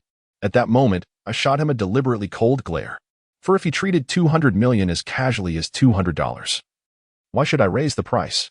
Why not let him increase it to 300 million? The peculiar man chuckled with delight. What do you think? ISNT 300 million far superior to 200 million? The eccentric man stated with unwavering confidence. Zhang Yifan thought to himself, do you truly believe I am concerned about that additional 100 million? I would rather forfeit 100 million altogether. In fact, I even wish to incur losses amounting to several billion. My heavens! Yet Zhang Yifan managed to suppress the myriad of expletives swirling in his mind. Then what? Zhang Yifan regarded him with indifference. I shall certainly inform him that we will not be purchasing for 200 million. Allow me to explain that iceberg is the lifeline for the people of my hometown in alleviating their water scarcity. I even promised my neighbor, Old Lee, that he would have the chance to enjoy a daily bath in his lifetime. What worth is it to sell it to you so easily? Furthermore, I acknowledge 200 million is a substantial temptation for me. However, that was in the past. Now, with the esteemed Zhang investing 80 million in me, I shall never worry about sustenance again, the eccentric man declared.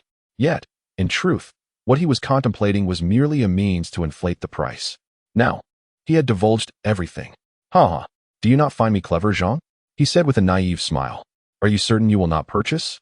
This matter is beyond the comprehension of ordinary folk. Should you proceed carelessly, even your esteemed Zhang will be implicated. I tell you, young man, when the time comes, losing your life will render all dreams and ambitions utterly meaningless. The old man calmly stated, this is my dream. I shall say no more. 300 million is my offer. Is that acceptable? The peculiar man declared. At this moment, the project manager interjected. This matter requires careful consideration on my part. Or perhaps a discussion with Zhang. Oh, what is there to deliberate? Does one need to wait until tomorrow to profit? The money is here. If you do not seize it now, you intend to wait several days to collect it? Truly ridiculous. The eccentric man reprimanded the project manager. Haha. This young man speaks amusingly. Very well. Then, let us settle on 300 million. A firm agreement without alterations, shall we? The old man rose to his feet. Agreed.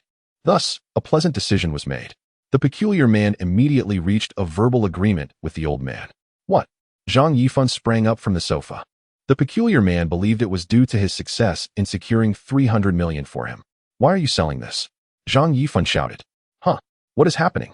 I thought I was helping you earn a few billion. Why are you so agitated? The peculiar man replied. I do not wish to profit. Zhang Yifan roared. Did I hear incorrectly? My heavens! Is there truly someone who does not desire profit but instead seeks loss? It is utterly confounding. The peculiar man felt severely aggrieved at that moment. He muttered, am I wrong for trying to help you earn money? The contract has yet to be signed.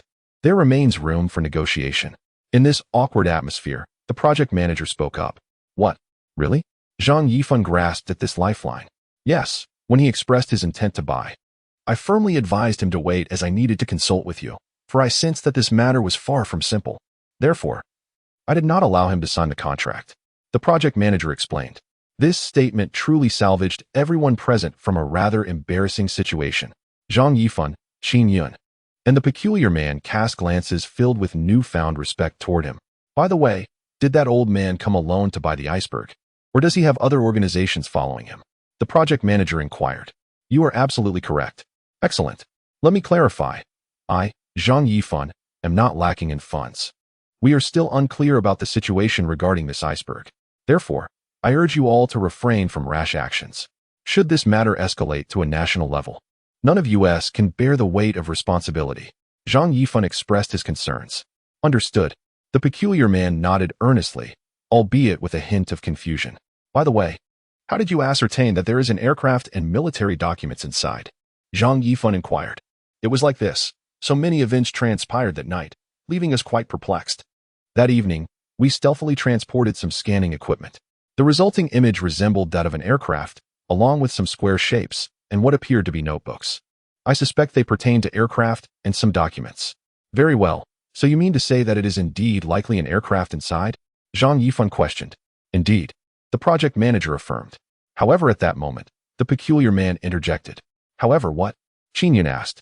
Zhang Yifan, who was deep in thought due to the project manager's words, was also captivated by the statement. However, what? Zhang Yifan pressed. The images produced by the equipment certainly depicted an aircraft shape. However, I examined the scale of the images, and the contents inside the iceberg do not seem to be as large as an aircraft. While they may not be as grand as the aircraft from World War II, the contents are still considerable. Ah, you are quite observant. I did not expect that. Haha, Qin Yun remarked. No, it's nothing, hee. The peculiar man chuckled bashfully. Truly a naive individual. Yet, how could one conceive of transporting an iceberg if one were not somewhat naive? What is their current status? Zhang Yifan asked.